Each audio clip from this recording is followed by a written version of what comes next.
kind of the bow hero, right? You got the double jump, you can carry some extra arrows in your nook.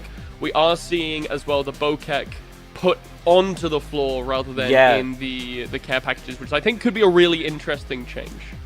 Yeah, it's going to be wild, and we'll have to get to see how people are doing it as well. We also, in case anyone has missed it, Kings Canyon has gotten actually taken out of the map pool just due to some custom games shenanigans. So I believe it's Storm Point, and the other one always escapes me. Blazy, I'm sure you can help me out with that. That's World's Edge. World's Edge.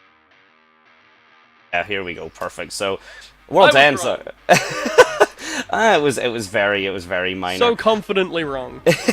No, but that's fine. But being confidently wrong is better than being, at least somewhat right. But exactly, at the end of the day, that is very much. It did cause a little bit of shenanigans with, of course, the drops, because those are all pre-discussed and pre-planned to prevent the initial. Sometimes it does happen anyway, but it does obviously prevent half of the lobby being eliminated within the first 10 seconds. Although, to be honest, personally, it is my favorite part of the series when that happens. And we will be heading to Storm Point first. It's our first map in the rotation. We're going to really see how this meta is shifting into this map, right? We've got a lot of high loot locations, places like Checkpoint, Sea Note Cave, Launchpad, that are going to offer some really good loot, but are more on the fringes of the map. This is a really big, wide open map, so actually, we can talk more about the bow that's been put back into the floor loot. Is the bow really great for these wide open maps? We'll have to see. I mean, that will come down to it in terms of A, how potentially advantage, but B, how comfortable the players are, and it's more likely that we'll see.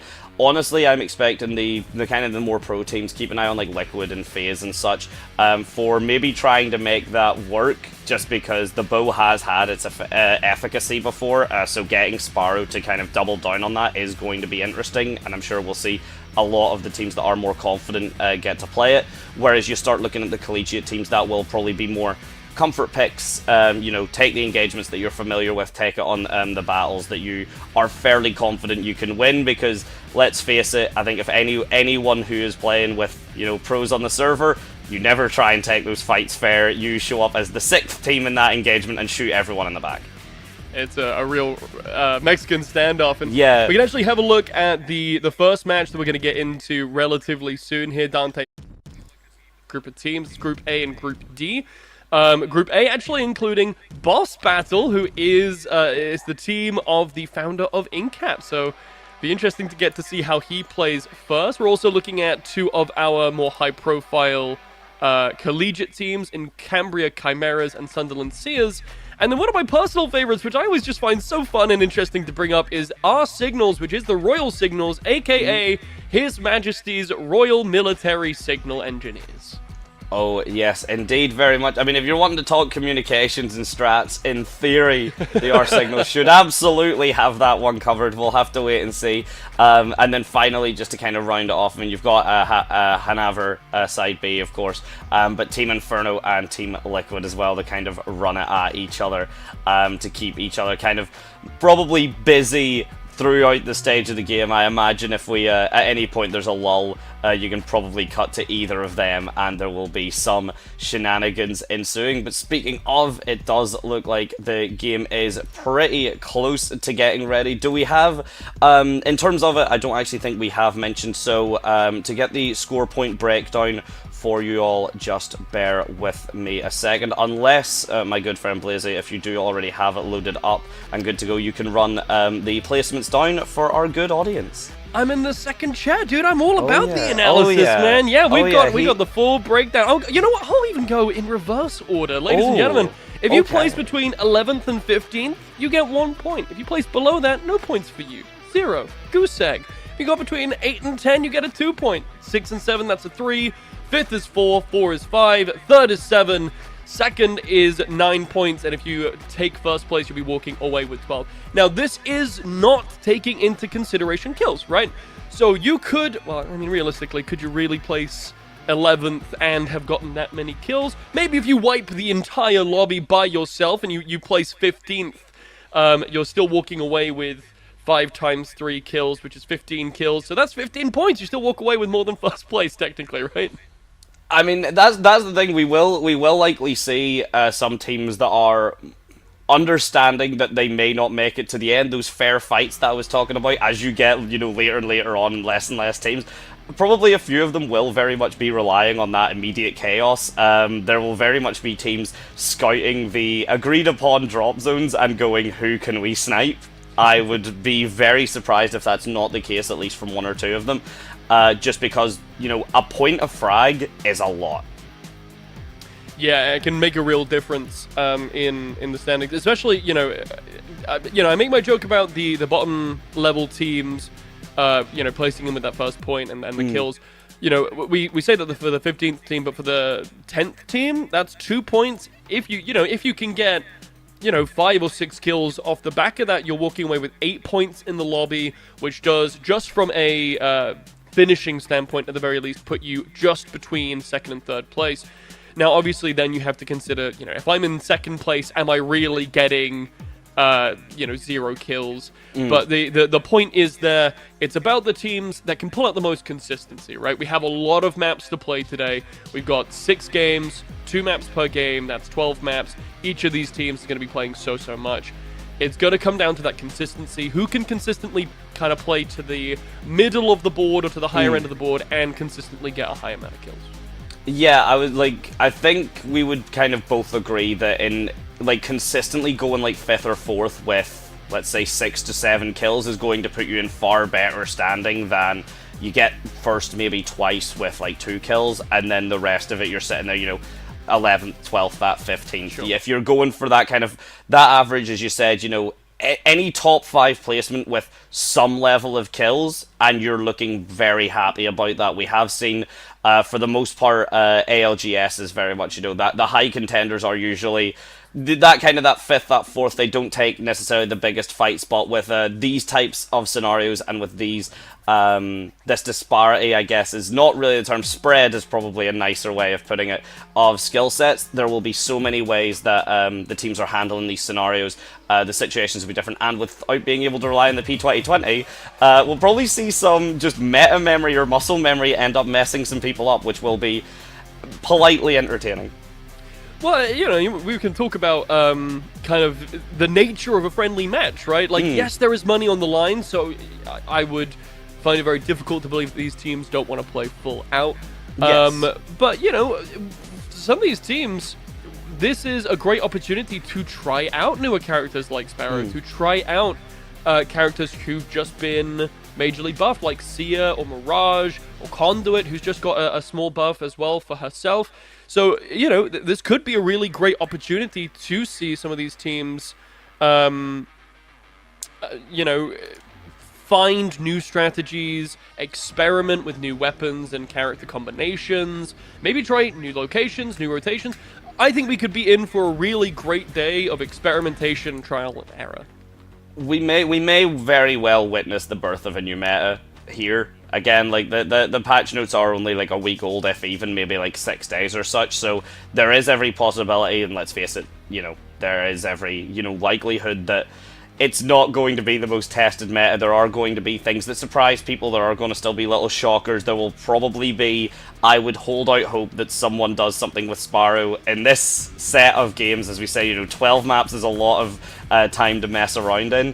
That we'll see someone do something with Sparrow that no one had considered, that suddenly really puts them in the forefront of engagement and discussion with, okay, we need to change team comps, we need to find a way to fit Sparrow in, because area denial, particularly as you get later into the game, of course, at the start and with a bow, projectile weapons, unless you are just a demon, probably not the most value, but as the ring gets closer and those fights become tighter and tighter, that's when your bow starts to shine, so that's when your area denial very much starts to show up. And we can even talk about the triple take being put into the care package rotation, right, for specifically this map, the first one that we'll be heading into. It's a large area map, there's lots of space. The triple take is nothing if not maybe the most reliable sniper to get hits with. You get a decent spread, which can help you out in the shorter ranges as well, right? But it also really helps, it does have a strong potential in those long-range encounters. So I think there's a lot to be said for the level of experimentation, and I think it's a great showcase as well of the skills of both pro teams and the other teams that are here today. I think it's the best way, and this almost, to me, for a lot of people, this is what I quite love about these events, is for anyone that's watched the Olympics, I think we've all seen the suggestion of, can we see a random person try and do the sport or try and do the activity before we see the athletes do it, so you can see the actual difference. The comparison. Of course. Yeah, exactly. Yeah. See the comparison to see what the difference is between, like, let's face it, like collegiate levels, who are up and coming, are rising stars. Some of which are just still playing for fun. Some of whom are becoming legends in their own right, and maybe in the next year or so they very much rise up to stardom. But to see that versus, again, tried and true teams, Inferno, Liquid, and things, how the playstyles are, how the situations are read, how adaptive the teams are, you'll very much be able to see quite a clear cut and dry difference between, obviously, that top tier, which is what we expect, but that doesn't necessarily guarantee anything, especially in battle royales. I think something you just really brought into my brain there with the Olympics comment is the Dunning-Kruger effect. Have you ever heard of the Dunning-Kruger effect?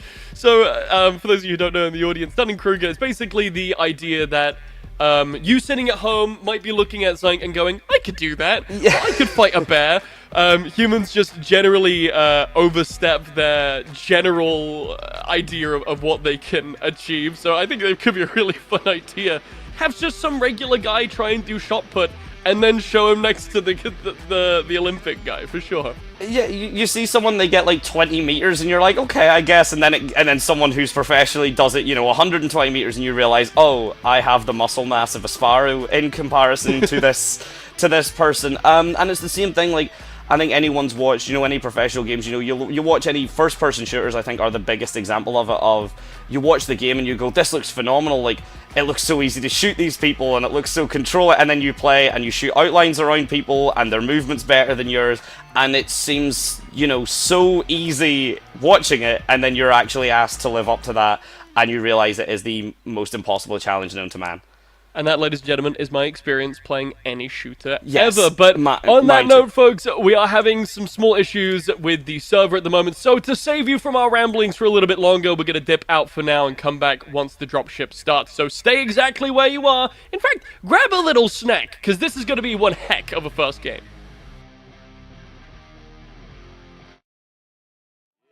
Keeping it true to form, but they already knew that, y'all. Here we go. I'ma show you who I am unbreakable. I don't think you understand. Watch me escape it. The world is in my hands, I am unbreakable. I'ma show you who I am. All that debate and cease and take seats. I hate to be the one say I ain't keep 100. Dread you changing me, we major league. They pay to see the way that we come and compete. It's clear to me, you talking off and mean, you say the least, you better believe we been through the ringer, we're through to them arenas. Menu that's for dinner or the ring of 5 fingers. And the difference that's between us, read it written in subpoenas. So in other words, the game that need us, we just reinvigorated. Little agitated, had to get them activated. No kind of active ain't it. And my occupation got me acting jaded, but I'm obligated later, rest of conversating, be an understatement just to say that this is all me, ain't got much to do with who you know. Yeah, keeping it true to form, but they already knew that, though, so here we go. I'ma show you who I am unbreakable. I don't think you understand. Watch me escape it. The world is in my hands, I am unbreakable. I'ma show you who I am. Yeah, they don't know their own strength. To go to length to show them all, that's why we came with no restraint. Anywhere we go against, it's over with. We pull the boulder out the bottom mold, and just know that we are not gonna be going quiet. Got it on autopilot, automatic, stuck louder than all your bias. We on top, give you my word, you hold them by it. Hold the rise, letting the army that's behind them remind them that I am invincible. I'ma show you who I am unbreakable.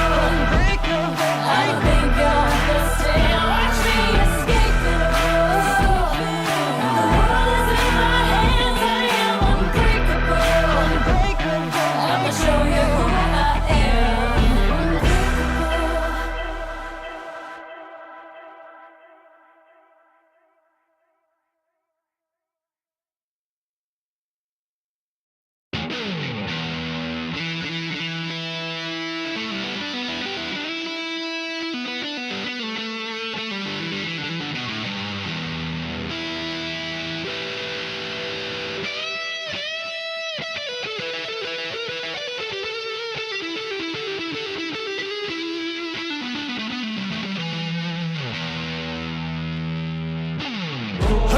guaranteed that I die a legend. Yeah, son God, homie, I'm reverend. Breaks, just protecting my investment. Ask about me, integrity's not a question. Straight up, all the way up, with the same ones that was down from the jump. Day one, same ones, been around when there ain't funds. Even got love for fake ones that changed up like they break ones. Go on, you can charge it to the game. I'm all up in the photos, looking largest in the frames. Ayy, peep how I move, man, I'm getting to the bag. But the amount of work required is not a price you wanna pay. Tell me what I can't have a cop to. I ain't doing dirt that I ain't down to cop to. Living well, I've been selling the things I brought through. And if y'all don't know the name, then believe me that you about to. Let's go now. Let's go now. Can't stop us. Let's go now. Let's go now. Can't stop us. Came a long way out the basement, that's facts. Made it to deals and the paid placements, all that. Think I made it and wishing you trade places, y'all can't. You can't be half of me even if we related. Fuck. Nowadays we getting bread from the baker. 7 layers, man, I caught her getting cake up. Like a movie, done some things you couldn't make up. Y'all can put it on my tab and I'm prepared for when I meet my maker. Till then it's nice whips, no show. Yeah, homie, yo, bitch, my photo. It's big facts, I want all the smoke. I could go for broke, cause you know that the flow forever worth its weight in gold. Yeah. Let's go now. Let's go now. Can't stop us. Let's go now. Let's go now. Can't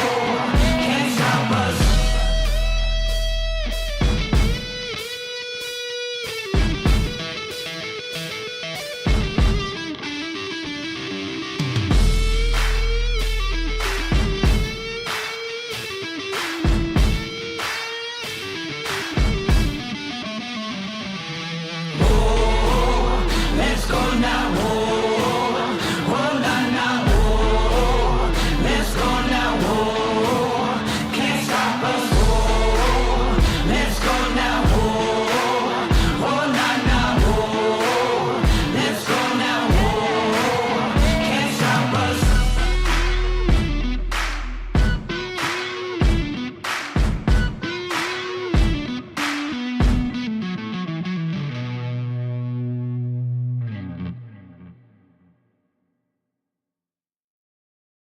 I said go and line up. Whoever got next is fine with us. Line up. I said whoever got next is fine with us. I ain't gon' let that slide. Think you fly, huh? Me and stay wheels up, it's a ride off. Ain't no shortcut, heading to the top floors. Me and too smart to drop costs, and I got 2 fists, I'm a problem. Nuisance, who's with anybody not me? They losing, I'm proof that. Even when you down, keep it moving. The movement is never gonna stop, man. I do this. Go and line 'em up. 2, that's fine with us. 3, come and line 'em up. 4, 5, fine with us. Go and line 'em up. 2, yeah, that's fine with us. 3, go and line 'em up. 4, 5, that's fine with us. Go and line up.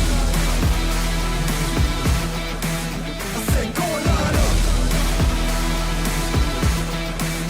Yeah, it's fine with us. I said go and line up. Whoever got next is fine with us. Line up. I said whoever got next is fine with us. Let the blood run cold and the guests know they in my world. The best of both, seen a little more. That mean the less I know. Only thing I gotta do, collect the dough. Do fire for the matches. Do the math, kid, put me in, I raise the average. Savage, 0 to 100, that's the bandwidth. Standard, my end zone dance on your casket. Can't win. 2 fists, I'm a problem. Nuisance, who's with anybody not me? They losing, I'm proof that. Even when you down, keep it moving. The movement is never gonna stop, man. I do this. Go and line 'em up. 2, that's fine with us. 3, come and line 'em up. 4, 5, fine with us. Go and line 'em up. 2, yeah, that's fine with us. 3, go and line 'em up. 4, 5, that's fine with us. Go and line up. I said go and line up. Yeah, it's fine with us. I said go and line up. Whoever got next is fine with us. Line up.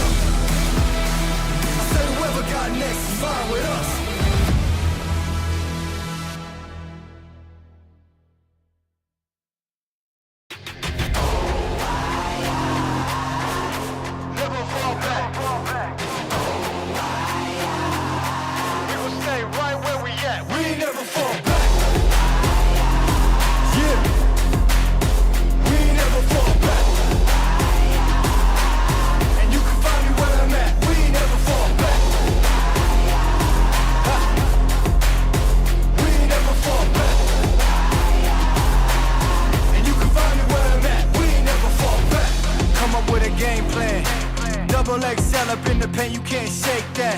All the way gassed up, full tank, man, moving too quick. Keep the cameras in the playback. Dang, tell me how you feel with it. You put a lid on it, I ain't got no chill with it. This right here your problem, you gon' have to deal with it. Lay it on the line, high risk, that's the meal ticket. Yeah, we ain't never fall back. Hold our ground where we at, never fall back. No lies, no facts, we gon' stay right where we at. We ain't never fall back. Yeah, we ain't never fall back. And you can find me where I'm at. We ain't never fall back. We ain't never fall back. And you can find me where I'm at. We ain't never fall back. Been way down, never vaulted. Came with the hands out, get them off us. I'm 24/7 in the office. Pay attention cause I ain't repeating offers. Yeah, never met a man I've been scared of. Careful, you gon' get exactly what you asked for. Careful, whatever you bring me getting handled. I answer to no one, I don't need to hassle. Yeah, we ain't never fall back. Hold our ground where we at. We ain't never fall back. Hold our ground where we at. Never fall back. We ain't never fall back. Hold our ground where we at. Yeah. There's no lies or facts. You can find me right where I'm at. We ain't never fall back. We ain't never fall back. Yeah. We ain't never fall back. And you can find me where I'm at. We ain't never fall back. We ain't never fall back. And you can find me where I'm at. We ain't never fall back.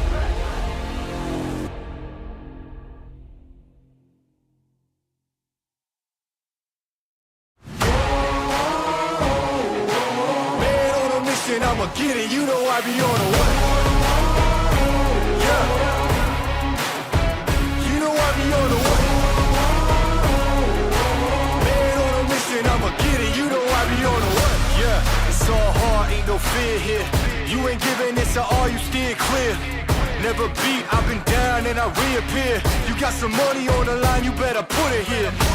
Rolling in and doing that work. Check priorities, I'm doing that first.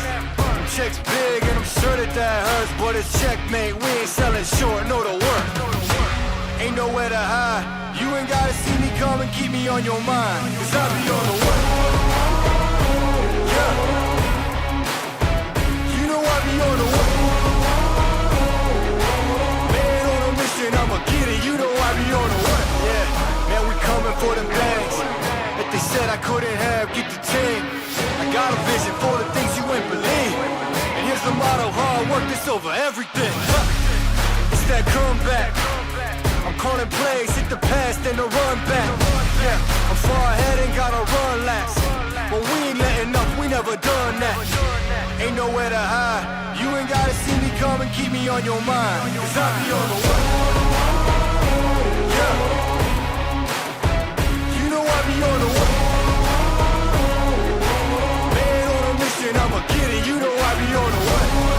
Yeah. I'm on the way. On the way. Yeah. On the way. I'm on the way. I'm on the way.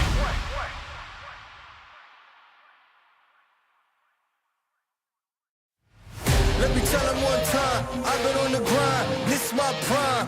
Huh. Let me tell him one time, I've been on the grind, and this my prime.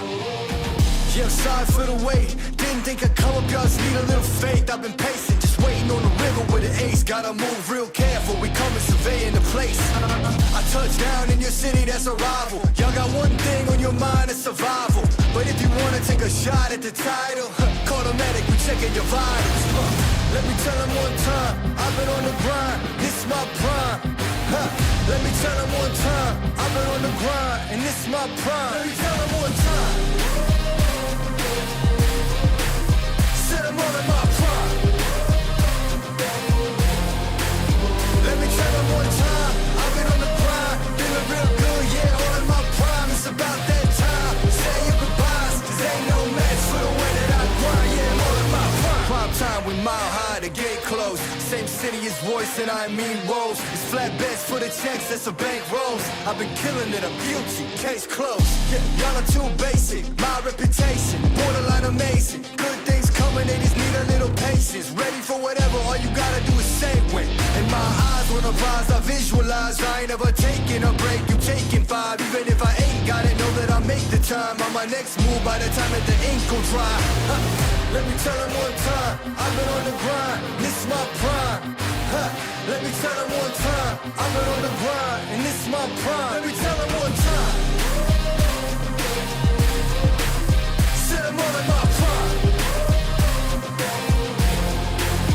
Let me tell them one time, I've been on the grind, feeling real good, yeah, all in my prime. It's about that time, say your goodbyes, 'cause ain't no match for the way that I grind, yeah, I'm all in my prime.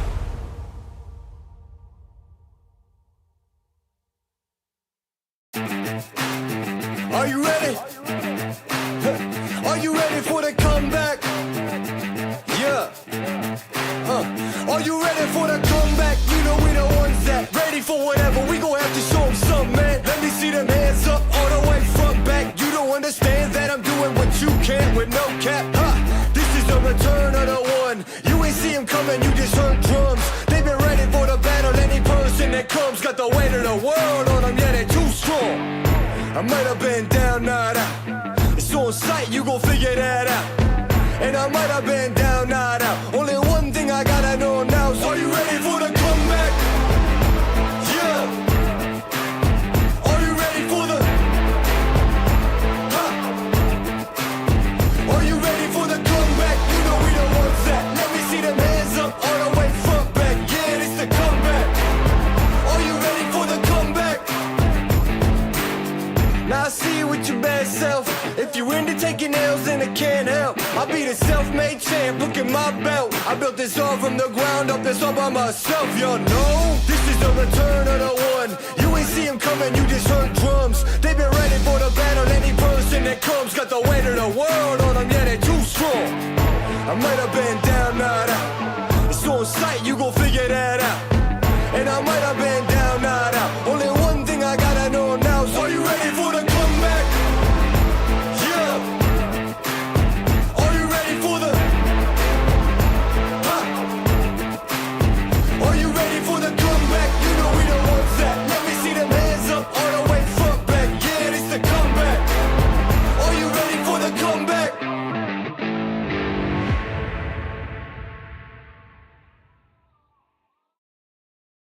Cause I'm about that. Cause I'm about that.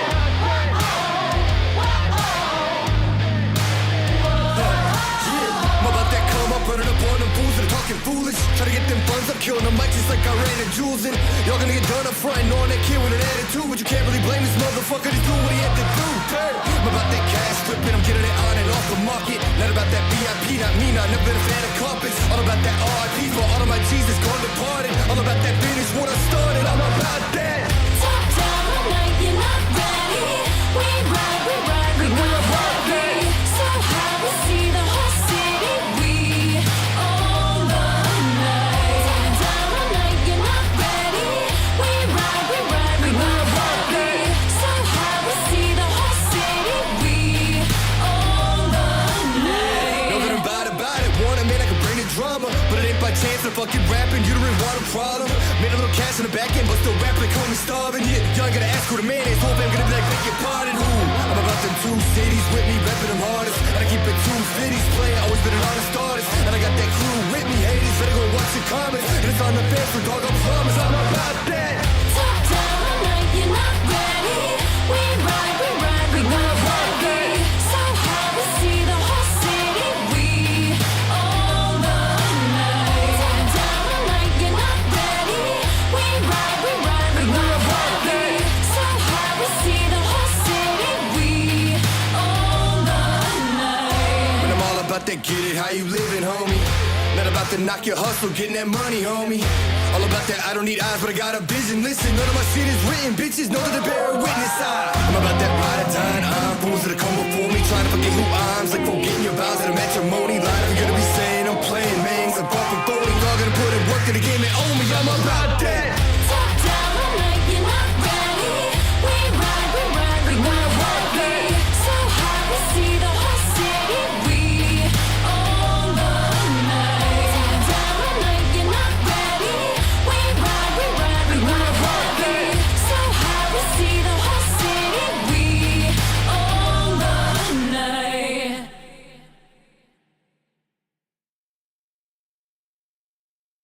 I give it all that I got will never stop. I give it all, straight to the top, will never stop. I give it all that I have, I let it be, cause nobody's better than me. What do you see? Give it all. Yeah, all that I got, I give it everything. They lost the plot, they think I'm menacing. They wanna talk, but I ain't settling. Circle is tight, feeling like better rains. Whole lot of globe trotter, man, they don't know nada. Bro, gotta show something to me and go harder. So proper, nah, not that, we sure gotta. Give it all raw now, like Don Dallas. All that I got will never stop. I give it all, straight to the top, will never flop. I give it all, they want me rock, I never blow. I give it all, whoa. What you say, my man? Give it all, whoa. Hey, give it all, whoa. Yeah, stand tall, give it all that I have, I let it be, cause nobody's better than me. What do you see? Give it all. What do you think when people look at me? 100 degrees tougher than Booker T. Couldn't agree more, but could it be? I think higher than them all. Truthfully, my pen fire and then some. Apply the addendum. Take this whole thing for ransom. Give it all I got for attention. Nah, the mention of life well lived, for instance. Give it all.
Working, going hard, it turns out they've been hurting, but it's mine is no doubt.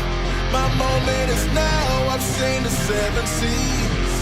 My moment is now, no distant memory. I've been working, going hard, it turns out they've been hurting, but it's mine is no doubt. My moment is now, I've seen the 7 seas. My moment is now, no distant memory. My moment to shine. Still gotta take this one day at a time. To my people that I'm holding the line, take a seat and better recline. Wanna break me down and then build me up. It's my time, I can't make this up. It's my moment now, you can't slow me down. I stand right next to Lady Luck, man, you know how I do it. Cruising, see my influence, show you how to move in a room full of Judas. Prove it, better stay sharp and prudent. Lose it, now brave heart said moving. Yeah, I say again, man, my moment's here. Standing strong, I don't walk in fear. I still hear all the talking cheers. Who cares? I've been working, going hard, it turns out they've been hurting, but it's mine is no doubt. My moment is now, I've seen the 7 seas. My moment is now, no distant memory. I've been working, going hard, it turns out they've been hurting, but it's mine is no doubt. My moment is now, I've seen the 7 seas. My moment is now, no distant memory. This is my moment. This is my moment. This is my moment. This is my moment. Yeah! My time, I give my vision. I don't need your help, I'm different. I don't need you to talk, just listen. Pay attention to all I'm giving. My moment is now and here. Never been scared, let's get that clear. Real ones inside, I see my peers. Hold that tear, yeah. I gotta go back there. Showing you the ropes. Never take no for a no. Ready, set, go. Never let go. This time we let them know.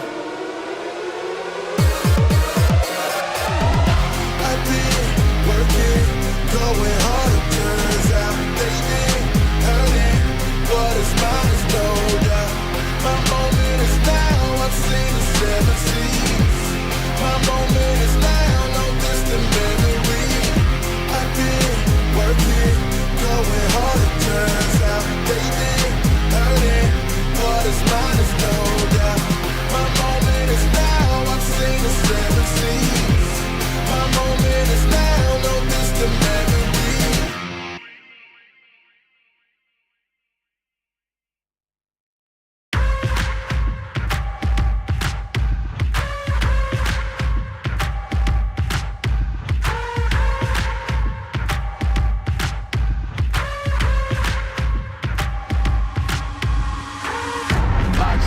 Boxes, I cannot fit in the boxes. Stop it, quitting was never an option. Exhausted, this passion is never exhausted. And you cannot stop it, nah, you cannot stop it. I had to switch up the flow, show you the way that it go. God is good, but his life is hard. But it gets better when you grind smart. I'm just really trying to leave a mark. We tired of being who they say we are. That's the baton, we gon' take it far. Always been real, we don't fake it all. Tired of 9 to 5, just make enough to survive. Only living on the weekends. You really thinking that's why I'm alive? Busting out the scenes, time to live my dreams, do the things deep inside of me.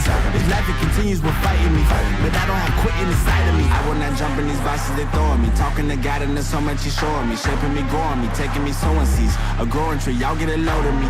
Yeah, don't let them slow me. I get the bag like a grocery. I'm on my grind like I'm supposed to be, and I do not care if you notice me.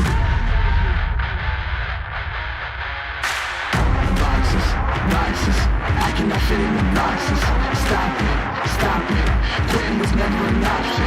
Exhausted, this passion is never exhausted. And you cannot stop it, nah, you cannot stop it. This isn't a robbery. Hands in the sky if you got a dream. Learn nothing was blocking me.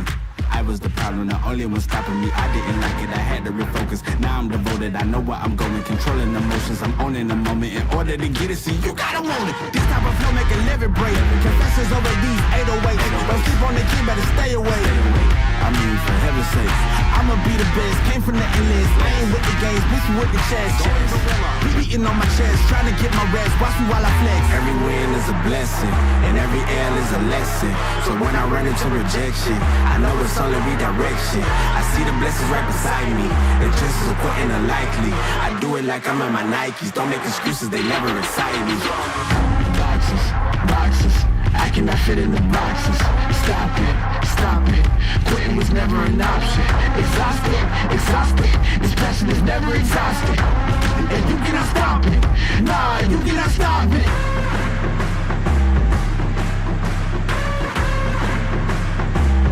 Quitting was never an option. And you cannot stop it, nah, you cannot stop it.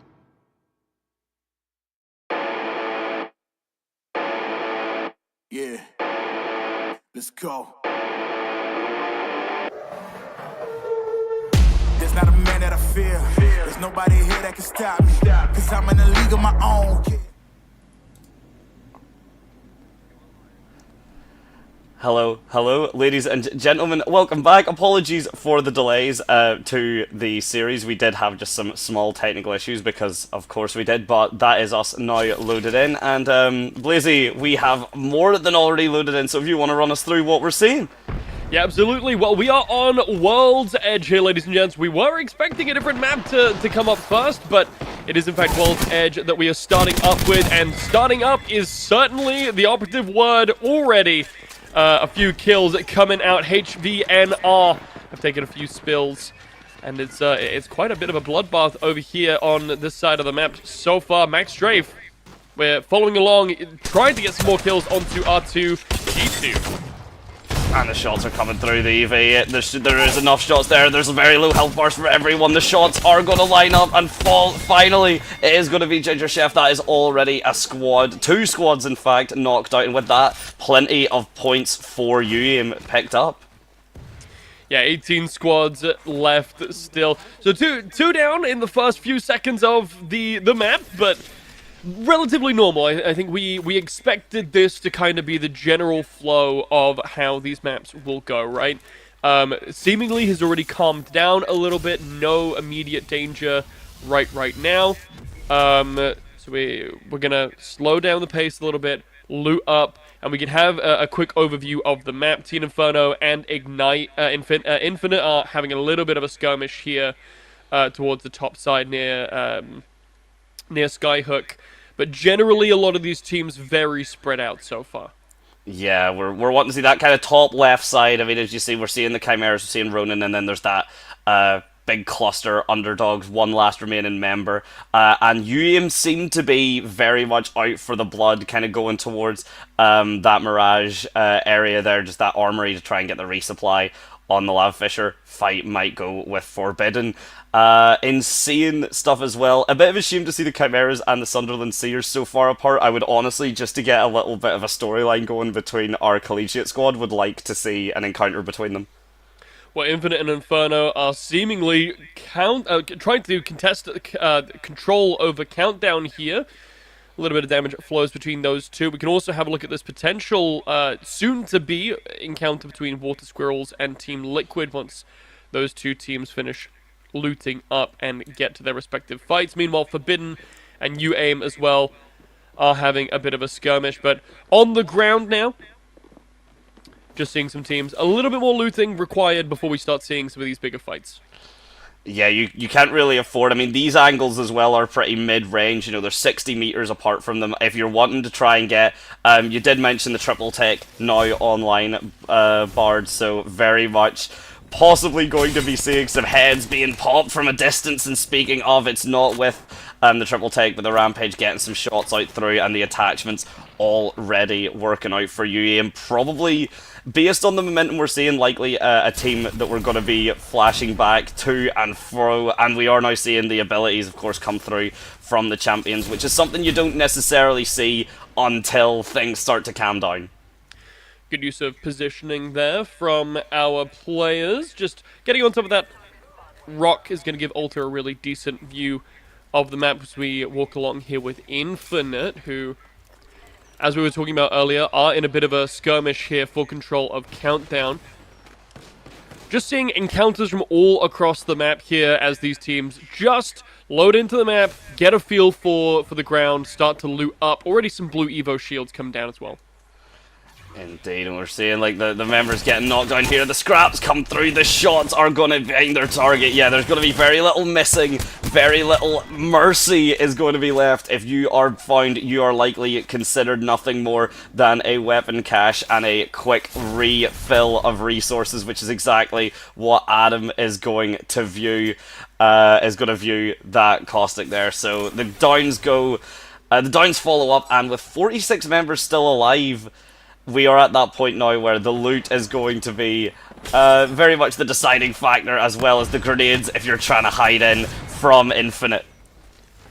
Here are those dual P2020s absolutely clearing a room, showing us all the value of utility. An Arc Star and a grenade will basically clear out their entire room. Infinite claim another set of kills for themselves, down to the 15 squads, which means that we are about to start the threshold for 1 point. Any team eliminated from now will be at least 1 point in on the prizing scale.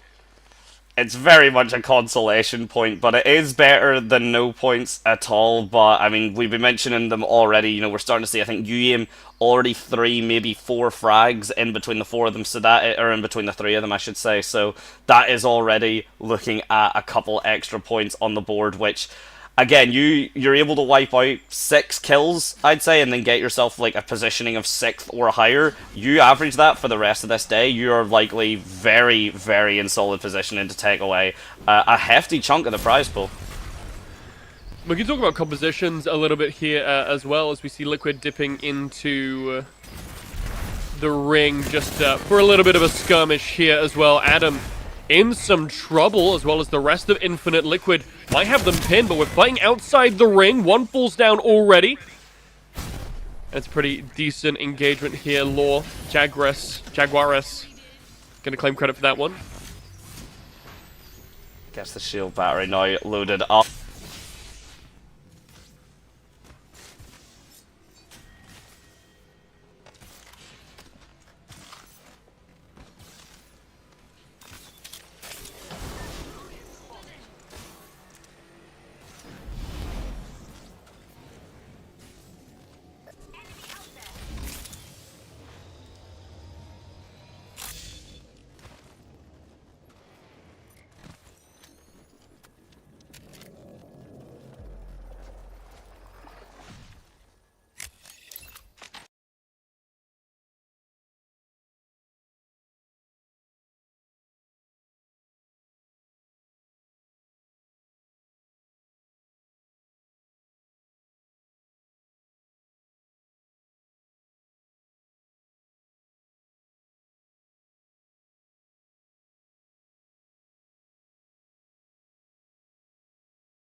have been able to do a little bit of something, and that's going to be a kill there onto Niesel from Sherb. 9 squads remaining, 24 players still left in this match. And we were talking about it being a bloodbath already, and it does not seem to be promising any sort of end. Oh no, the drainage system is working very much fine. The plumbing is supplying this bath with an endless amount as the ring, of course, gets tightened down in the last member of 10k. They're actually about to maybe make the impact there. You watch Empire suddenly get the view, and of course that is a free potential point if the member of 10k is unable to get away, which, yeah, Empire very much focusing them, meanwhile, towards this Mirage A. The rest of the encounters are coming through. We watch actually Kaishisha falls on the on that kill feed there. Empire picking them up and I believe wiping that squad out. So now the points for positioning starting to really exponentially improve. Yeah, meanwhile over here on the right hand side, Danish have closed in on the Chimeras from the sky. Just trying to avoid this ring so far, but it is damage falling both sides. Already one player from the Chimeras has fallen down. Ballistic on the ground. It's up to his teammates now, but it's all CQC, and it's going to be Danish who actually take the worst side of that encounter. But look at how deep into the ring we are. This isn't the first ring. The damage is really going to start piling up. Luckily, the medkits are available. Chimeras, I think, walk away with 3 members still standing. It's a bit dicey, but that is going to be the case. The revives and such are coming through, but it does mean that they are going to be coming out of this ring with likely a bit of a disadvantage. They may, depending on awareness from the other teams, be able to sneak in out of nowhere, but it seems that all the teams are very much ready to kind of pick up any stragglers, make sure that you're punished for sitting in the ring, which is already a punishment enough. We are seeing, of course, Riley popping through the shield batteries bit by bit. The ultimates, those massive abilities all starting to come online and will likely find their targets in just a moment if the 30-30 can't find any shots first.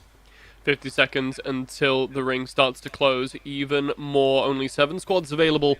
Still fighting in this. IK have been able to stay out of it for the most part, but still on these grey shields. That's gonna really let them down if they go into these bigger fights. They don't have the same level of abilities, they don't have the same level of protections. They're gonna be really squishy if they come up against any of these teams. And already squarely in possession of this ring, Empire is trying to fight it out here. It will come down. You're almost kind of looking at the more set up teams as potential loot caches. You want to very much be hidden out in the back. And speaking of hidden in the back, Chimeras are only coming through the ring now, but Team Liquid are very much harvesting the rest of this map, any last scraps that they can find.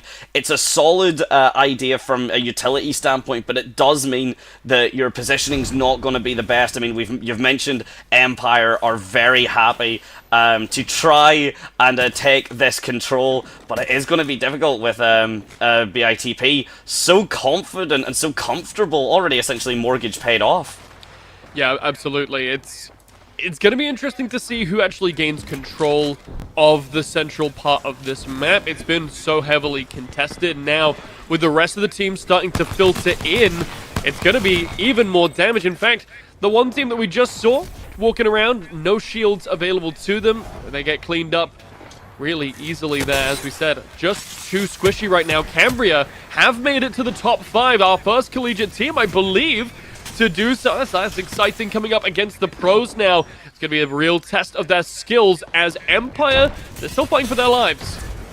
They want to keep control of this positioning, of course they do, but it does mean they are weak. Those arc grenades, any sort of frags or utilities, it's going to be very difficult to outrun, and we're seeing the failure, we're seeing the opposite issue of having that map control is you're very easy to get flushed out with nades, with arc stars, with basically any sniper shots, and speaking of that, it's a beautiful shot from the Kraber, those dual P250s. You'd mentioned, Blazy, that you doubted that anything would change with the nerf, and it seems to be a completely correct call. Yeah, these pistols still looking incredibly strong, but so is this Kramer, just slightly off the mark. Clutch not able to find the second shot, but the first one definitely clean. 4 squads remaining, 11 players. Not all these squads are at full capacity, and it is down to our last couple teams, Ronin included. Cambria are going to be one of them. I believe all 3 members still standing for the collegiate team. Scratch that, because one is already on the ground. And now it's MG Clutch moving in to close out this run from Cambria. Shield's already cracked. Down falls the second player. Now it's just Alice all by themselves in the car. Oh, and that's the thing, the Wraith streams, you know exactly where Alice is running, and it doesn't look like the members of Ronin are going to let that away without a fight. That's more frags, that's more points on the board for Clutch. Absolutely filthy. The shots have been so clean. Very quickly want to point out as well, we have mentioned it, but you do not get that red shield unless you have a helmet anymore, so it's just showing that the setup from Clutch is nothing short of dominant, and I think the shots are very much putting that and kind of presenting that point even better. Forbidden on the other side of this engagement, though. Newcastle Wall is doing a lot to cancel out some of this damage. The dash is so important. Gets away from that grenade. And it's all about the repositioning here. Him and the rest of his team, they've got to make it out. And it's a beautiful teleport. Again, all about this positioning. All aboard the Mirage Artois for yet another round of the Bloodbath. Oh, and we've got the jacuzzi. Everyone's warmed up, ready to go. If there's a more fitting place, the Shredder. Goodness. Oh my days, that is 0-0. No has been exactly informed of how welcome he is on this position. The party has started and the invites are sent. You are not on the guest list. The shots, again, still finding their mark, and what we are seeing is that a lot of these players have came with the absolute warmest of hands, with the warmest of plans to go all the way. Forbidden, Infinite, and Ronin. At the moment, Infinite only has 2 players on the board at a pretty big disadvantage right now, but it looks like the attention of Forbidden is over towards Ronin this time around. It's a triple take versus a Kraber, both those drop items, both super high level. And obviously, we know all these teams are doing the exact same, but look at the positioning from Voosh down here. They might actually run into 0-0. Might be able to claim some sort of consolation prize from this third party. Shots not quite on the mark for now with the triple take, though. We'll have to wait and see. The shots are still, it's the B2, it's the P2020s. You don't need any other gun as Clutch is showing it off, just continuing to pick up more and more points for Ronin. Already very comfortable. I think we want to say, 8 to 10 points landed just for the kills. So even if that positioning doesn't find a #1 spot, if they can't take away the trophy, that's still phenomenal work from them. The no-scope is risky, doesn't quite work out as the pistols still continuing to try and find their mark, and Clutch absolutely keeping up the aggression. It's a beautiful swap for the shots from Vushi, but still getting very scrappy, and a lot of the team still able to survive just barely. Infinite came into this encounter with only 2 players, surely struggling against the odds, but they've shown us that does not necessarily matter how many are on the enemy team. That's still in this. Kizaron, though, in a lot of trouble, gets tagged from the back, but it's going to find a player right in front of him. Clutch just narrowly able to escape his clutches. And now, yet again, we're in a position where we got to reposition. Hoodie in some trouble. Shield has just come back online and trying to rejoin his teammate. Kush doesn't make it to the other rooftop. Shot out of the sky, that is very much an idea of Clay Pigeon shooting there. The pickup from that Newcastle is absolutely pivotal. We're going to have to see it come through again, but the shots are seemingly finding their mark from 0-0. The more downs, Capman, just the less and less time and the less resources you'll have to work with. The shield's coming through, but that's going to be 1 frag, an extra point put on for 0-0. And now with only 1 member of the team left trying his best to dodge the shots, the break comes through. Gnaski able to put the shield down, and now it's all down to this encounter.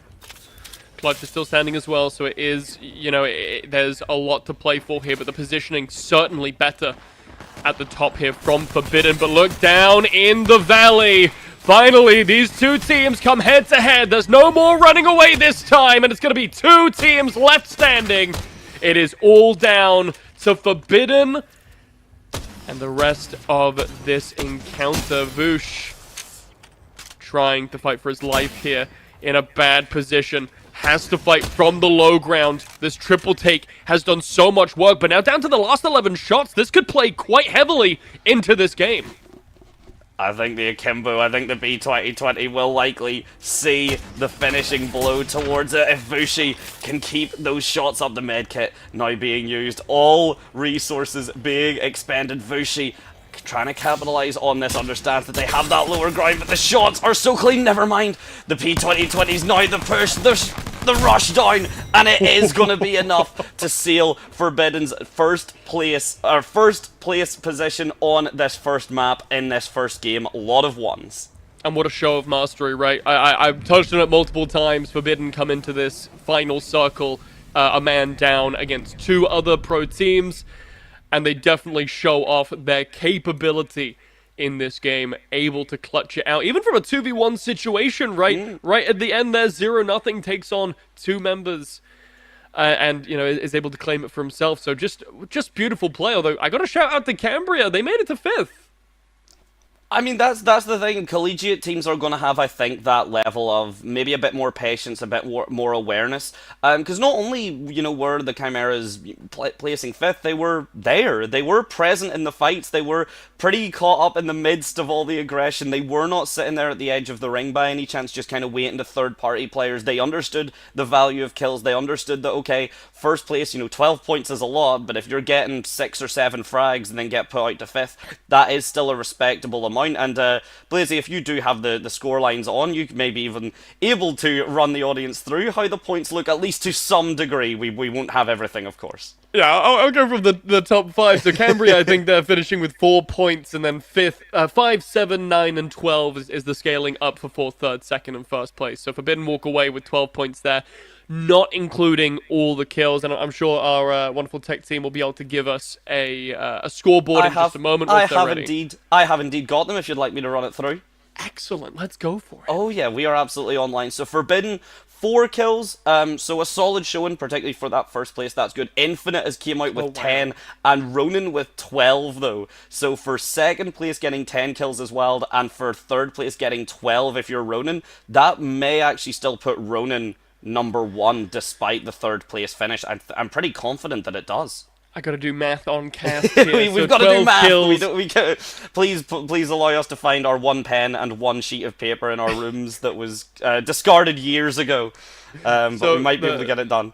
12 kills, 7 points on the third place does put them at 19, if I am so correct. And Forbidden, with just a handful of kills for themselves, the 4 on the 12, does actually put them at 16. So yeah, at the moment, Ronin is sitting at the head of the lobby. Infinite, I think, just close I think they're that 1 second point off, place. maybe? Yeah, so that 2 points. Actually, they're dead even, right? Second place, 9 points, 10 kills, so 2 kills less, so that evens out. So Ronin and Infinite there do end up finishing the lobby joint first, whereas Forbidden in that second place. Definitely still a respectable finish. And Chimera's actually, I got it wrong, not in 5th place, 4th place with 8 kills. A very, very strong start from the collegiate team. I mean, if anything, keep an eye on them. I was talking about Liquid, and I believe it was UAIM were my 2 shoutouts. Liquid actually finishing 6th, so somewhat okay, but UAIM just getting caught out there, managing 4 frags, so very... and then, unfortunately for them, just kind of falling off in that positioning, and that kind of goes to show you what over-aggression can lead to, especially if your executes are not well thought out with your team. So got to highlight as well here, boss battle, which does include, I'm going to make sure to extra pronounce the name, Noob Fokker, who is in fact the founder of InCap, so our glorious leader, so to speak. Unfortunately, his team did fall down first, 20th place for them, as well as the Royal Signals, which I think is a team that we were expecting to kind of come in a little closer to the middle of the pack here. It can very much, you know, at the end of the day, strategies and you know, that those kind of execute plays are all phenomenal, but I think whenever you start to see it, you know, towards the end, like Team Infinite and Ronin, they're just able to laser you down before you know, you can have the greatest execute play in the world, but if you're against players of this caliber who are so confident on their mechanics, who basically do have one magazine as a guaranteed kill, if not, at the very least, it's a guaranteed knock or like a shield crack, it's very fitting that it is crack for the shields, because these players are nothing short of cracked. I think that's a great way to put it. Yeah, and we still got another match from this set, from this pool, so A and D coming up against each other again. That will be on our other map, which is the one that we were expecting first, Storm Point. So it's going to be very interesting, I think. Storm Point, as we mentioned, a lot bigger, a lot kind of a lot more open. We've got cars, so there's a little bit more mobility, a little bit faster ways to get around than just the aerial methods. So we saw a few teams in this last game going up those aerial towers and then, you know, dropping back down into engagement. So I think it's going to be interesting to see how these teams now react to having a different sized map that is going to call for some slightly different tactics. It is going to call for likely just a little bit more of a confident kind of push and engage. It is going to move on to more scrappy kind of fights. The P2020s have already gotten so much value, so we will likely see that a lot more coming through as well. The triple take that you had mentioned probably going to fall off just a tiny bit, but I think it's very much been demonstrated how terrifying that is and how much of a concern that is to deal with. So it may still be holstered or at the very much sheathed to be taken out as a little bit of a surprise factor. We will have to wait and see. It was nice to see initially the EVA 8 get a bit of a showcase, because that shotgun, when you can force those super close engages, is absolutely terrifying. Yeah, absolutely. And I really, really hope that we can see, in fact, because I want to talk a little bit about the distribution of characters. We were talking a little bit about it before the start of the match, but we did see a little increase in part 3 on the board, as well as some resurgence of Newcastle, as well as some other characters. Still a lot of prevalence of characters like Sia, Ash and Catalyst, so really exciting to me, though. We still did get to see one Sparrow, which was on the Cambria squad. Yeah. And they made it work, and I think that's very much a demonstration of, okay, yeah, you can make this comfortable, you can make this composition work, you can add that in without too much of a concern and an issue. So from a collegiate team that are maybe, you know, not as expected to come in as cohesively, to also run a new character, not even a week old yet, and to have such a solid standing is quite impressive indeed. We will have to wait and see if it was a bit of luck. You know, beginner's luck is always a thing that can definitely happen, especially with these scales of games. Fortune can sometimes be in your side, but the Chimeras, I think, are going to want to prove that it is nothing to do with luck.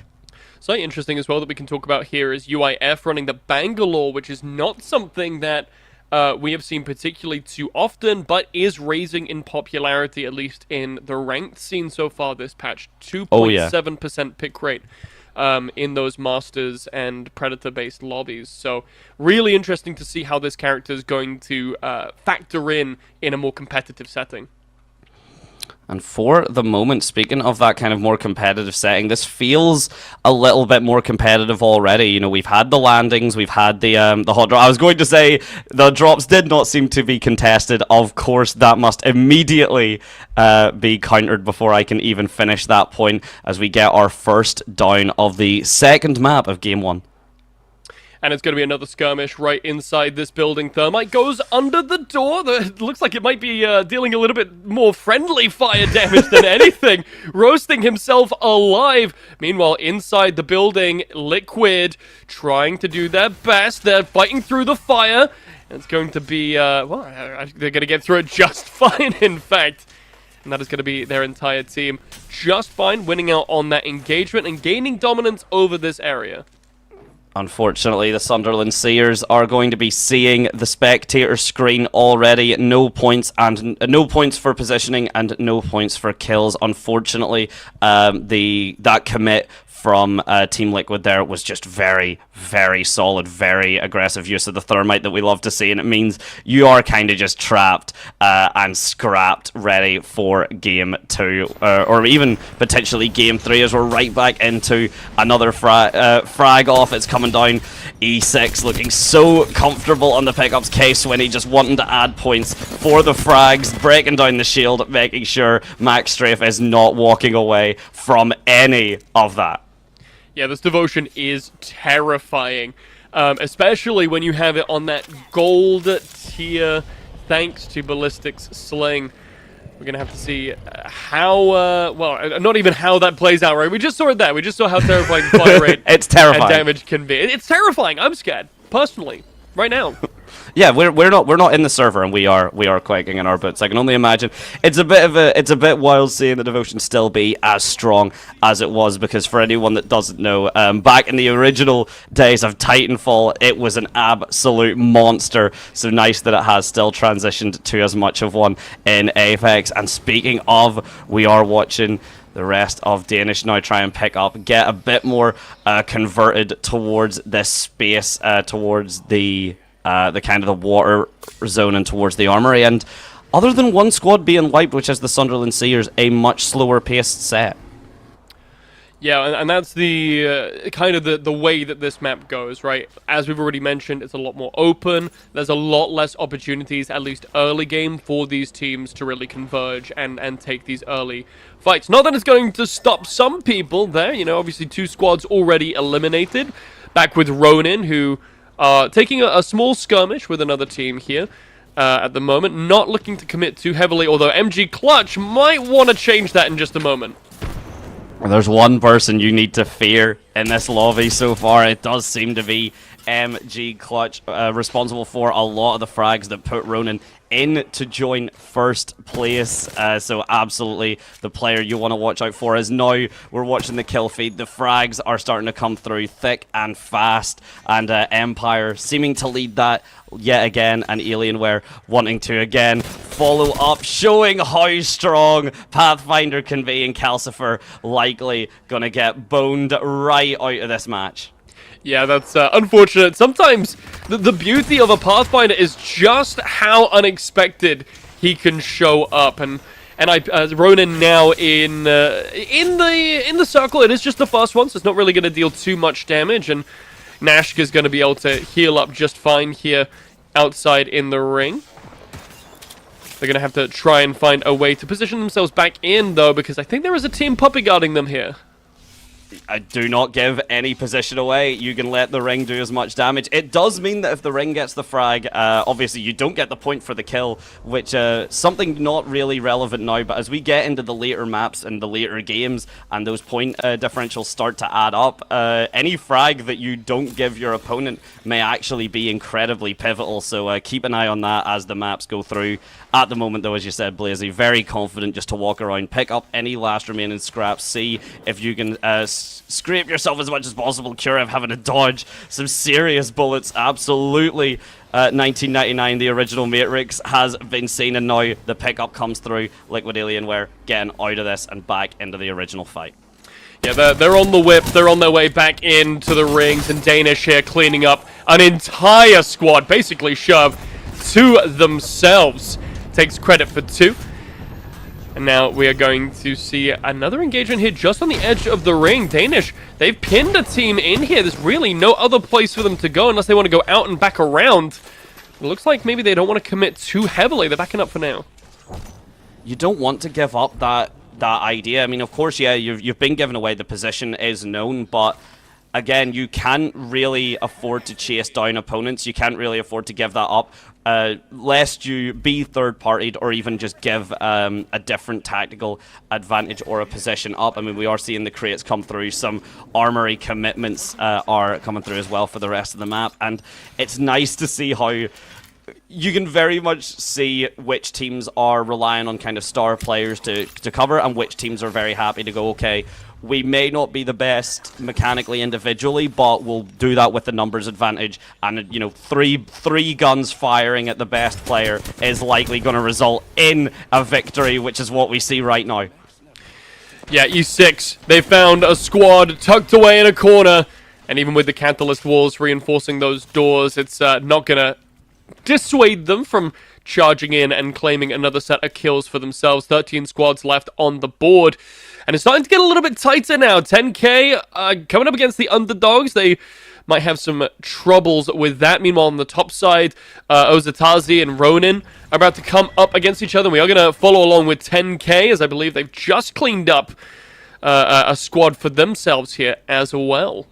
I think that is unfortunately the underdogs living up to their name, and for the moment will have to work out in the back foot. Boss battle, shout out to them. We're first eliminated last map, now placing 12th, so an improvement. If they manage to keep that up, then I think within game 4 they will place 0.0 something. It'll be a decimal, because that's how compounding statistics works, of course. So we'll have to follow them along in that higher position. But for the meantime, another kind of pace slowing moment now. Everyone just trying to see who's coming out of that ring, where the angles are coming from, and trying to work off these positions as best as you can. And so far, I'm looking at 10K being able to keep these positions strong. Yeah, so far so good, right? 2 players already with a maxed out Evo shields, just needing a helmet. Charge rifle actually being picked up here. That's quite fun. Do enjoy seeing one of those. Another skirmish, though.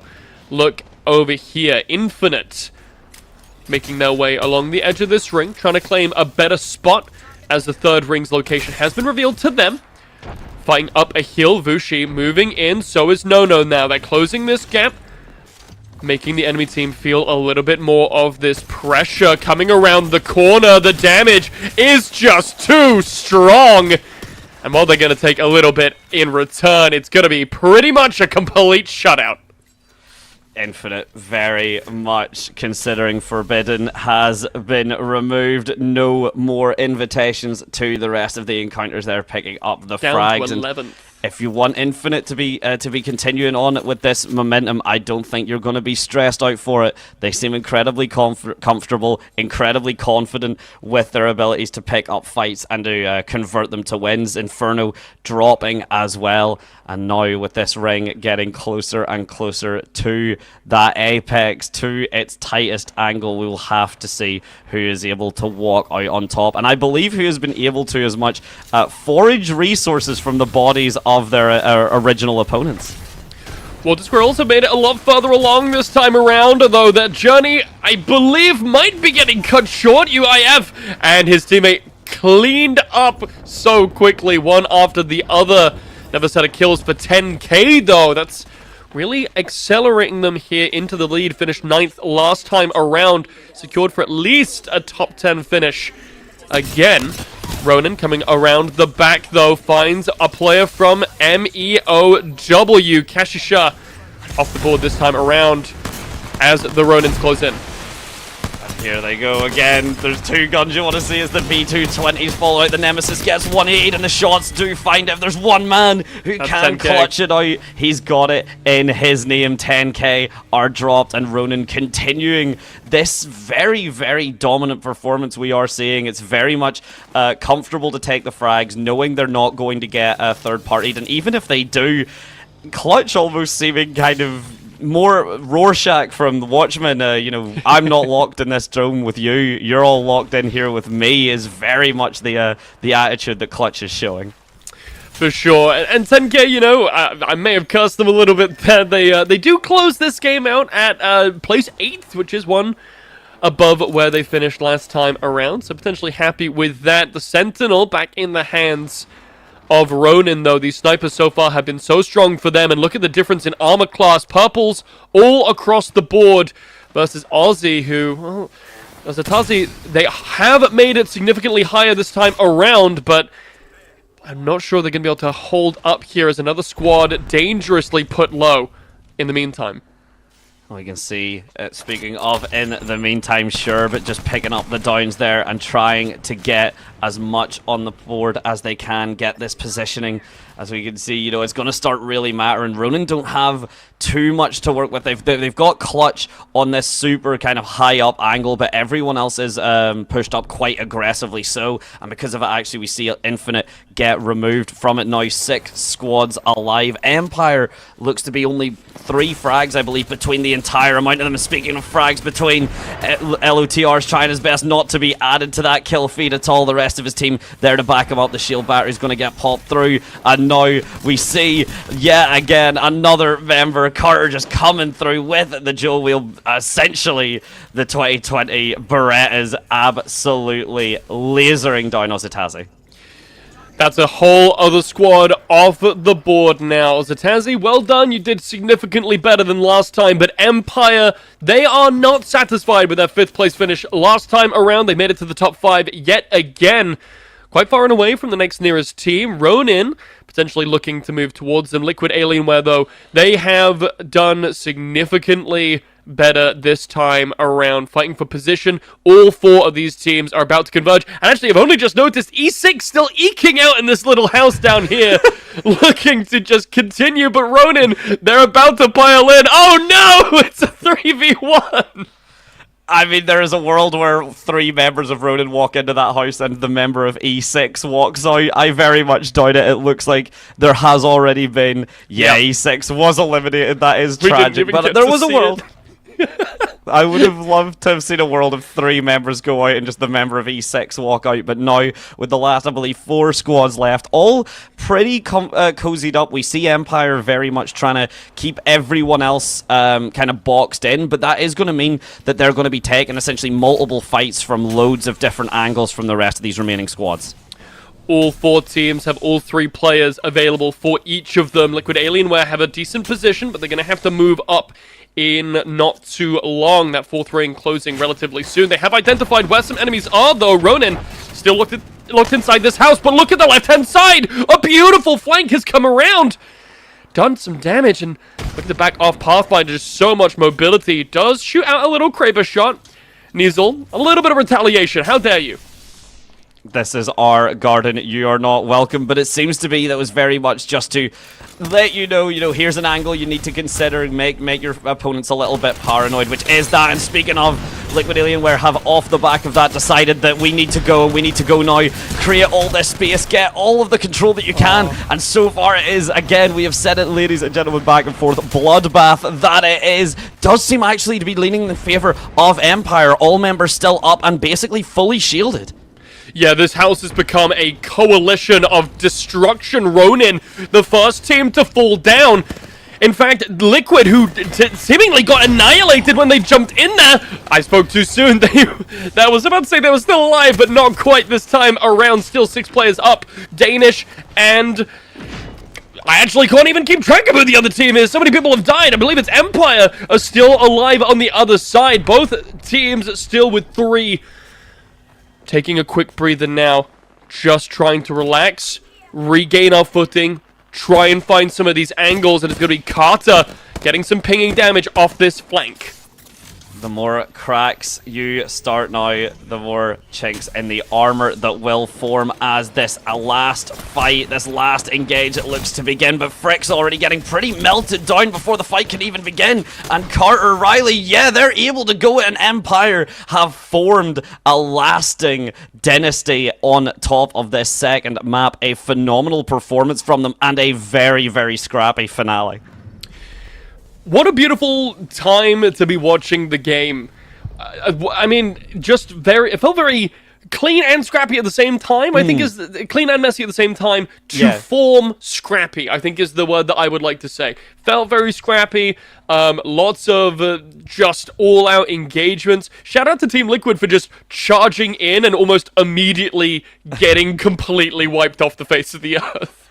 I think that was kind of, and it made sense from a kind of do or die perspective. The moment you got the Pathfinder, I think that play absolutely worked out flawlessly. I didn't get to catch the name of it, but the minute Team Liquid realized there was a Pathfinder on their left, I think they started getting antsy and realizing that we are very much in the middle of this trap and we need to move. So they had to force that engage. They tried to take the positioning, and to be honest, either way, you take that fight in that house, another team just watches you do it and they pick you up as scraps, because you're not going to have time to get the shield cells recovered. You're not going to have time to get that all reset for the next engagement.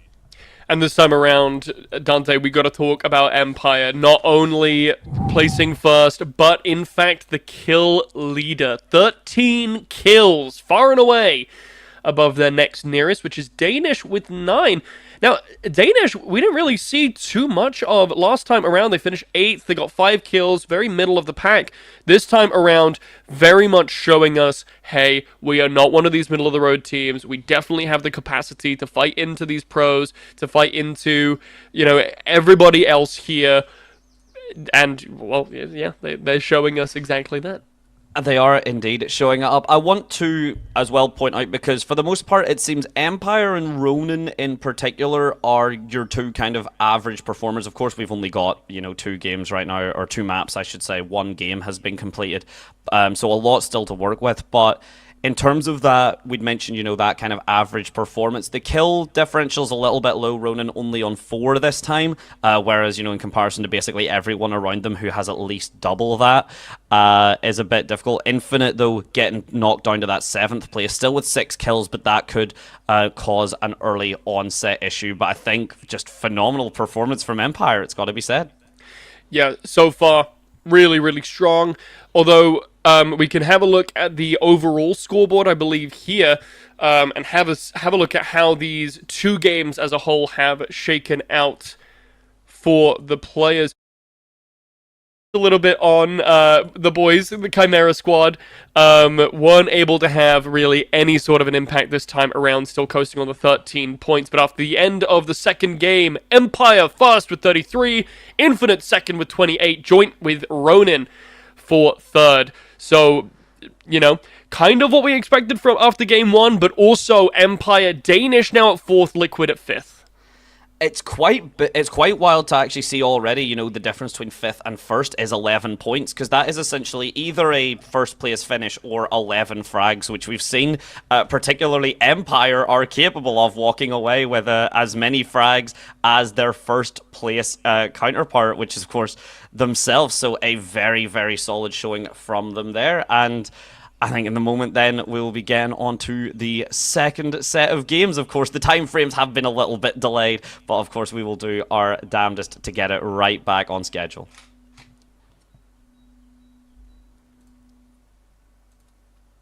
Are you ready? Are you ready for the comeback? Yeah. Are you ready for the comeback? We the ones that ready for whatever. We gon' have to show them something, man. Let me see them hands up all the way front back. You don't understand that I'm doing what you can't with no cap. This is the return of the one. You ain't see him coming, you just heard drums. They've been ready for the battle. Any person that comes got the weight of the world on them. Yeah, they're too strong. I might have been down, not out. It's on sight, you gon' figure that out. And I might have been down, not out. Only one thing I gotta know now. So are you ready for the comeback? Yeah. Are you ready for the? Are you ready for the comeback? We the ones that. Let me see them hands up all the way front back. Yeah, it's the comeback. Are you ready for the comeback? Now I see you with your bad self. If you into taking L's, then I can't help. I'll be the self-made champ, look at my belt. I built this all from the ground up, that's all by myself, y'all know. This is the return of the one. You ain't see him coming, you just heard drums. They've been ready for the battle, any person that comes got the weight of the world on them, yeah, they're too strong. I might have been down, not out. It's on sight, you gon' figure that out. And I might have been down, not out. Only one thing I gotta know now, so are you ready for the comeback?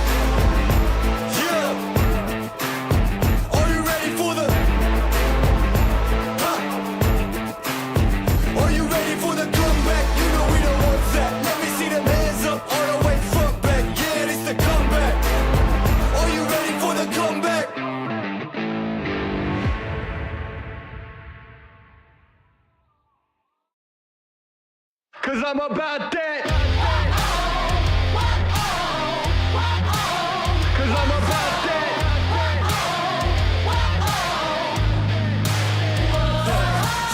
I'm about that come up, running up on them fools that are talking foolish. Try to get them funds up, killing the mic just like I ran in Jules in. Y'all gonna get done up front, knowing that kid with an attitude. But you can't really blame this motherfucker, he's doing what he had to do. I'm about that cash flipping, I'm getting it on and off the market. Not about that VIP, not me, not never been a fan of carpets. All about that RIPs for all of my G's that's gone departed. All about that business, what I started, I'm about that. Top down, I know you're not ready. We ride, we go heavy. So high, we see the whole city. We own the night. Top down, I know you're not ready. We ride, we go heavy. So high, we see the whole city. We own the night. Know that I'm about it, want it, man, I can bring the drama. But it ain't by chance I'm fucking rapping, you don't really want a problem. Made a little cash in the back end, but still rapping, they call me starving. Yeah, y'all ain't gonna ask who the man is, hope I'm gonna be like, beg your pardon, who? I'm about them 2 cities with me, repping them hardest. And I keep it 250s playing, always been an honest artist. And I got that crew with me, haters, better go watch the comments. And it's on the fence for dog, I promise, I'm about that. Top down, I know you're not ready. We ride, we go heavy. So high, we see the whole city. We own the night. Top down, I know you're not ready. We ride, we go heavy. So high, we see the whole city. We own the night. When I'm all about that get it, how you living, homie? Not about to knock your hustle, getting that money, homie. All about that, I don't need eyes, but I got a vision. Listen, none of my shit is written, bitches know that they bear witness. I'm about that ride or die, I'm fools that come before me, trying to forget who I'm. It's like forgetting your vows at a matrimony. Line, I'm gonna be saying I'm playing mangs, I'm fucking phony. Y'all gonna put in work in the game and own me, I'm about that. Top down, I know you're not ready. We ride, we go heavy. So high, we see the whole city. We own the night. Top down, I know you're not ready. We ride, we go heavy. So high, we see the whole city. We own the night.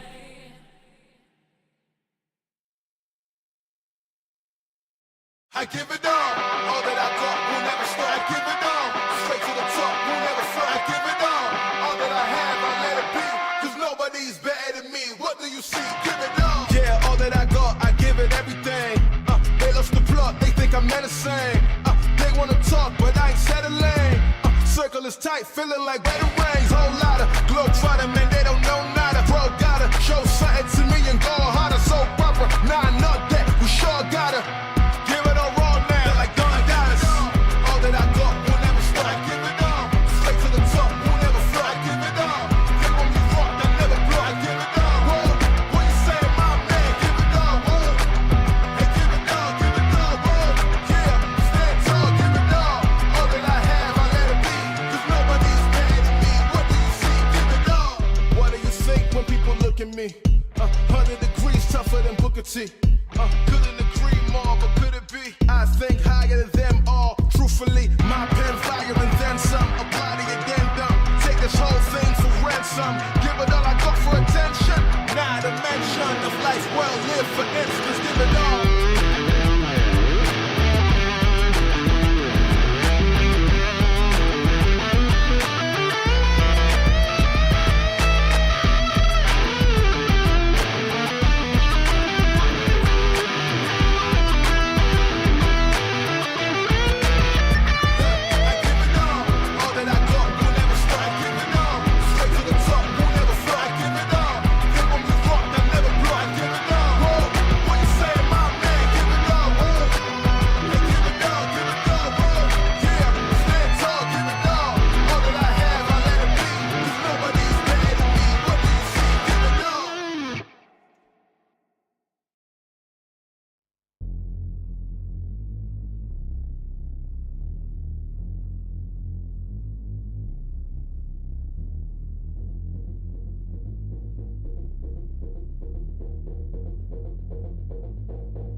working, going hard, it turns out they've been hurting, but it's mine is no doubt.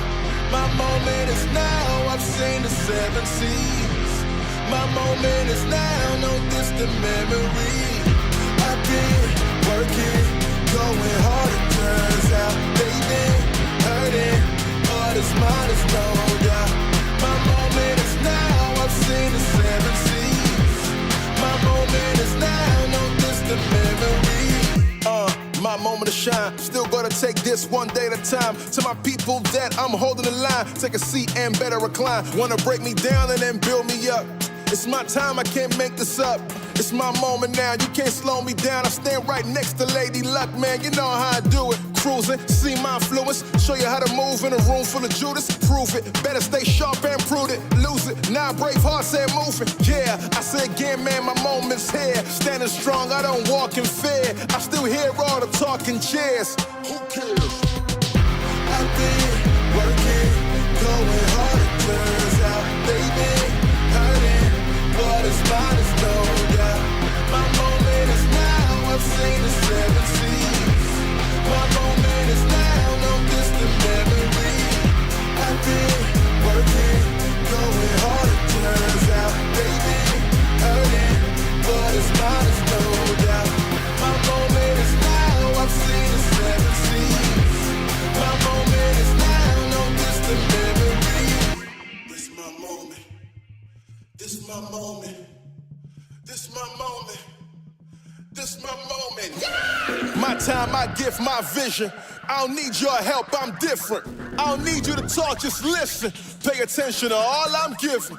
My moment is now and here. Never been scared, let's get that clear. Real ones inside, I see my peers. Hold that tear, yeah. I gotta go back there. Showing you the ropes. Never take no for a no. Ready, set, go.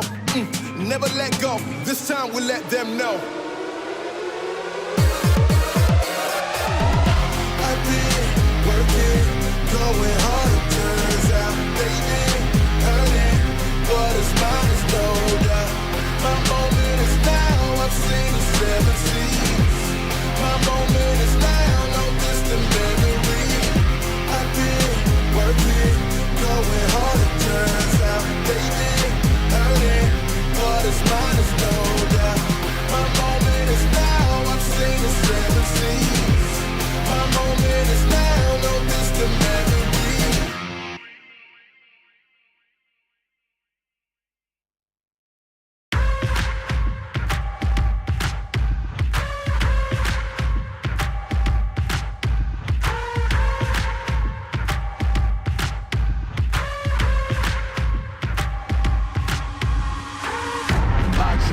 Boxes, I cannot fit in the boxes. Stop it, quitting was never an option. Exhausted, this passion is never exhausted. And you cannot stop it, nah, you cannot stop it. I had to switch up the flow, show you the way that it go. God is good, but his life is hard. But it gets better when you grind it smart. I'm just really trying to leave a mark. We tired of being who they say we are. That's the baton, we gon' take it far.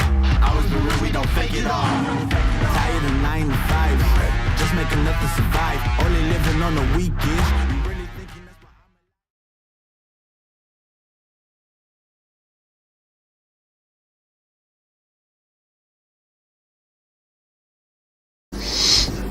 Hello ladies and gentlemen, and welcome back to InCap Legends. We hope you're locked in and you're ready to drop back into the action. We've had lots of strategy and positive vibes thus far, lots of picks that we weren't really expecting, and some that very much we were. I am Purge, I'm joined by Rezi. Hello? This event was initiated by Otto Puck, the president and CEO of InCap, a global electronics manufacturing company. He sees great potential in bringing tech and gaming together, along with the educational communities. InCap Legends is all about recognizing the skills that esports builds. Teamwork, quick thinking, strategic problem solving skills are just as valuable in engineering and electronic manufacturing as it is in esports. It's all about opening new paths for young people to explore where their interests might lead, and even towards future careers in tech. And yes, Otto's jumping in too, alongside his team, Boss Battle. Thanks for being soon, and have fun everyone. Oh, yes. What did you think about the previous matches, Rezzy? How are we feeling about the teams shaping up into this? I actually had a lot of fun watching those teams, to be honest. I'll give you Purge. I think Ronin and what was the other team? I can't remember what the other team was, but they played Empire. so amazing. They played really, really well. Obviously, we got Kamba, who was a collegiate team. They played also very well, getting top 5 consistently. We also had Team Liquid getting top 5 consistently. That was very good. Team Infinite up there as well. Danish also snuck in a bit. 10k as well, but Finland Gaming as well. A lot of Ash kills as well, to be honest. The matches are shaping up quite nicely. Love to see that representation from those collegiate teams as we go into this next match. Eyes on the picks. We're seeing the Ash, we're seeing Ballistic, we're seeing Alter, and my favourite, I gotta mention it when I'm on stream, Pathfinder is back, baby.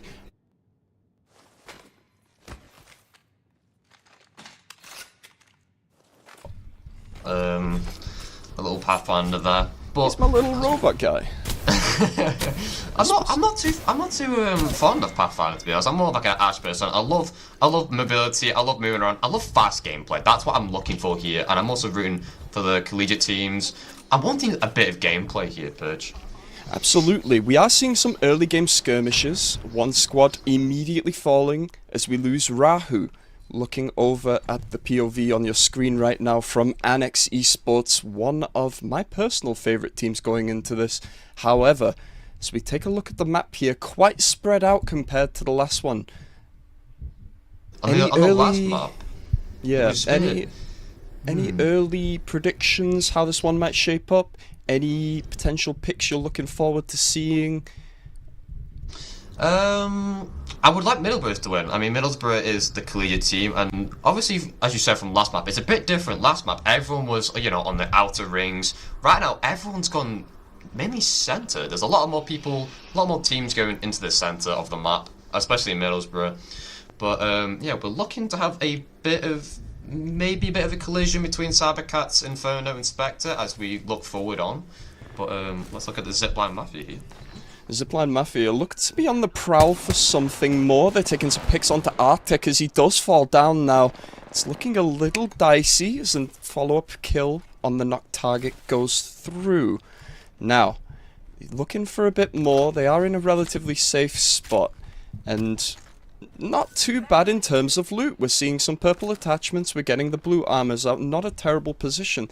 I would like to highlight, however, at this point last game, a lot more squads were dead. Does seem to be a little bit of a slower pace this game. Yeah, I think teams are like relaxing into it. It's obviously a bit of a switch of a new map. There's different teams. I think they're trying to ease themselves into it, waiting for like maybe the next game to start barreling in, know the map, know where the loot is, know where players and teams like to land, and then go into. But as we see here, Navy has just been eliminated. That's a full entire squad down. We lost Navi already? They were one of the favourites to win the whole tournament. Yeah. How have they died this early? We're gonna have to figure that out later.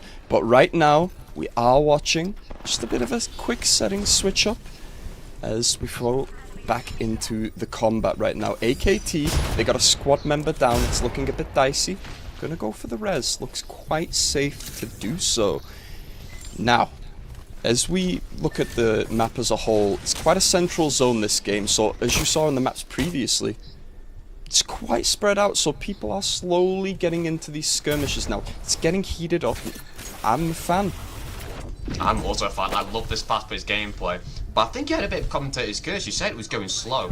Right now, there has just been 3 squads that has just been eliminated.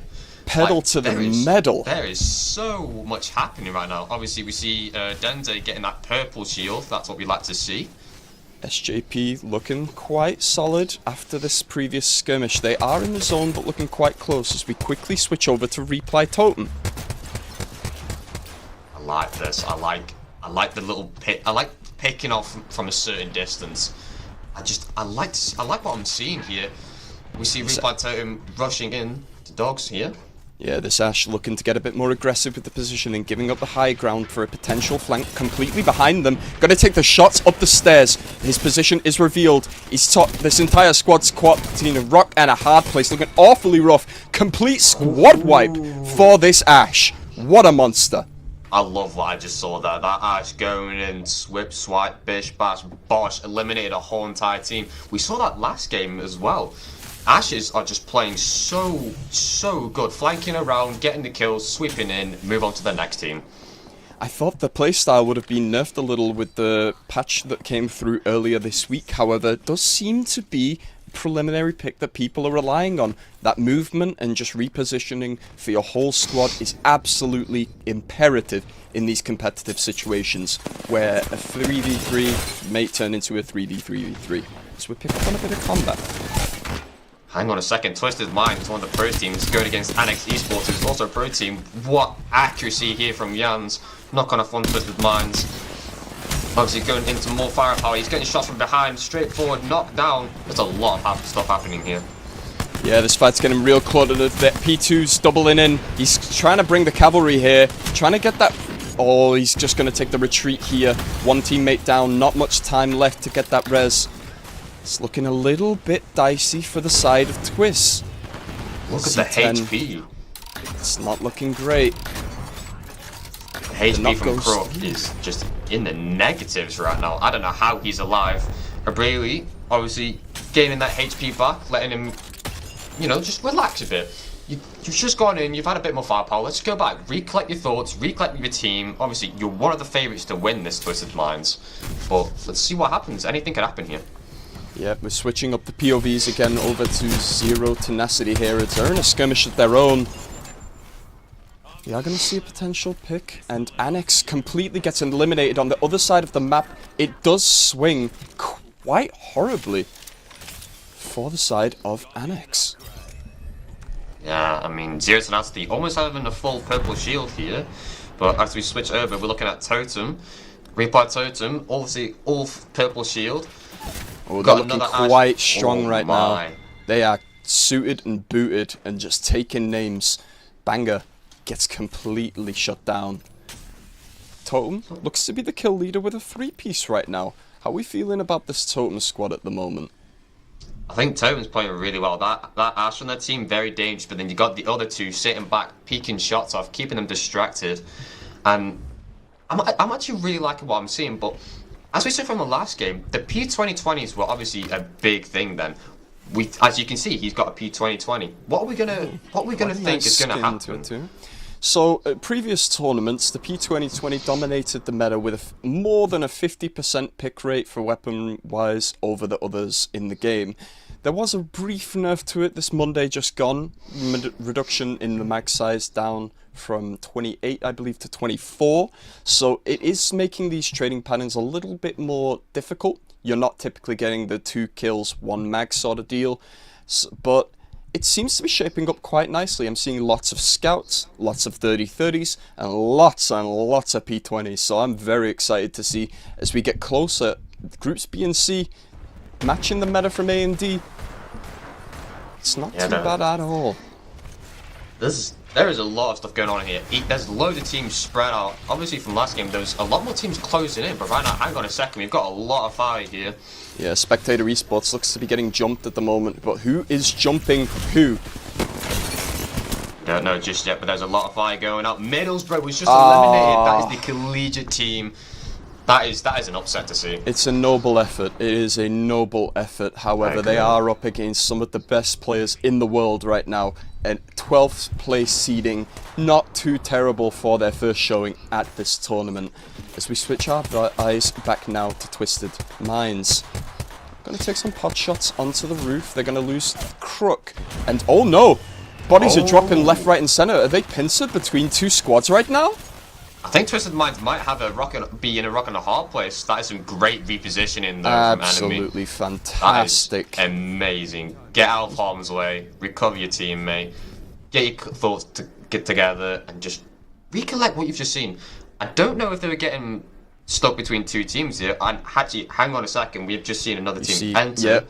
Kick are entering from that valley right now, in between Z10 in the center and that other squad just up in the high ground. It will be a 2 versus 3 versus 3 by the looks of it. However, panning elsewhere on the map right now, we see Cybercats running a similar setup to the previous comps we've seen. They're looking quite healthy on armor. However, Lonzy taking a bit of damage. Wow. The destabilize goes through. They are going to take a bit of chip damage. Does lose the shield. Now we are going to look further. GN is getting dropped. Not quite the finish on there. Going to look at a bit aggressive on this Ash here. Looking to finish off that down target. And gets it as Tax looks to be next up on the menu. The double shots coming through. The accuracy is superb. Absolutely dominated. One member left. What I'm seeing. This is amazing. And AKT just being eliminated. We love... One thing I'm seeing with Ash a lot, they love to carry a Kraber and a P2020. They love to just rush in and just use that P2020. But let's pan back over to Zero Tenacity versus Kick right now. There is so much happening right now, left, right, and center. Look at the kill feed. Oh, they're in the thick of it, using those shields perfectly. Gonna try and take this shotgun blast to the side. However, oh my goodness, the bloodbath doesn't end. You win one just to lose to another as Totem descend like hawks from that rock. Absolutely amazing game sense from Totem. Just let that team just fight another team, and then once it's finished, rush in. Do not let the team have any time to heal. I love it. Down to 8 squads left. Yeah, 24 really players. We're This getting is into looking very those cool. heavy point thresholds now. Kills are great. They'll help pad your stats and give you bonus points. However, it's longevity that we're looking for here. Those who make it to the end gain the most amount of points for free. You can get to that final zone and be second place with 0 kills, and it will net you quite a feasible 9 points. However, looking for it now, Spectator rotating towards the zone, followed swiftly by Twisted Minds. They're going to push into Cybercats here as Pot rotates down to the south. I'm expecting something big to kick off in the central valley right here. What do you think? I agree. I'm looking at Zipline and F9. I'm waiting for just some fight to happen, but hang on a second. We can see Replay Totem flying over to F9. Oh, There's yeah. going to be loads of stuff happening here. Oh, it's about to go down. Is Totem, do they know how close they are? They're taking a pot shot at one squad, however, I'm uncertain if they're aware of the squad lying right nearby.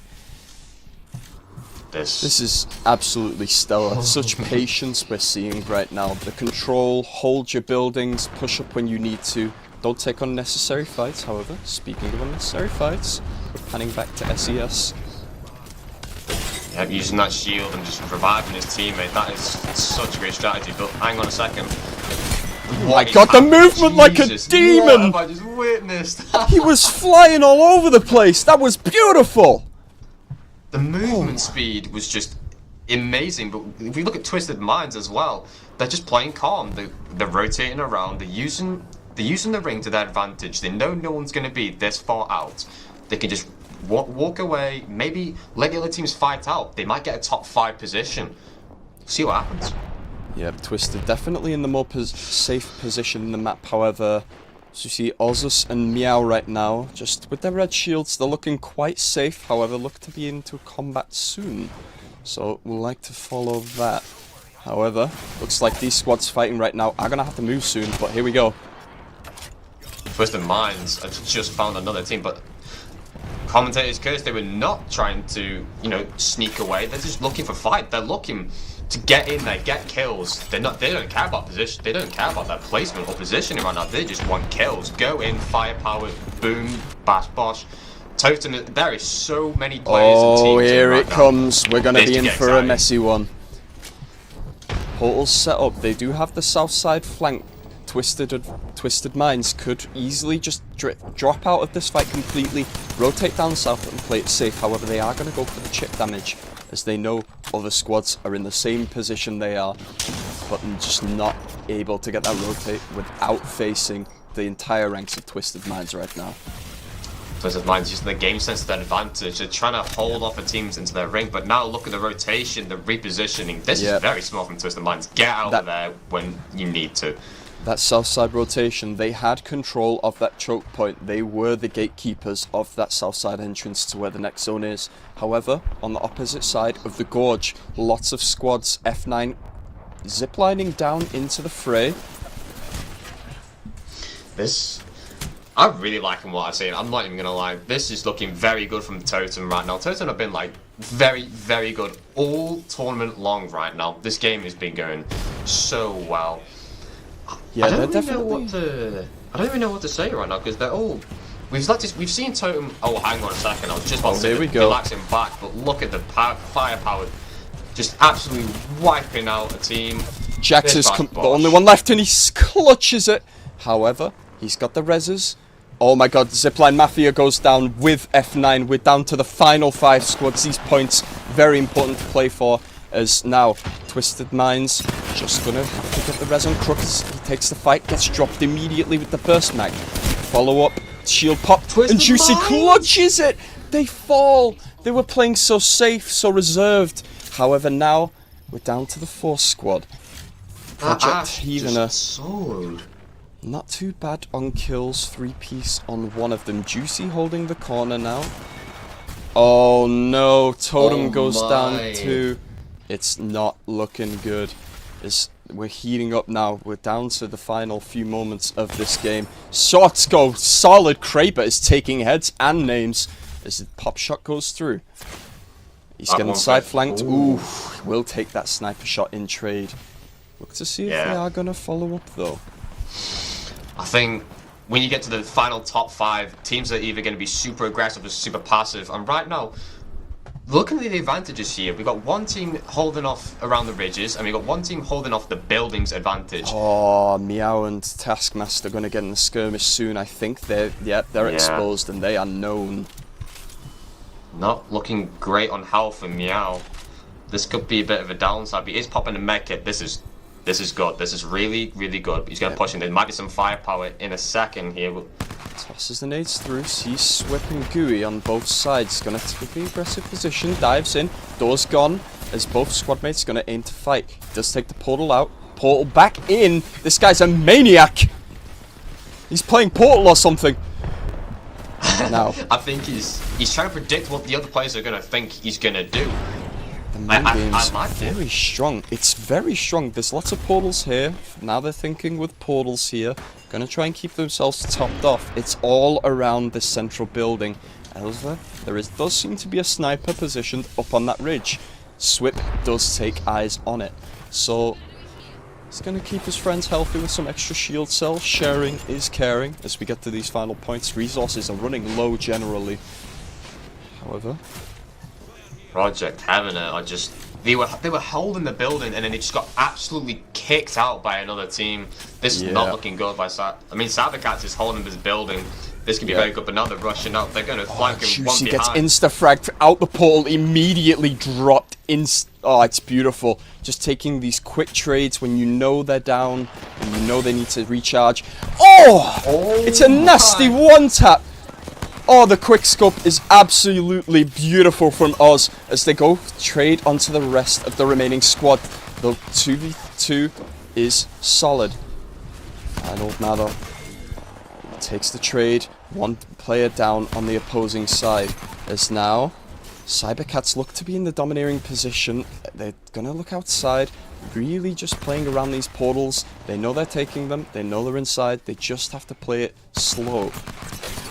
I don't think they have to play it slow. I think it's a 2v1 situation, use that to your advantage, and they do. Cybercats wins it all, rushing the last man, and they knew what to do. They knew to rush the last person, because if they're going to get revived, it's going to go to 2v2. I loved what I saw there from Cybercats. Absolutely. That control of the central building there was so important in that final skirmish, and Cybercats just walk in there like they're the landlords. Just kick them out. You haven't paid your rent. Move on. And they take the first match from Group B versus Group C. Just How do get you out think- my building. Oh yeah. How do you think the meta compares from these groups to what we have just seen previously? A and D, similar sort of setups, but how do you feel this B and C group have formed against? I think the B and C groups, they like taking it a bit slower in the start. They like to fully get the weapons instead of, pushing into the other teams, get the kills before they even have a chance to loot or get any consumables. But we're seeing the same things with the same ashes. Go in, go flank, use the P2020s, the cambers. I like what I'm seeing, to be honest. It's fantastic Apex, and there was a little bit of worry from some of the players in the match screen, some were talking about the meta, some were talking about other things. However, some people were wondering if that P20 is going to really hold up. And my god, it is. Every comp has got this gun in their hands, and they're all shining with it. It's beautiful. Yeah. I mean, we saw some great accuracy as well with the canvas, some great headshots, one-tap dings, 150s, 210s, all over the places, just taking their heads off of their bodies. But yeah, I really, really want to see a bit more aggression though, because it likes to sway between being passive and then aggressive. And you know me, I love playing like an Ashe. I love being aggressive. I love getting in there, getting kills, doing damage, and then getting out of there. Well, speaking of kills, Rezi, did you know this game, Cybercats absolutely fragged out with 17 eliminations on top of the first, leading the groups, all groups, with a resounding 29 points. Team Pot following up behind them, 13 points to themselves. Project Heavener and Reply 3 and 4, Twisted Minds in 5th. They weren't able to get the picks, but that playstyle did work them into a soft, comfortable 5th. Reply Totem were bloodthirsty though. 10 eliminations on a 4th place and first on 17. These two squads were taking names and I loved it. I loved every moment of it. They're making a statement. They're trying to say, we are here to play. Those teams are here to grab the prize pool and get out as soon as possible. Make their names known for. Make them a feared team. And when they push, they will push. They do not care. They will go for it. Whatever they have, they will have something to counter it. And I love the building push from Cybercats. I'm not gonna lie. The Cybercats rushing into that building, taking it, I think that was the main play of what gave them the advantage into the game, which made them the champions of this tournament.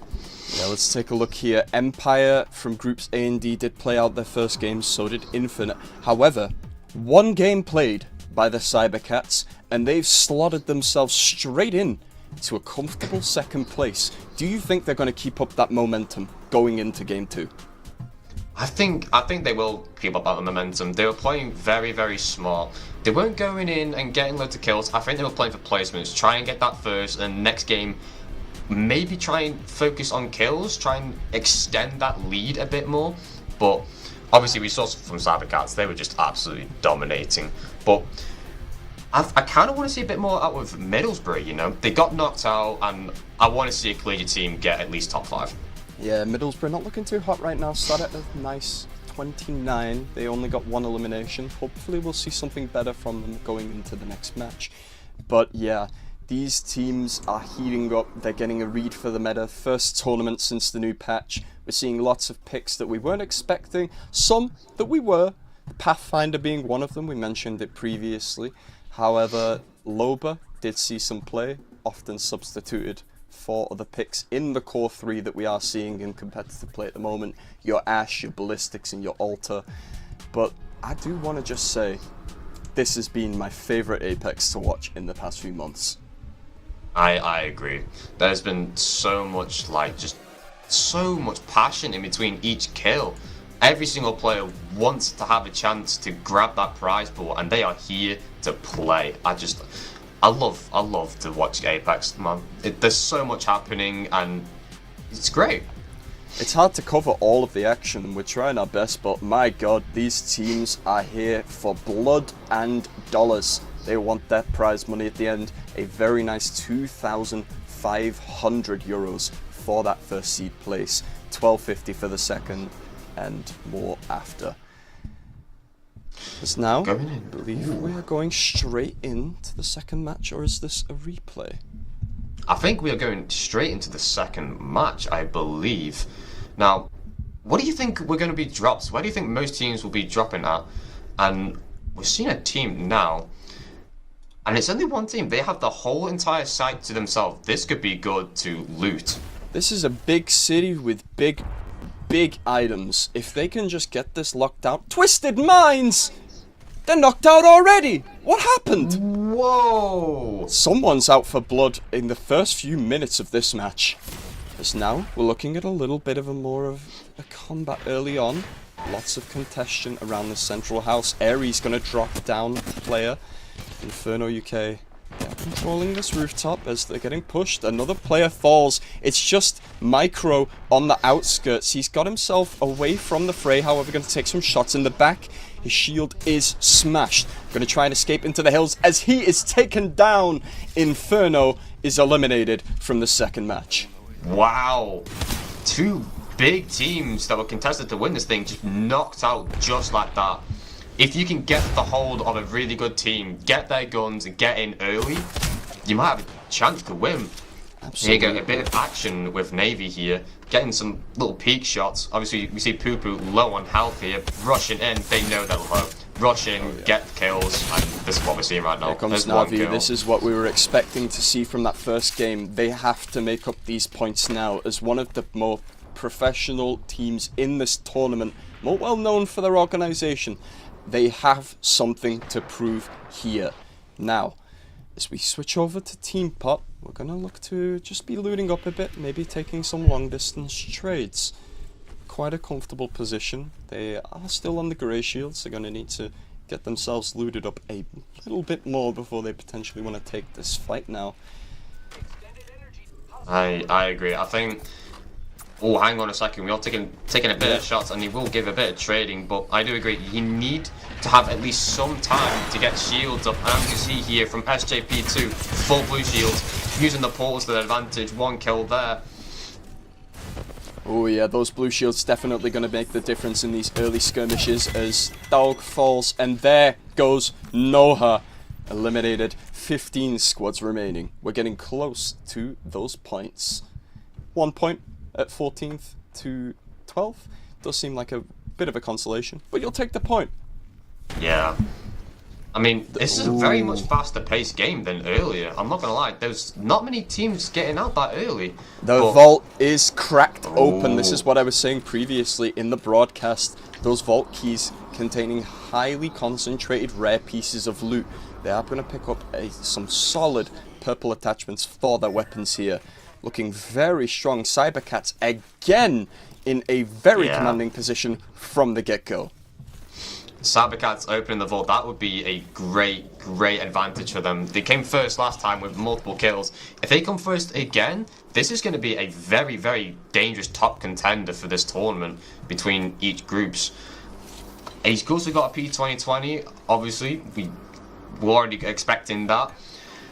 Yep, he's got the 30-30 for the long range just to keep it in reserve. Now, those P2020s, he has got the double gun attachment. He's got purple barrel and mag, I wanted to say that I saw.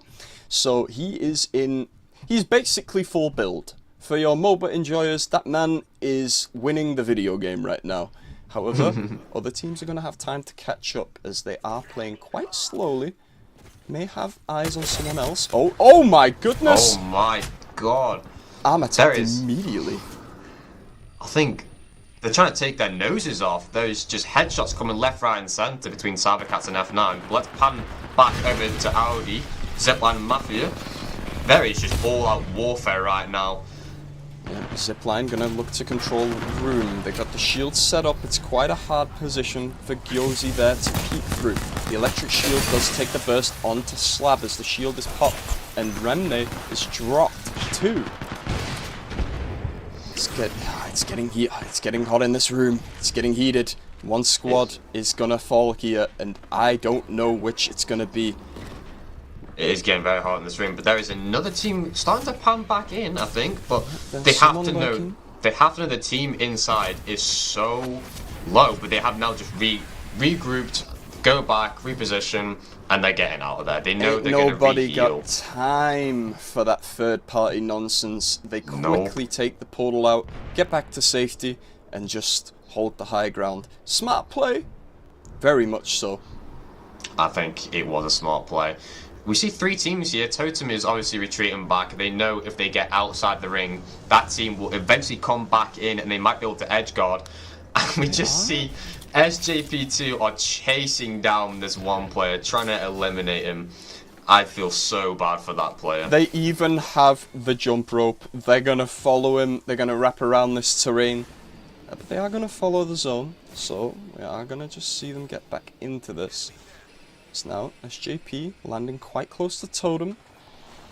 Oh, there's another team off to the left, They're also encroaching on the left. Might get a little bit bloody in these mountains right now. As medkits popped, that zone ticking for damage.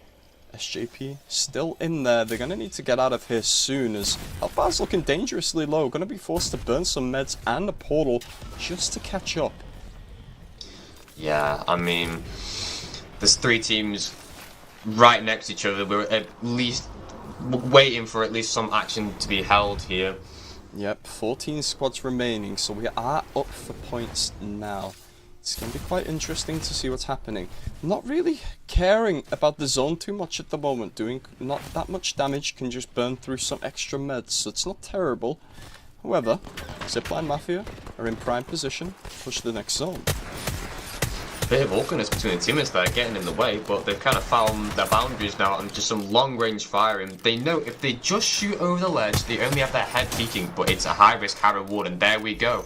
There was the high-risk, high-reward, and they're able to see some teams dropping down, popping the shield up. Cypher drone's going to get a lot of intel before it is destroyed as the res goes through onto the Pathfinder. Another squad pushing them from behind, so they're going to have to deal with this before they push into the zone and into that valley. Look to see how this goes. It is Na'Vi. This is going to get a little bit intense. Bear with us, audience. Yeah, get your strap in, get your snacks, get your drinks. We are having a game, ladies and gentlemen. But obviously, Totem is a bit low. We're looking at Spectre. The teams are starting to dial down a bit now. It was a bit faster paced, but hang on a second. Here we looking are. at SPJ2 versus Spectre. A lot of gunfires happening right now. That was SPJ up on the cliff. That means Na'Vi must be in tow immediately after this, and I think they are. Spectre eliminated at 13th place. What a third party from Totem. Yep, Totem here now, just going to try and get up their Ash. Looking quite safe to do so. They're just going to rejuice on the meds, get that healing back. Just hopefully just get a minute, breathe, and just control. They are going to have to move for that zone soon anyway, but for now, they've got a minute. Yeah, I think if we pan back, Totem love to do that. They did that in the last game. They love the third party. Wait for the teams to fight, and then once they're done, rush in, give the team no time to heal, and then they just wipe out the whole entire squad. And they're chasing down another team. Yeah, they're up behind Fat and Korave. So we're gonna see if they get scouted out. Fat may turn around and just see them on the back half. However, similar playstyle from the first game. Totem rotating just around the circle, not pushing too far in, just holding that edge. It's not a bad strategy, but they're going to have to get a bit bloodier for those points if they're wanting to secure a better position for themselves. Yeah, I mean, 2 players on Totem are still on blue shields. There still is 12 squads remaining, but if we pan back over to Zipline Mafia, they have just been under constant fire, I feel like. Each time we pan over to them, they are always under constant fire. The Mafia on the zipline getting hit like it's New York City. Not looking too good. Gonna have to pop the shield charges on the roof of this building. Quite exposed in the open, and we see Tax below. There may be a squad nearby. Yeah. Oh, here we go. Using Quite the game exposed zone. on this roof. Oh, Cat gets dropped from that roof. What accuracy from Zipline Mafia. I mean, the teams are just using their game sense now. They know where the opening spots are, they know where the doors are, the rotation lines.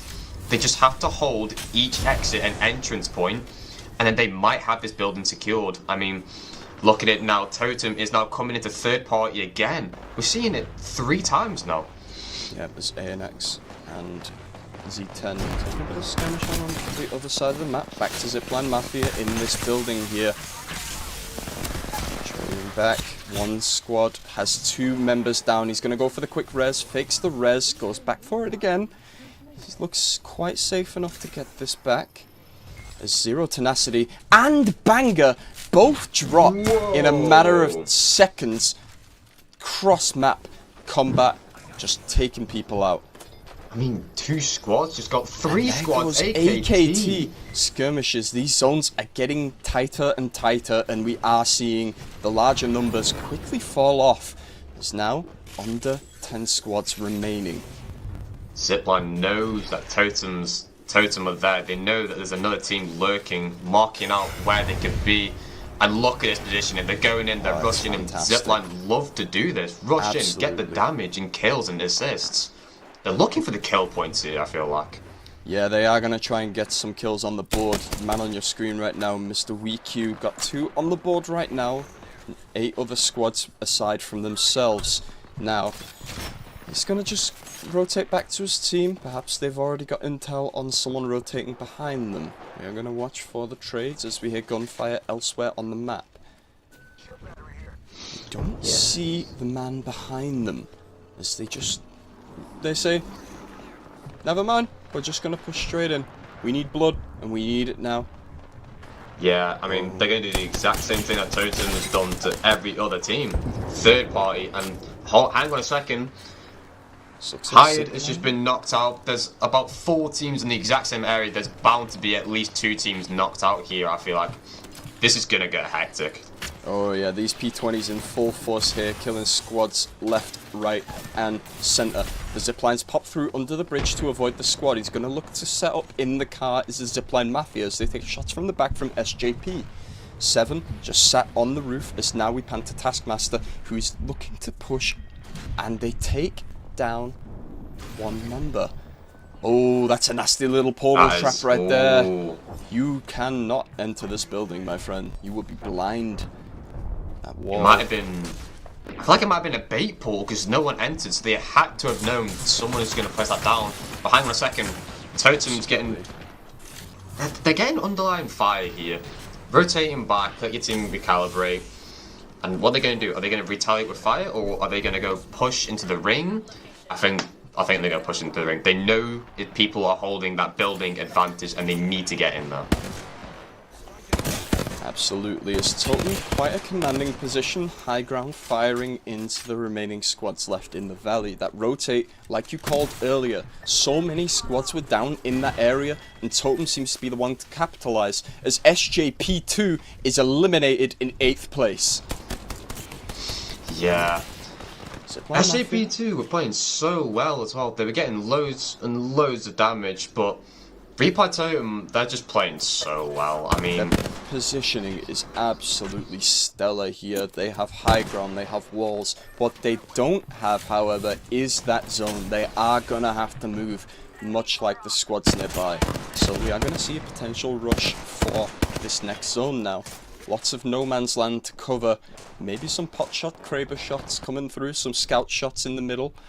But Team Pot flying straight through. Na'Vi looking to hold their position for now. Zipline and Totem, they're going to have to push in as Annex and F9 look to meet for a skirmish soon. I think Team Pot did the exact same thing I would do. Since you have no one on you, you have time to just go and take that building advantage, stay in, let the teams push you. But if we look back over here, Totems are taking underline fire. Hang on a second, Totems might be eliminated here. Yep, 1 down, 1 needs his banner recovering, and 1 member left. As Na'Vi looking much better in this second game, as Slab taking a little bit of extra damage for his troubles. Tries to secure himself a new portal for him and his allies. Here come the boys. Is now going to take a little hiding behind the chair. Looks like they are getting pushed already. That is so smart. Run to another building, place down a portal, let your teammates come through. Repositioning is so important in Apex. If you don't have good repositioning, you're most likely to be eliminated here. Absolutely. Is now Annex going to take some pot shots down into the valley, into this building here. Is now Zipline going to try and take some picks into that central car, which is holding Totem. Replay Totem has just been eliminated. Yep, Totem must have been eliminated on the rotation as we go right back into this combat. Rim popping those shield cells. They're very lit for damage right now. Only cover they have now is this car. No longer occupied. This Kaina looks to potentially rotate out. They are so close to danger. They know at some point they're gonna have to push in and eliminate that team. But they're getting another online fire by NXT Sports. That is so smart. They know the positioning. He's covering the flank. Oh yeah, He knows got this. that flank covered. He has the high ground now as the R99 wasted mag. He's not got time. He's going to have to burn the rotate and maybe come back to his team a little bit as he pops the portal charge. Not a bad positioning here from Na'Vi. They have a car. They can't drive it, but they have a car. They do have a car, indeed. But I'm so impressed by the knowledge of these players. I mean, obviously, watching some of the best teams in the world here, they know that some teams just won't push them. They have free fire and they can go wherever they want, pretty much, as long as they have their team backing them up. Movement plus zone control will always be a fundamental point of Apex, and that is why we see characters like Ash, as we get into combat here, Wow. just beamed immediately as the Peacekeeper drop is going to come through. He's taking the air dash forward, going to take that final tread onto Na'Vi. He has no shield. It's a 1 versus 1 on this platform. Popping the shield cell, trying to get himself healthy. Going to try maybe go for the res. Team Pop eliminated. Zipline Mafia eliminated. Down to 3 we're down squads to left. 3 this Top match. 3. Na'Vi. Na'Vi eliminated. It's a 1 versus 1. Wow. Annex in a much more favourable position as they gun Oh down my God. Annex. Oh my goodness. It's absolutely absurd. 4 squads eliminated in the span of like what, 15 seconds? That's how these zones incredible. get. That's how these zones get, man. That is actually incredible. I'm not even joking. That was amazing. 4 squads, about what? We're looking at about 12 players just eliminated instantaneously, and Annex Esports swiping them up and just taking them all out.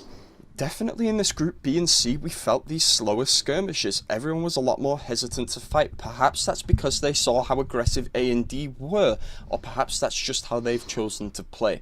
What I want to highlight, however, is how well Na'Vi did in this match compared to their first, finishing roughly around the 3rd place position. Not bad at all. Gonna gain some quite a few points for themselves. Anyone you wanted to highlight, Rezi? Anyone who caught your eye in this match? Anyone you were quite proud of, or using a weapon you didn't really expect to see? I would like to say Cybercats didn't perform as well as I thought they would. Cybercats got eliminated earlier than I thought. I thought we were going to get at least top 5, but they didn't. They got eliminated quite early on. And as we saw last game, they eliminated pretty much every single team. They dominated. Yeah. But obviously, seeing some other teams is just it's good to see some other talents. We'll have a graphic on the way to see what the elimination count looked like for Annex, Heavener, Na'Vi, Zipline Mafia and Team Pot in that top 5 positions. However, such a different match. Cybercats finished 14th and without a single kill this game. And that just goes to show, while this is an esport, it is still a battle royale. Loot and landing location and contested squads will always be different every game. It's one of the joys of the sport. And unfortunately for Cybercats in this game, not that impressive as a showing as the first. But now, No. Annex, not bad at all. Seems Annex racked up a whopping 15 kills, putting them in the 2nd spot, overtaking Cybercats. Now, look at that distribution. We've had 2 series, A and D and B and C, and this is the first standings of all of those groups right now in the top 20. Empire did absolutely fantastic in their first game as Annex crawled up in the 2nd game with a solid 15 kills, and Cyber trailing just behind. I'd like to highlight... Oh, go ahead. Sorry. As you saw from last game, Team Infinite and Ronin played so well, but I think this game, it's been better. I think this series has been way better. More points, more kills, more domination. This is what I like to see. Absolutely. It felt like nothing was happening until everyone on your screen is either dead or dying, and I loved it. Those moments where anyone could be around any corner, any portals could appear, and another squad can be right there. We saw it in that final zone. It was absolute insanity. I love it. I love it too. I mean, I think if we look forward to future games now, what are we going to see? Are we going to see some similar tactics, the same weapons, same guns? I don't know, but we'll have to see later on. Absolutely. P2 seems to be holding its own. Couple Krabers picked up from airdrops, Peacekeepers where you can find them. However, the 30-30 remaining quite reliable after its nerf. And also I would like to highlight the presence of the Scout still being here. The Scout, been meta for quite some time now. However, over the course of these series we've watched now, it's been quite a highly contested weapon. Sometimes even swapped out for those dueling pistols P2020s. Honestly, I do was agree, not to be expecting this meta shift. Yeah. Okay, well, we will head to a short little break, so we will be back with you guys shortly enough. Take care, everyone.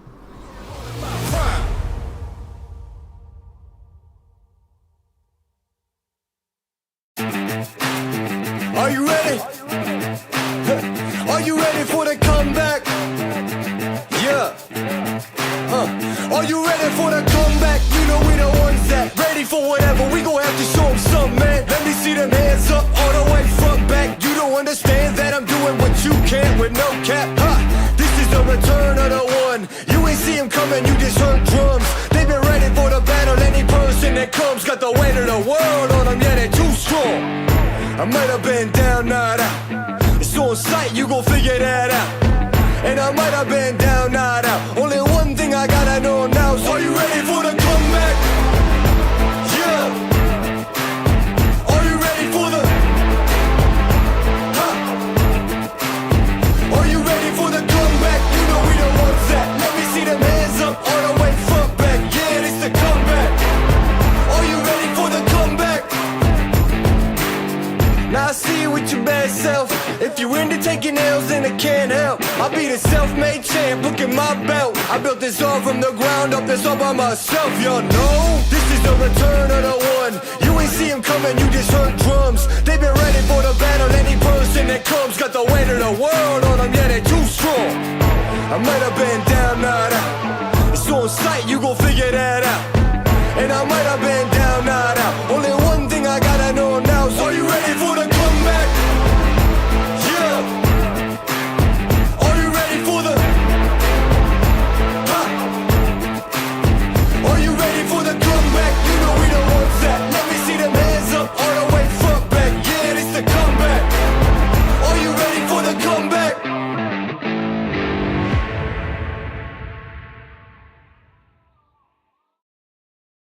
Cause I'm about that. Cause I'm about that.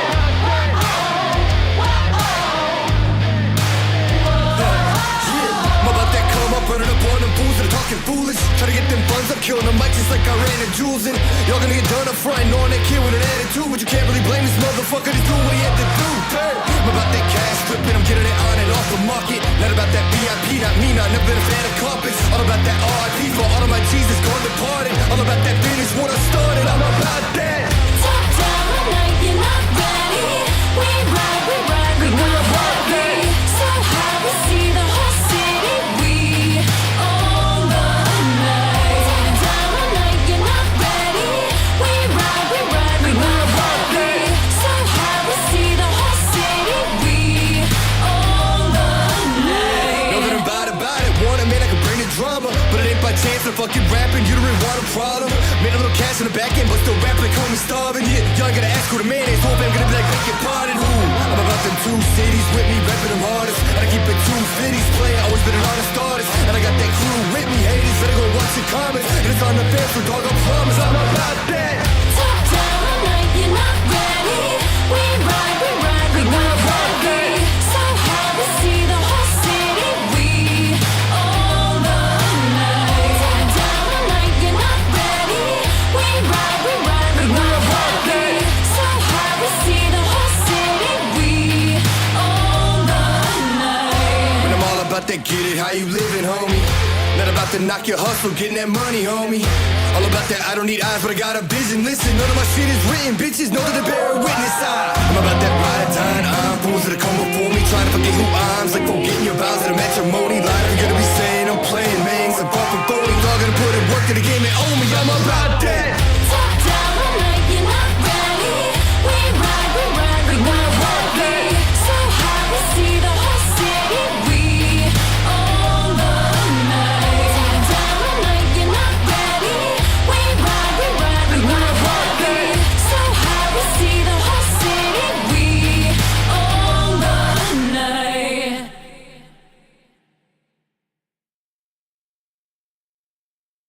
I give it all that I got will never stop. I give it all, straight to the top, will never flop. I give it all that I have, I let it be, cause nobody's better than me. What do you see? Give it all. Yeah, all that I got, I give it everything. They lost the plot, they think I'm menacing. They wanna talk, but I ain't settling. Circle is tight, feeling like better rains. Whole lot of globe trotting, man, they don't know nada. Bro, gotta show something to me and go harder. So proper, nah, not that, we sure gotta give it all raw now, like Don Dallas.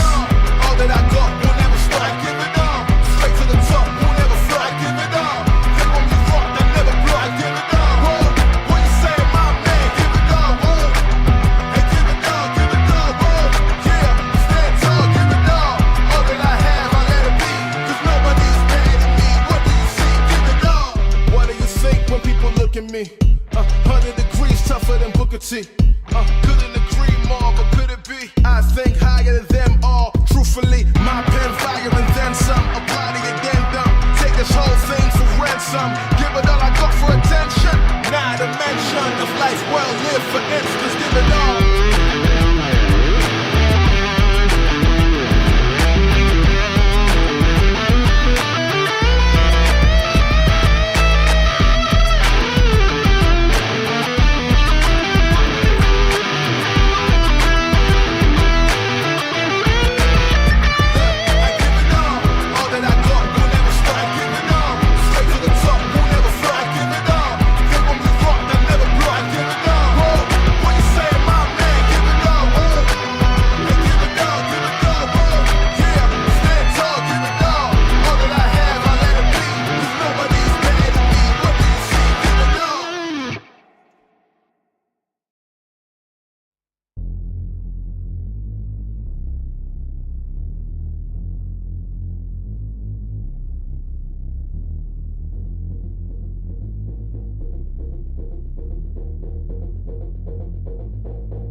Working, going hard, it turns out they've been hurting, but it's mine is no doubt.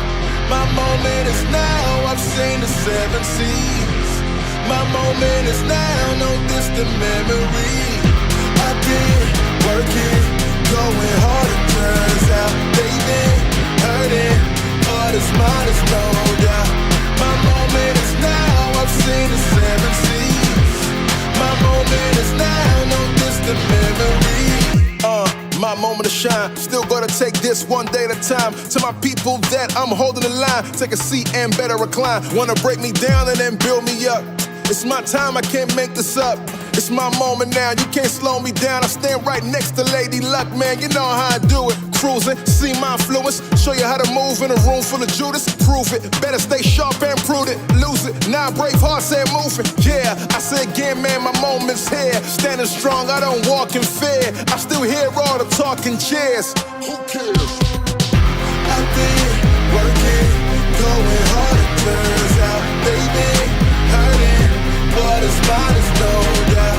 My moment is now, I've seen the 7 seas. My moment is now, no distant memory.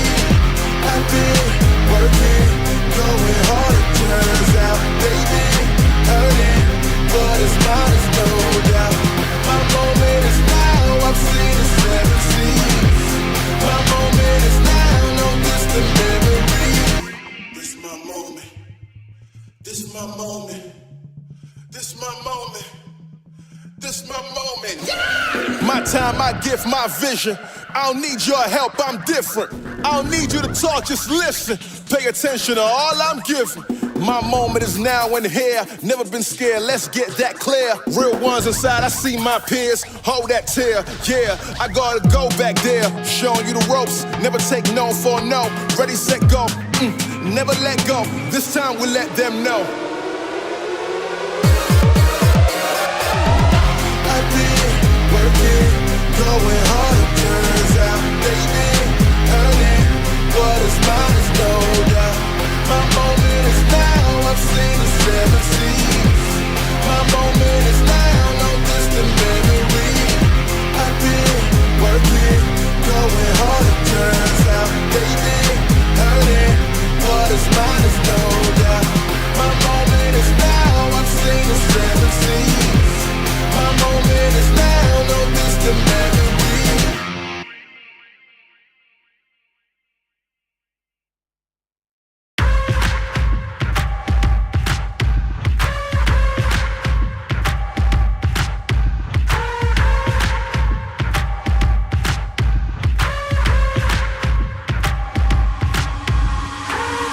Boxes, I cannot fit in the boxes.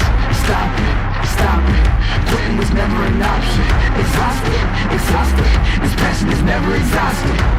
And you cannot stop it, nah, you cannot stop it. I had to switch up the flow, show you the way that it go. God is good, but his life is hard. But it gets better when you grind it smart. I'm just really trying to leave a mark. We tired of being who they say we are. That's the baton, we gon' take it far.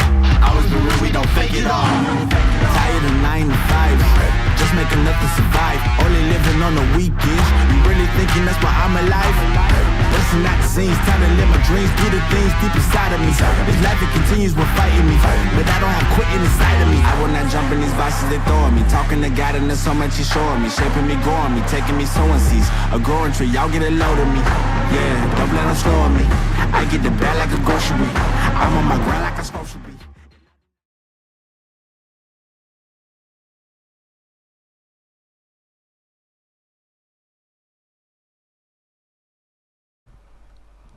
Hello, ladies and gentlemen. Welcome back to InCap Legends. It's myself, Mad Dante Killer this time, and joining me, the wonderful voice that you heard just in the last little set. It's Purge. How are you, my man? I'm not doing too bad, buddy. How's it going? Yeah, we thriving, we surviving. So I believe you will be able to just jump us through in terms of what we've seen and what we have to expect just coming up. But just as a quick reminder or refresher, or even just a first time for anyone that is popping in, we're very excited to have you for the continuation of this event. It was initiated by Otto Puck, the president and CEO of InCap itself, which is a global electronics manufacturing company. He very much viewed real potential in kind of bringing gaming, tech, and education together, because at the moment they are a bit split. And InCap Legends is very much about recognizing the skills that esports builds, such as teamwork, problem solving, and it's also then to open new paths for the young people in terms of like jobs and such that their interests may align towards, even possibly future careers in technology. And the team boss battle, Otto is in, but I mean, I guess that segues pretty well onto you, Purge. They've not been having the best run.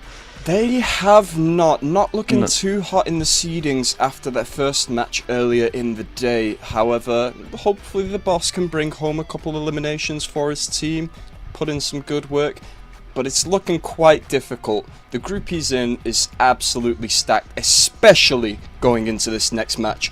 Likes of Navi and Annex put on absolute masterclasses in those last few games, fragging out left, right and centre. It's going to be a bloodbath. That bloodbath has very much been living up. I believe everyone's had time to soak it up, whether it has been those last big kind of aggressive matches. We've been looking at the scoreboard and such that we've been able to flash up. Just quickly talking about, last time we've seen the setups for it. We've had kill feeds raising up to like Ronin, who have been terrifying, pretty consistent placements and pretty high fraggers. And then we've had more along the lines of, even from our collegiate squad, a little bit kind of cheekier plays where the frags aren't as necessary to them, but they're very much happy to play that longer game, which they mostly have been able to survive towards. I believe a particular shout out to the Chimeras for managing that. Absolutely, these collegiate teams aren't doing too terribly up against these pros, and you gotta think about what it means to these kids. Apex is a huge game. Some of Oh, yeah. these players are playing against their heroes right now, and what makes for a better memory than taking down one of the big top dogs? Especially if you get it on replays. Especially if the replay ops then get it. That's already clipped and shipped. That's on the Twitter ready to go. And speaking of, the game should be hopefully ready to go very soon. We have been working off of World's Edge, and Kings Canyon was not... had to be removed, I believe, due to some custom games shenanigans. So we won't be seeing that just yet. But here we have a look at the groups. Very, very scary. As we said, Cambria, Chimeras, and Middlesbrough. So both in the top 5, which is very, again, impressive for the collegiate teams. I think we're going to have a lot of love for them, and I think, to be honest, very well deserved. I'm so happy that they're showing up, man. This means a lot to these guys, and you can tell if they can just carry it that distance, this will be a core memory for all of them. However, looking at the rest of the groups, it is scary. SJP2 were not slacking at all in that last match.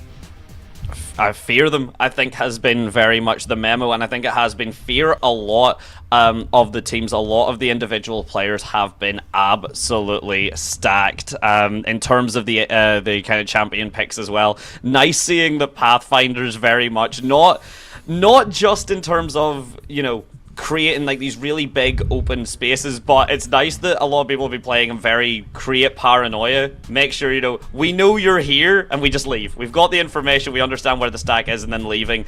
Ash has been phenomenal at that, and Wraith as well. The pick rates, honestly, a little bit surprising. That does come off of, as we said, you know, the patch, I believe, Purge, you mentioned it, was it 6 days ago? I believe it was on Monday, and yeah, it shifted up things quite a bit. We are seeing increases in play rates to some characters we haven't seen, not necessarily for a long time, but they've sort of been on the back burner. You previously mentioned the Pathfinder. I think we also saw a Cypher in that game, lots of Intel and Crypto, my apologies. Crypto drones were out all over the map. It was very nice to see something different for a change. It's one of the best parts about getting such a spread of team is you're going to get players that are super comfortable with everything. That's going to be obviously your navies, your professionals. Teams that have your comfort picks, you know, that will probably likely be closer to your collegiate squad, so your chimeras and such. And then you'll have occasionally the complete wild cards, people that are more interested in trying out Sparrow, because again, they are only, you know, 6 days old at this point. So yeah, Monday I think does take us back. Yep. To that time frame. So it's a very, very recent patch, as now we are getting to the drops. They have, of course, all been predefined, all been discussed with the groups. We will have to see if they are respected, or if that bloodbath that we are so fond of mentioning starts to run a little bit early. A little bit of contested areas, some people choosing the same zones and making it known that they're going to go there. So I'm looking forward to some early skirmishes here on this map as we look over at Na'Vi. Here we go indeed, of course, just all your usual, just your small pickups. Try and see what you can walk away with. The fact that we are already seeing some blue shields and things come online. There has been some phenomenal starts off very calm. Again, keep an eye on that top right, because once one team finds each other, I imagine we'll be seeing probably 3 squads get wiped pretty damn instantly. Of course, keep an eye out for Ronin and such. We have been talking about them quite a lot.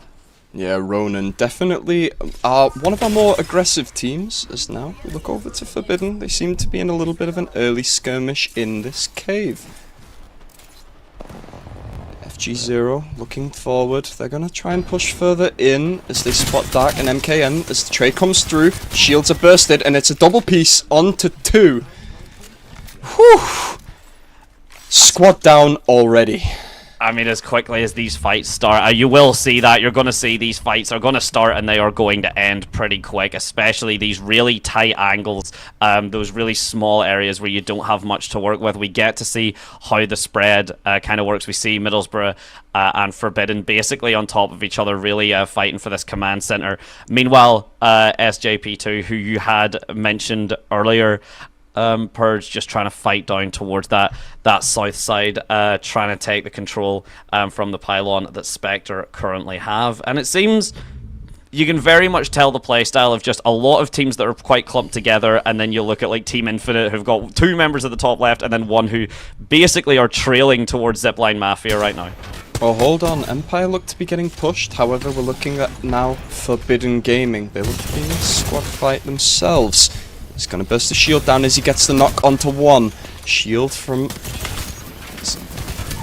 Oh dear, it's not looking good at all. Just completely eviscerated. Middlesbrough.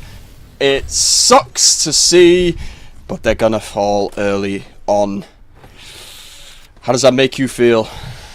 I mean, yeah, I think sucks to see, tragedy, or different ways to put it down is, of course, not too big of a surprise. I mean, we've been seeing an absolute dominating control, so to just get caught out there as Middlesbrough so unfortunately have. And speaking of getting caught out, it looks to be continuing the P2020s that we've talked about. This is post-nerf, and everyone seems very happy to run with them, and unfortunately, it is going to be UAIM gets knocked out. Gyozi able to make it work for Spectre Esports and get the revives back on track. Nice clutch there from Gyozi. It's been quite the MVP here for Spectre in the previous rounds. He's still showing that value as he takes out the final member. 16 squads remain. We're getting closer and closer to the time where squads can just get points through positioning. 1 point in the earlier stages, and the longer that you last, the more points you are going to rack up. As we see a bit of a skirmish here. No, it's boss battle. Speaking of how long can you last, unfortunate for them, another tragedy. The Zipline Mafia making sure their dues, their protection money is paid. There will be no patience for any late payments, and the Zipline Mafia collect it. Again, every kill a point towards, and I believe now with 15 squads alive, you're starting to get 1 point for position, and of course, you're going to want a lot more, but for Noah, it looks like that's all they're going to be able to take as they get cleaned very convincingly up by Inferno. That's an absolute sweep there from Inferno. It's complete domination. They take out them all. As now, I am seeing 2 members here on this Team Inferno. Seem to be missing a squad mate.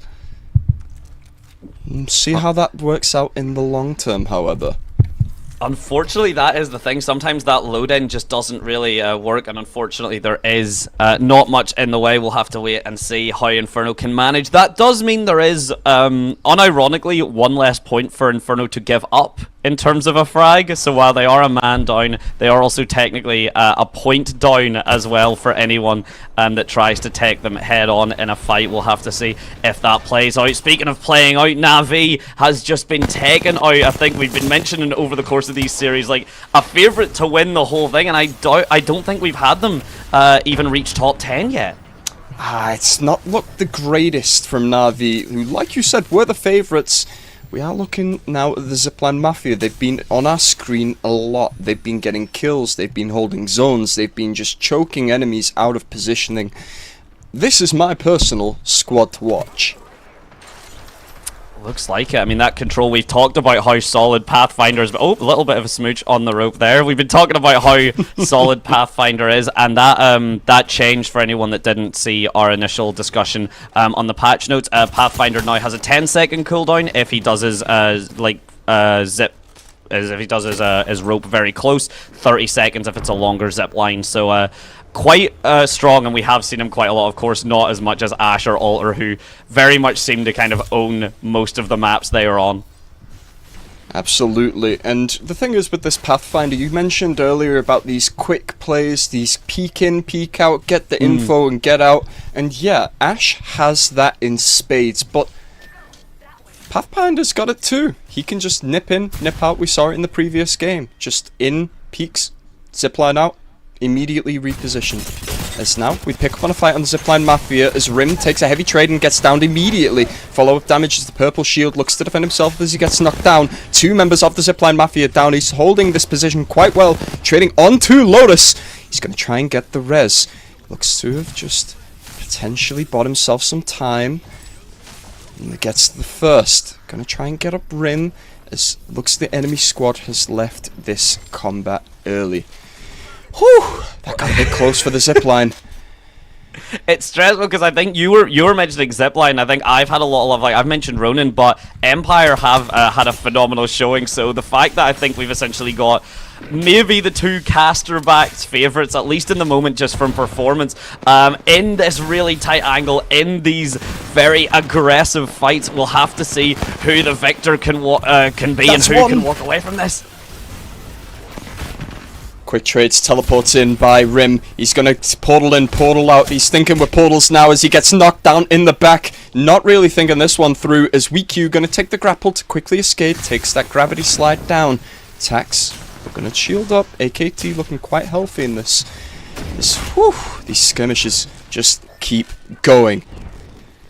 They don't want to end. You've got a lot of resources here. This is kind of the make or break section of this map. There's probably going to be, I would estimate, 3, maybe 4 squads are going to go in the next 2 minutes, and once they do, then the bloodbath that we've again brought up is going to be back in full force. At the moment, the disengage is very, very nice to see. It's usually once an engage starts, teams are super committed to it and maybe over-aggress. Really nice to see that patience that, okay, we've cracked a few shields, we've maybe caused a few shield batteries to be used, but we still want to get out and not risk ourselves getting third-partied.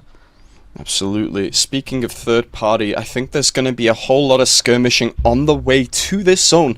Empire taking the south approach. Not many squads there besides Spectre. However, Zipline Mafia, Infinite and AKT all going to converge on the same path soon. They're going to see each other out in the open potentially as a fight may warm up. Forbidden looking on SJP and Inferno on the other side of the map. We're slowly seeing these rotations and it's getting hot in this circle. It is indeed. Everyone get very comfy for the next 10 or so, maybe 20 seconds, because soon no one is going to be comfy. Soon the grenades, the utility, the devotions are going to rain a havoc upon everyone that is trying to set up these positions. We see Vushi already just picking up Radium there, and here we go, cutting to the fight. It's 10k versus Havener. The dual P2020s, so deadly, have again showing why they needed nerfed, and maybe why they need a follow-up towards it as the shots are coming through. Everyone's trading everybody out. Still not a full frag just yet for the teams. And now Swip versus Mantorus. The 1 versus 1. Mantorus not got the health bar. However, Swip does not have the shield. There's the pistols. These things need another nerf, and maybe that's not enough. It's enough to take Project Heaven, or to very much send them to the heavens, as Forbidden Gaming cleaning that up. All the reses and the resurrects coming back. The repositions too, probably right into another team fight as we do. It's Forbidden Gaming, and I believe it's Empire, but with how insane these angles have been, with how scrappy these fights have been, it's really any guess. It's SJP2 going down to FG, but FG look to follow them into the afterlife. Yeah, FG not looking too great. Gonna have to take the shield as Aku is still down on the ground. Trading on this bridge, those P2s great at short and medium ranges, and long if you don't have anything else. They're pretty all-round guns, but they are gonna look to rotate and pick up that remaining member. Bit of a sloppy one there. I think sloppiness is kind of now at this point not the aim of the game, but the name of the game. In fact, meanwhile though, you see in that kill feed Riley just picking up frag after down after crack after just solid pieces of utility and solid damage being thrown out for the members of Empire, and we'll have to see if they can capitalize on that or if it's just going to be a little bit of damage. That is pivotal for Riley. That's big for Riley. The helmet is picked up, giving the big old red shield. He's going to be one of the more tankier players in this game right now, and one of the more dangerous. This Empire squad is doing quite well in terms of points after their previous games, and they're looking to take this game as well. They may do. Not exactly, don't believe, too big on the frags just yet in comparison to it. So while they may be comfortable in the position, there is still 11 squads left, so anything could change really at the drop of a hat. We see AKT being picked up, and the Chimeras, unfortunately, another one of the collegiate teams going down, just not able to reach that top 10. Still getting a few positioning points, but not very many, and would have been nice to see a bit more of a showing from them. But to be honest, a solid one already showing. Speaking of a solid showing, Empire just dropping down members of Ozzy. We might be able to get that scene. No, Infinite, There in goes fact, Infinite. actually, are going to go down. Oh, that's brutal. Wait, I didn't even see their names, I'm not going to lie. They must have been on the opposite side of the map. They're not at this Empire fight right now, as AKT going to look to trade as well. It's getting messy all over the shop, and this is just peak Apex for me. Shield battery, just going to keep himself topped up. Play it slow. You have the buildings, you have the area control. You are going to have to leave soon, but you have time as the squad looks to advance on that portal. They're making their own time. In fact, it's GN saying good night to Ozzy Tazzy. A phenomenal frag, a phenomenal wipe. As again, this, you had mentioned it, Purge, the ring is coming through, and now every member, every team kind of forced to take this engagement. Zipline Mafia the first to fall. AKT trying their best, but not really having much in the way of space to work with, stuck in between a rock and a hard place, and what looked to be Empire still waiting for them. Rock in a hard place, quite literally. There are rocks in that river, and that is all the cover they have. They don't have zone, they don't have any positioning outside of this, and the only option they have is to get aggressive onto this Empire squad as Lota gets taken out. And there goes the rest of Empire! In fact, Empire being taken out in full, was just about to say it. A phenomenal aggression there from AKT. Maybe just not expected, or maybe, honestly, Empire maybe stuck in between their own fights, as we see Bucks falls down to Tax from a beautiful spray. The shield cells trying to come out, just give him any more space, but with the other two members basically at full health, ready to take these fights, it looks like AKT are going to walk away, at least with the control of this position, unless a tragedy occurs. Absolutely, and a tragedy it'd have to be. They're quite healthy in the terms of resources, the materials for healing and shielding quite strong on AKT, and they have the positional advantage. So if they can just hold down this building, it's going to be over for them. However, that is the question. There is always room for error when there are these picks like Ash, like Pathfinder, that can just quickly get in these spots unnoticed. I look forward to seeing how this unfolds.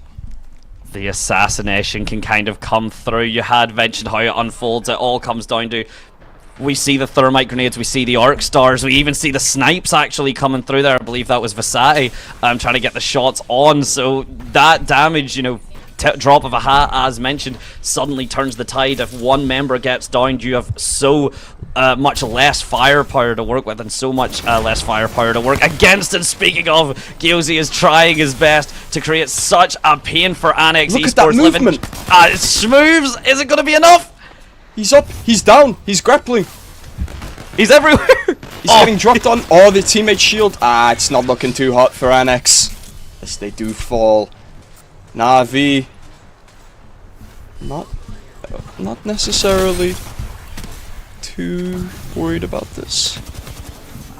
I think with FG, the way they're playing, you've got the kill leads, you've got all the shields and everything. This ring, though, has suddenly become a much bigger factor. Everyone pushed into this tiny zone with 5 squads still left. 5. Ladies and gentlemen, yeah, you're going to have to keep up, because we may not even be able to cover quite everything in the carnage that is about to unfold. But with it now, Na'Vi have this higher advantage, have this upper level, so the shots are going to be very easy to line up. It will just come down to if they can make them. Oh, absolutely. He's got the vault in hand, however, it's not quite enough as he does go down. Spectre Esports completely eliminated. 4 squads remaining in this match. Now, we're looking on the outskirts of the map, Tax and kinda next to each other, just keeping their eyes on 10k, holding this high ground as the new circle is spawned. That's looking awfully small. There's not much space to work with, and again, when you're 10k, you've got all of this kind of high ground advantage. This is when you're relying on the Ash, on the Pathfinder, you know, build some level of counterplay, build some level of control, because we're basically going to see 10k even have the option, due to their angle, they have the option of kind of sitting here as the zone kind of regresses in. They're opting actually to take that space, remove it and push up slightly further, but they basically have full control over this zone the moment this circle starts to close in. Everyone is going to have to run towards that zone, essentially like little ducks in a row for 10k to maybe pick them off. Well, it's unfortunate, but these Ducks are walking straight into a firing line as 10K holds this aerial position that I believe it's Forbidden Gaming trapped inside that room down there. They have to walk out first. The zone's going to push them out, and it does a lot of damage this late into the game as they get some chip damage down. Gonna just keep their eyes watching closely. Very aggressive push actually coming through. You're right, it is FG, but 10K deciding just to end this here and now, but instead it might be post-kill. That's a bit egregious, a bit overzealous. He will get punished for it as Mantorus trying to spray down with those 2020s will fall eventually, 10K. though that takes 10K. FG falls as well, so now it's just down 2 squads left. It's AKT as they just spraying through the fights. The shots are absolutely phenomenal. It is, I think, 3 versus 1. They're going to fall. AKT bring it home. Some kills to work with, but that first place finish is brilliant for them. AKT making a bit of a macro play that didn't really work out for them as they were just picked off immediately after fighting Forbidden. As both teams get traded, the final 2 squads were just there to clean up. And it was a 3v1 like you said. What a game. It's difficult when you've got that level of positional advantage. What are you going to do? What can you work against that? Honestly, you've got to either take that massive damage you'd mentioned, Purge, from the circle and try and hope that maybe your resources are enough, hope that you've got enough med packs, enough shield batteries and such, but eventually you're going to have to take that fight, and we've seen exactly how pivotal it is to try and maybe force it on your terms, but a bit over-aggressive, I must say. Yeah, that over-aggressiveness, while it may work out in terms of getting you points, at the end of the day, positioning is king. Those first place spots giving 12, second at 9, you can't give up these points, especially in such a close bracket so far. I mean, that's us halfway through. Essentially, if you want to look at the matches and things, that is us pretty close to, that 50% way through. So speaking of, in terms of looking through, we had mentioned FG a lot. 3rd place, but 16 kills. The next highest is actually AKT themselves with 8. And Team Inferno, despite the fact that they had that man down, actually finishing 2nd with 4 kills. That's quite a lot of points on the board. That's a fantastic spot to position yourselves in. You gotta root for the underdog, and if they've got 2 players, I'm rooting for them even harder. Let's see some more performance like that, Inferno. Let's keep it up. If you can do that, I mean, again, just hold yourself towards that ender. It is a good point. Team Inferno, yes, it is one less gun you have to work with, but it's also one less player you have to worry about giving away your position. It's one less player that you have to worry about rezzing. It's one less player that you have to worry about giving a kill and therefore a point to another roster. So while strictly disadvantageous, don't get us wrong, there are these micro little aspects you can consider that Team Inferno are maybe actually slightly benefited in. They are few and far between, but if you've got 2 players, you need to take every small advantage you can get. Speaking of small advantages, 16 points for Forbidden in 3rd. They are the 2nd highest in terms of kills. That's quite an advantage to net yourselves. Based off of this, how do we think this bracket's going to end up? Do you think they're going to climb quite a bit? I mean, what is that? I believe that is that 8 points for the position and then 16. Correct me if I'm wrong for the position, but that's 24 points, and FG were already fairly comfortable on what they were working with. So I think FG have suddenly shot themselves up pretty high, if not highest, on the bracket. I'd be a little bit surprised to see who could maybe dethrone them in that regard. Well, right now, we've got the graphic just sent over. Speaking of FG, they've secured themselves a pretty comfortable 2nd place, only behind Empire by a single point, which just really goes to show it's anyone's game still. I mean, I'd mentioned actually Ronan dropping down to 7th at this point, but it's got to be said that, 7th with Ronan at 28 points, there's only 13 behind Empire. That's essentially a 1st place finish, and a single kill brings 7th right up to matching 1st. So really all it needs, basically any team, I'd say, in the top 8, if they have a bad game, or any team in the top 3, let's say, if they have a bad game, basically any team that's in that top 8, maybe even 9th towards 10k, if they have a solid game, they might end up just being 1st place. These players are hungry, be it pro or collegiate player or just someone who's here for the ride. Everyone is fighting intensely. So I'm looking forward to this next match. I want to see more from Ronan later on when they are around. But lining up after what you've just seen, any favourites going into this match? I mean, I think, okay, you don't place first, but you get 18 frags and walk into a comfortable third. I feel like you got to keep an eye on FG. I feel like you have to respect them. Their bloodthirst knows very few bounds, even if they were able to get set up by the likes of AKT and such. But a phenomenal showing from them, a phenomenal showing from Empire as well. I think any time there were team fights, Empire were either in amongst them or in the area around. You would see some name tags of Empire regardless. Definitely always a member of Empire lurking. Maybe for a cheeky kill secure. Not stealing here. Just point to point, you know? Securing is what we say. It's not kill stealing, it's kill securing. That's why it's a team game. Hey, teamwork makes the dream work, and we're going to look forward to which team takes us into this next match and takes us all the way to that first place spot. I have a little bit of an idea of what's going to happen. I think we're going to see a P2020.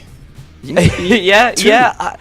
I think that is a not guarantee, but I think that the odds would be forever in their favor. And actually, Purge, I just want to mention, because who would your be if you have any favorites right now in terms of it that you expect to wield said P2020? Well, you did see Forbidden Gaming just completely dominate with that in those earlier points in the match. They were getting picks all over the map just to pull back up the skill board. Annex, honestly, they've also been fragging out. Any member of their team with those P2020s is a lethal weapon, holding a lethal weapon. So it's anyone's game as long as they got these guns. And they got 2 of them. They got 2 of them. It's absolutely ridiculous that you are allowed 2 of them. I really, as you said, anyone's game, I think, is very, very accurate. Usually around, because as I said, we're kind of getting now, this would be the midpoint in the day. I'd like to say, you know, we're kind of getting there, you know, game 3, map 2 sort of deal, out of 6 total games. So we are getting to that kind of halfway. Usually you would see one team either really not contribute at all, or you would see number 1 kind of skyrocket. You would usually see very comfortably, like Team 1, I think anyone would have estimated that Empire, let's take the winning Team Empire at the moment, typically they'd be around maybe 50, 60 points, and Team 2 would be at 40, and, you know, Team 2 to 7, let's say, will all be around that 40 to 25 range, so the next couple games are usually, as long as Empire don't throw, you know, they'll probably, you know, sustain that lead. This time, though, far closer, basically, Purge, you so rightly said, anyone's game. Absolutely, and I'm looking forward to this bloodbath that's about to unfold in this next game. It's been a word that we've used a few times on this stream, but it's, if the shoe fits, it fits. Anyone in particular you're expecting a potential upset from? Anyone who's just sort of been lying in the back burner, maybe a little low on the seedings, not really had their time to shine yet? Anyone in particular? See, well, I had an answer until you said low seedings, because I'm fairly certain Navi were meant to be popping off far more than they currently are, because unfortunately the only place they are popping off to is the spectator screen. I believe it's been pretty close to 17th positions, 18th positions. You know, that's Navi. That's not something you would ever expect. Not at all, especially when there are collegiate teams in here. These are pro players. They play this game every single day, and to see these teams stack up against them and rise to the occasion is absolutely what we are here for. It's what this entire thing is about, and I'm grateful to be a part of it, and I'm grateful I get to watch these games. I think we honestly all are, and I'm sure we'll be getting into another phenomenal one very, very shortly. I think we're just waiting for the last few teams to get themselves loaded in. I mean, shoutouts too, in terms of Purge, you were mentioning, you know, other teams that were showing up. Zipline Mafia were showing a very dominant start on that last map. Unfortunately, started kind of petered out near the end again when you've got those 10 squads all meeting. Unfortunately, someone has to be the bottom of the pile, and that seemed like this time it was Zipline Mafia. We'll have to see if that was a one-off, or if that's going to rear its head again, because one time can be unlucky positioning, fool me twice, however, it's just bad positioning, but we'll have to see that as we get into this map. Here we are, we're getting dropped in. Drop leaders are leading their squads to either death or glory on this map. Not many people grouping, as we see quite a few squads drop towards the end of the flight path. So maybe some contested areas around these metropolitan areas and these ice fields. Always good to see that initial, and this will be the case for the next couple of maps, but do keep an eye out, because we will start to see there's always a shift in playstyle basically across every team as the games go on, as the day progresses. So super aggression becomes the norm, and speaking of, Max Strafe has already taken out down to two members of CMBR, and there hasn't even been a minute really past. The laser shots from XDT not quite enough to get the drop just yet, but the thermite grenade to try and follow that up, we'll have to wait and see if it's enough. It forces a repositioning, and that kill feed is already lighting up. Oh my goodness, there's so much going on already. It's like everyone woke up this game and chose violence from the get-go, as the Cambria Chimeras, our collegiate loves, are eliminated in last place, unfortunately. A rest in peace to them, but this is the aggression. This is what we're seeing already, is what the underdogs are going, because they are being collapsed upon by Team Infinite. The positioning from Nomo and Kaiseron just seeming very phenomenal, and of course with every frag picked up so early, that's less looting you have to do, because the loot's coming to you. Oh yeah, 07's in the chat for Buddy over there. They didn't last 2 minutes, but we're gonna keep moving. There's violence on all fronts from the very get-go of this game. Oh, it's good. No fear just yet. The shield cells just still getting popping. A lot of very, very high range interactions. You had mentioned it before, Purge, so no surprises here. I was about to say we hadn't seen anyone with P2020s. That's an absolute lie. We see Vushi already pretty comfortable with his loadout. Oh yeah, he's full build. He doesn't need anything else. He's done here. He's looted. He's happy. Just get that red shield and he's good to go. Maybe doesn't even need it. The guns are that good, but as we take a look at the map here, there are some things I would like to highlight. Zipline Mafia on the right side of the map, they are currently getting into a little bit of a skirmish, but Spectre and Middlesbrough looking to combat themselves in this gorge right here, as the tunnel looks to be a retreat. We don't see entirely, however they look to be getting pincered. Looking elsewhere on the map, we're seeing Heavener rotating on the south side, getting themselves a nice comfortable position on the bottom of that zone. Gonna have to move up, potentially seeing Annex and AKT in the middle, as we're seeing a lot of long distance skirmishes in this early game. And keep an eye on one of those skirmishers, specifically that noob Fokker, and I have to be very, very determined and very appropriate with my pronunciation of that due to my accent, because otherwise we may have a few problems. But that is our founder himself, and of course not really been having the best showing thus far, so we maybe would hope to see a little bit more coming out. That is of course Autopuck, again the president and CEO, of course, of NCAP. So we'll have to see if he can live up to that, because so far it has been a little bit rough. And speaking of a little bit rough, it's a phenomenal engage from SJB2. Oh, cast a curse. Yeah, yeah, I'm sorry. that I feel bad. Oh no. Say it and it shall happen. Battle Boss are eliminated in 17th. Middlesbrough also fall 2. As now we're just on SJP2. They are positioned on top of this dropship here, just gonna keep themselves in a high ground advantage, keep themselves topped up with shields as smash the doors as they get into a bit of a skirmish. He's going to get a shield blasted off immediately, but the retreat play from his enemy counterpart means he is going to have the time to get off the shield. Pushing out into the rest of the squad are the enemy as this door's electrified and he pushes through. He's got the pistols out, but it's not enough. The knockdown shield, ooh, it's going to protect him for a little bit. So now, oh my. AKT, they lasted so long last round. However, they will be your 15th squad to drop in this game. 14 remaining and points are on the board for positioning. That those points online and AKT, I'd mentioned it just beforehand that if you do have a tendency to throw, or if you can't quite keep that consistency, then all of a sudden you could find yourself dropping from that kind of high spot on the leaderboard very quickly, and it looks to be the exact case. As meanwhile Na'Vi is taking this fight to SES, a team that we'd said we would expect quite a bit more out of. Slab immediately using the movement just to get out of that engage, trying their best to not get caught out, because the minute you lose one player, your likelihood of survival and getting to, you know, that kind of upper echelon, those 5 last remaining squads, gets such less likely. Absolutely. I saw the Wraith portal there in the door to stop enemy teams from pursuing. It held the choke point quite nicely, as now Na'Vi pushing into a very expectant SES, as they're going to get cracked on Slab and going to trade the shield in return, as looking to get back in the fray. Is that a Mastiff already? Oh dear. I think it is, and I think you should fear it, because if the shots come through.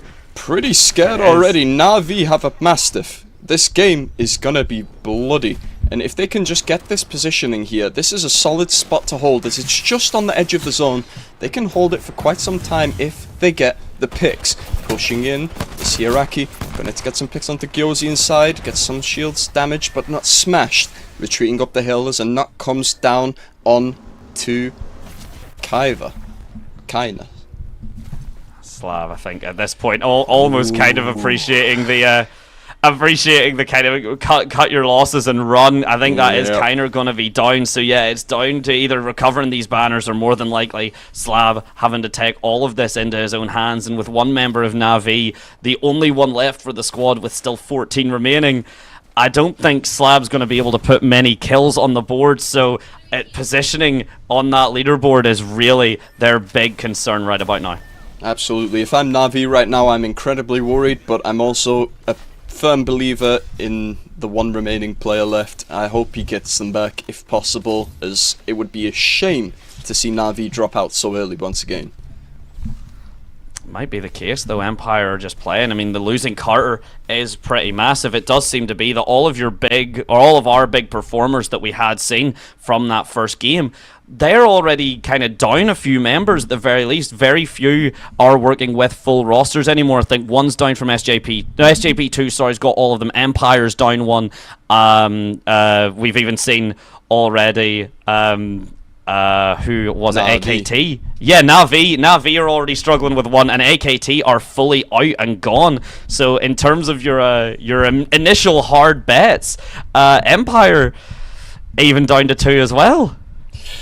Man, you know, cast the curse is a thing, and you say one thing and the opposite happens, and we love it. You know why we love it? Because these games are close. Going out early, you'll lose a point. Maybe you might get one for the 14th, 13th position. However, these other teams remaining in this bracket right now are hungry to even up that scoreboard and get their names up there. As now, we watch Empire. They're going to go for the reposition, take up that zipline. Panning over to the zipline Mafia. They're fighting in Metro right now. Speaking of that zipline, indeed, the shots are all coming through. The utility is being burnt out, and I mean, I would say looks to be slightly in Zipline Mafia's favour, but now Infinite very much have got them caught in this little house. What is sometimes shelter can accidentally end up being your own grave, as Infinite are just popping all of the utility, all of the grenades to force Zipline Mafia out into their jaws. We'll have to see if they can confirm the kills. They are out right now. Zipline does make the escape. Pathfinder grappling onto the railway.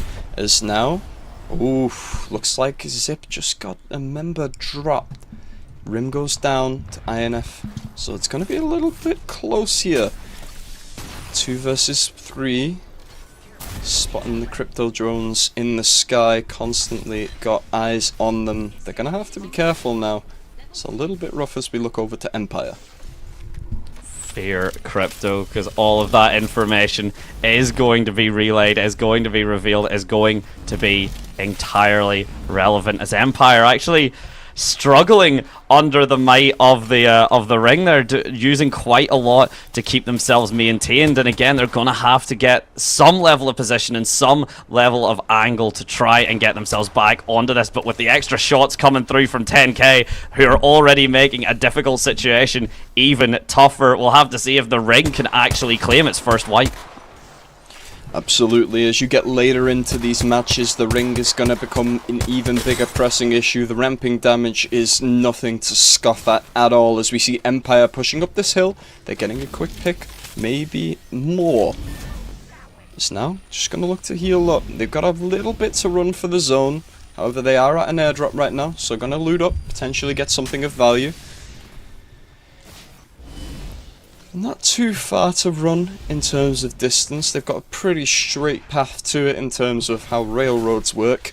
But now, looking around the rest of the map, we see now the ring starting to pick up, actually. Rename 213 dropping to it instead. So very much, as you had mentioned, Persian Fact, there we go, Zipline Mafia, unfortunately for them.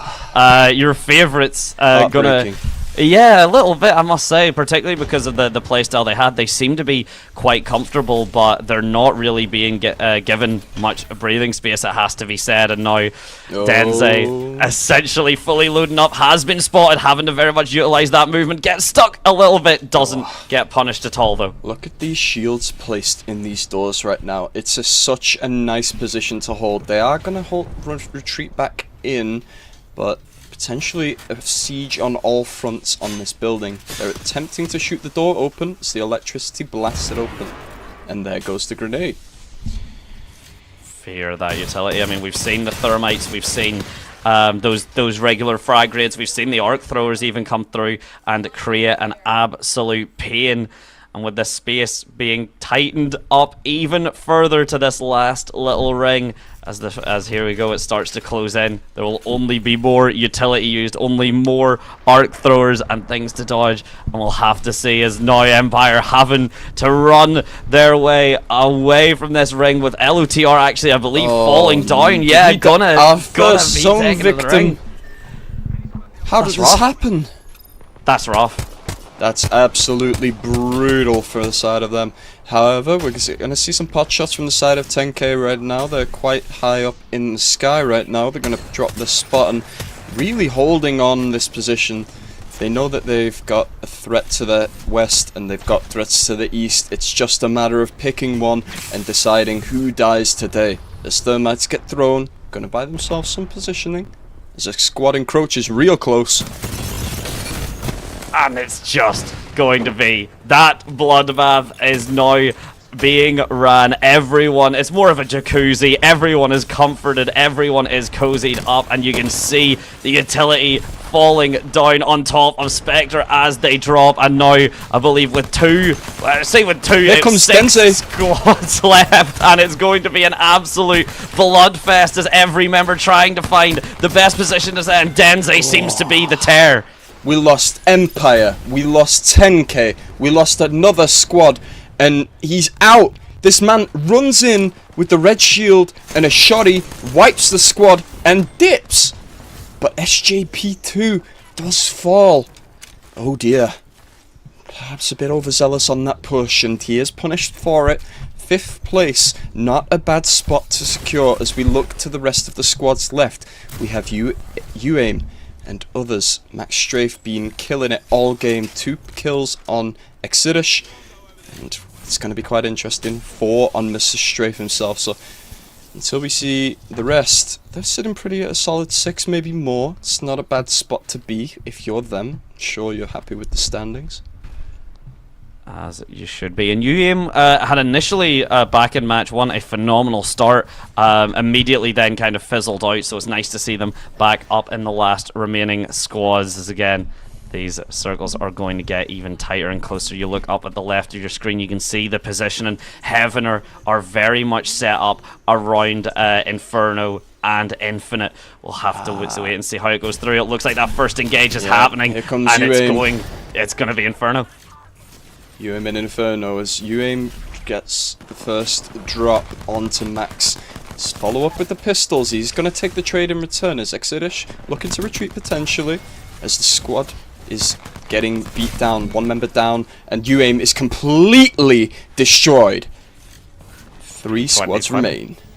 The P2020, it will always be the gun left as the revive coming through, but it seems there is an awareness. Yeah, that ring is going to prevent you. It comes for us all, whether it's a ring or a P2020 bullet. Death will find you. And Vushi, Kaiseron, and Nono all sitting here trying to keep control of this last remaining building as everyone collapses for this remaining fight. Yep, Swips on the side angle, getting some shots in as Project Haven are gonna try and move in. They see the zone, they know where they need to be, they just need to put the bullets in the enemies that are there. So we're gonna see if they can do that. Battery's going up. Alright, we're getting quite an aerial combat right now. Squads up on the rock and some below us. Swip's gonna get followed up on. He's got his teammate to back him up. As they're teleporting all around the shop. You'd think they are playing Portal. This is beautiful. The movement is absolutely fantastic. It's hard to track, but my god, it's perfect positioning from these Ashe players right now. It's impressive to watch, it's impressive to keep up with, and it is impressively difficult to counter at times. It can very much feel like whoever's movement is cleaner, who is a bit crisper with the Ashe. We see the shotgun from Viguk actually put down Vushi as well. It does get to show you exactly the capability of it. And speaking of, Exotica pushes through, but gets absolutely incinerated in the thermite. Yeah, the trade does come through as there is another knock onto Exotica, and we're going to follow Swip here as he's hunting, he's following, he's going to take the drop shot, he's getting thirsty for it. The P20's come out, Team Infinite slammed down and 2 squads left. 2 members left on Project Havener. Who do we have left? They seem to be in the house, they have some sort of knowledge on where they are. It's now looking further. Oh, it's the full squad of Team Inferno. Looking a bit low is Ace, as he's gonna get the medkit off, got the shields recharged. Gonna have to push down as... Oh, that's an unfortunate time to get picked, as the thermite ticks on the shield. P20 peeks from above, he's gonna aim to get that position lower so they can stay in zone. Will that shield cell be enough? Will it come out fast enough? Because now Havener they do understand, Havener understand that this is now the moment to dive. The spray comes through. It is exactly that, death from above as the rock, that surface is being danced around, but they have been found out, and Inferno will fall. Havener making a comeback and making a hell of a play to take that first place. Honestly, that was absolutely beautiful. They were at everything. They were in the perfect position every time. Their rotations were swift and thought out. It was thorough. It was clean. It was enjoyable to watch from the get-go from Havener there. There's no other words I can say. Clean, enjoyable. Honestly, just very much a good showing off again. How your positioning is going to matter in Apex. How things can crumble so quickly. Because it did look like for a while Inferno had that positioning, but Havener just managing to keep that momentum, keep that solid, and keep the aim, because honestly everyone has been having incredibly crisp aim, it must be said. These fights are not lasting longer than they need to in any capacity. Absolutely, and that's part of the meta that we're in. There's a lot of highly damaging bursting weapons, as we do get a bit of a stat page posted. We do have some information to work with. We'll have a graphic for you on screen momentarily, but I will run you through the stats. Havener, of course, finishing first place in this match. They've got 7 kills apiece. Inferno, like you said, they were in a very poised position. They had initial control of that house, and they put in work with it. 12 piece kills to them. Then, Infinite in third. They had 6. UAM in fourth. They had 7. SJP2, off the back of that red helmet and the shoddy, put together an impressive 12 kills for a 5th place team. That's admirable work. That's some good point gain. I mean, it's a first place finish. It's a first place finish in terms of kill differential. Yeah, of course, the points for the placement going to be slightly lower, but as you said, I think very comfortable with that. You're going to be very, very pleased with that indeed. And yeah, phenomenal showing from both groups on this game as well. So that will be Purge, anything to kind of give the wonderful audience just before we do cut it to a little short break while we get the extra groups and all set up? I do just want to say, big props to SJP2. Usually, when you are getting these kills, you are poised to win the game. You're expecting the top 3, and while they did go out in 5th, they've definitely secured themselves a bit of a better standing, moving up to that 8th spot. Absolutely wonderful. Meanwhile, AKT, you know, this is what we were talking about in terms of the that stat distribution. I mean, AKT were, I think, 2nd, maybe even 1st going away, and now all of a sudden down to 7th. Project Heavener caught up. 1 point in between 1st and 3rd, and 7 points in between 1st and 6th. AKT actually, with that unfortunate positioning finished, plus the lack of kills, has suddenly created kind of the largest differential of points that we see in this top bracket. Hold on, that 1st and 2nd place is a tie. Oh yeah, Infinite that's how and close Empire. this is. This is getting hot, people. Oh, moving into the next game, we have a lot of interesting players, lots of talent to get through, and yeah, I'm looking forward to it. And any closing remarks, Mr. Dante? Well, that's the thing. I think we're going to bring up that new talent, so there will be some fresher faces, some recurring faces in terms of both the groups and ourselves here. We'll try and get that set up as fast as possible to bring you the action as soon as possible. But ladies and gentlemen, just for the meantime, do not go anywhere. Should hopefully be a very quick transfer over for different faces, both on this side and in-game side. So please do not go anywhere. We'll be right back. Take care. I've been working, going hard, it turns out they been hurting, but it's mine is no doubt. My moment is now, I've seen the 7 seas. My moment is now, no distant memory. I've been working, going hard, it turns out they been hurting, but it's mine is no doubt. My moment is now, I've seen the 7 seas. My moment is now, no distant memory. My moment to shine. Still gonna take this one day at a time. To my people that I'm holding the line, take a seat and better recline. Wanna break me down and then build me up. It's my time, I can't make this up. It's my moment now, you can't slow me down. I stand right next to Lady Luck, man, you know how I do it. Cruising, see my influence, show you how to move in a room full of Judas. Prove it, better stay sharp and prudent. Lose it, now brave heart said moving. Yeah, I say again, man, my moment's here. Standing strong, I don't walk in fear. I still hear all the talking cheers. Who cares? I've been working, going hard, it turns out they been hurting, but it's mine is no doubt. My moment is now, I've seen the 7 seas. My moment is now, no distant memory. I've been working, going hard, it turns out they been hurting, but it's mine is no doubt. My moment is now, I've seen the 7 seas. My moment is now, no distant memory. This my moment. This my moment. This my moment. This my moment. My time, my gift, my vision. I don't need your help, I'm different. I don't need you to talk, just listen. Pay attention to all I'm giving. My moment is now and here. Never been scared, let's get that clear. Real ones inside, I see my peers. Hold that tear, yeah. I gotta go back there. Showing you the ropes. Never take no for no. Ready, set, go. Never let go. This time we let them know. I've been working, going hard, it turns out they been hurting, what is mine is no doubt. My moment is now, I've seen the 7 seas. My moment is now, no distant memory. I've been working, going hard, it turns out they been hurting, what is mine is no doubt. My moment is now, I've seen the 7 seas. My moment is now, no distant memory.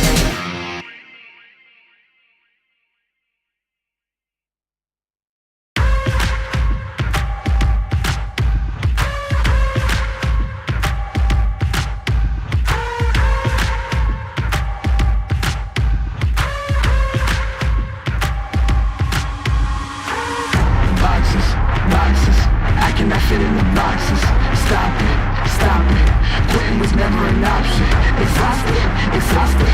This passion is never exhausted, and you cannot stop it. Nah, you cannot stop it. I had to switch up the flow, show you the way that it go. God is good, but this life is hard. But it gets better when you grind smart. I'm just really trying to leave a mark. We tired of being who they say we are. That's the baton, we gon' take it far. Always been real, we don't fake it all. Tired of 9 to 5, just make enough to survive. Only living on the weekends. You really thinking that's why I'm alive? Listen out the scenes, time to live my dreams, do the things deep inside of me.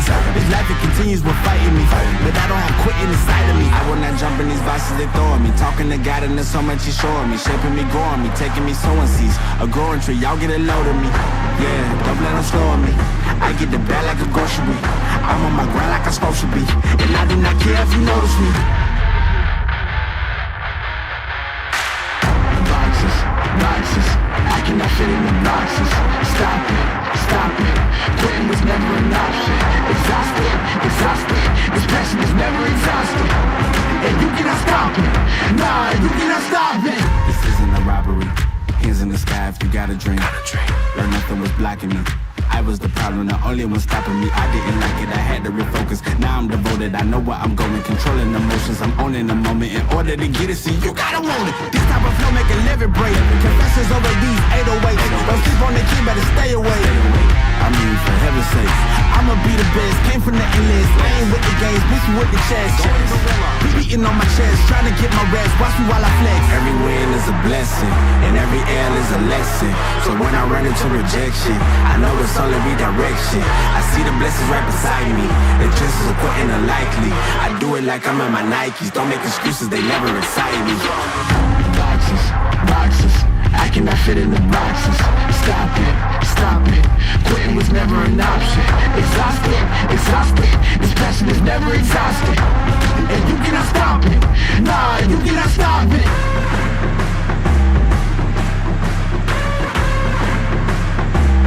Quitting was never an option, and you cannot stop it. Nah, you cannot stop it.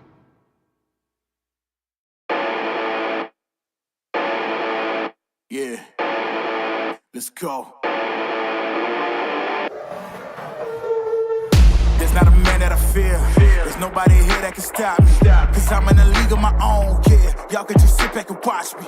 They know who I am, they can't imitate. Don't stay in your lane, I'ma set it straight. I'm building my way to the top. You get in my way, you know that I'ma renovate. You know I'm about to lock it. I'm the monster they was looking for, just like the Loch Ness. They think they gon' knock me off the throne, they better stop it. They can never reach me where I'm at, I'm in a rocket. Cockpit, In other words, you can't touch me. It's like I got the ball and it's rugby. And you won't see me when I'm coming through. You can't stop me, I'm running through. I'm untouchable, yeah. I'm untouchable, yeah. I'm untouchable, yeah. I'm untouchable, yeah. I'm untouchable, yeah. I'm untouchable, yeah. I'm untouchable, yeah. I'm untouchable, yeah. Feet fight both from. I'm the giant that they running from. Taking shots, I think they jumped the gun. If they go against me, then they done. You cannot handle this. I don't think you can pay for the damages. I know when it's gonna be a first place. You gon' need first aid. Think you need bandages. You know I'm about to lock it. I'm the monster they was looking for, just like the Loch Ness. They think they gon' knock me off the throne, they better stop it. They can never reach me where I'm at. I'm in a rocket cockpit. In other words, you can't touch me. It's like I got the ball and it's rugby. And you won't see me when I'm coming through. You can't stop me, I'm running through. I'm untouchable, yeah. I'm untouchable, yeah. I'm untouchable, yeah. I'm untouchable, yeah. I'm untouchable, yeah. I'm untouchable, yeah. I'm untouchable, yeah. I'm untouchable, yeah. Unbreakable, breakable. Now there ain't nothing to it. Go ahead and bring Goliath on. Ain't no giant, I ain't gon' fire on. Catch a fade, you, I'm wrong, I'm gone. Y'all can catch the wave that I am on. I am icon, y'all are wide wrong. Think that I'm a reconcile bond, so ain't nothing to it though. This is on me, ain't got much to do with who you know. Keeping it true to form 10 L's into a milli though. But they already knew that those farewell to your opinions. Know that he is something.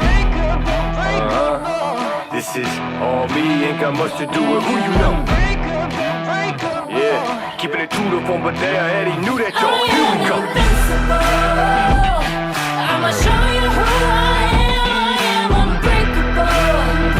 I don't think you understand. Watch me escape it all. The world is in my hands, I am unbreakable.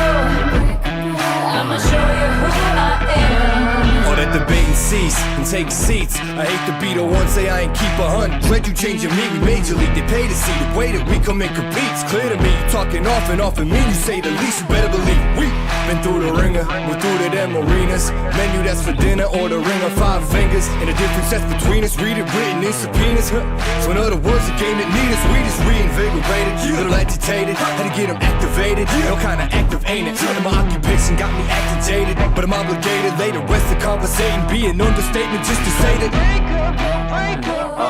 This is all me, ain't got much to do with who you know.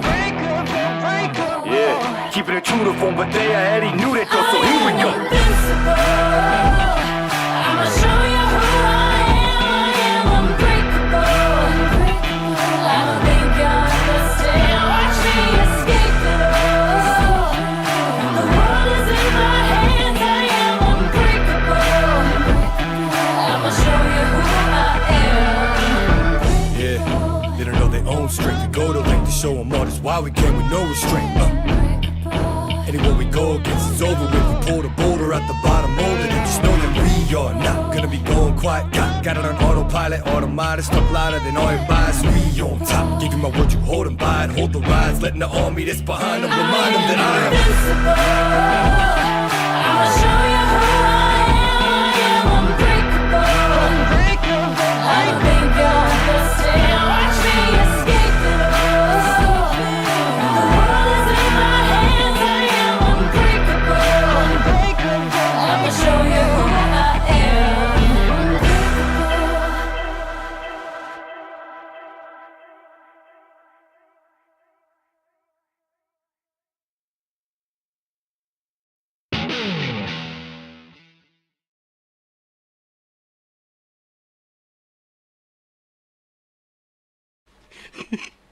Hello everybody and welcome back to InCap Legends. We hope that you are locked in and ready to drop into even more of this epic day filled with action, strategy, and the bestest of vibes. As we all hopefully know by now, this event was initiated by Otto Puck, the president and CEO of InCap. Thank you very much, which is a global electronics manufacturing company. He sees some real potential in bringing the gaming, tech, and education communities closer together, and thus so we have InCap Legends, which is all about recognizing the skills and talents that esports builds. That's stuff like teamwork, quick thinking, strategic problem thinking, solving skills, words, which is apparently something that I have not mastered yet. Things that are just as valuable in engineering and electronics manufacturing. And it's all about opening new paths for young people to explore where their interests might lead. And today so far, Rezi, we also have the pleasure of having Otto in the actual tournament himself with Team Boss Battle. Let's just get a quick check. How are Boss Battle doing right now? Boss Battle not looking their best right now. They have a combined of 2 points. 1 for placement point and 1 for eliminations. They're sat at a total of 28th place out of the 31 contestants. That is not looking too bad right now, Robbie. You know what? They're doing amazingly, and all things considered, Rezi, when we've got an entire tournament stacked to the brim of professional teams, of collegiate teams, of, you know, some of the higher level independent teams out there as well, it's no surprise that the president is, you know, down there in the boonies, but I'm sure that they are having an absolutely great time on Boss Battle.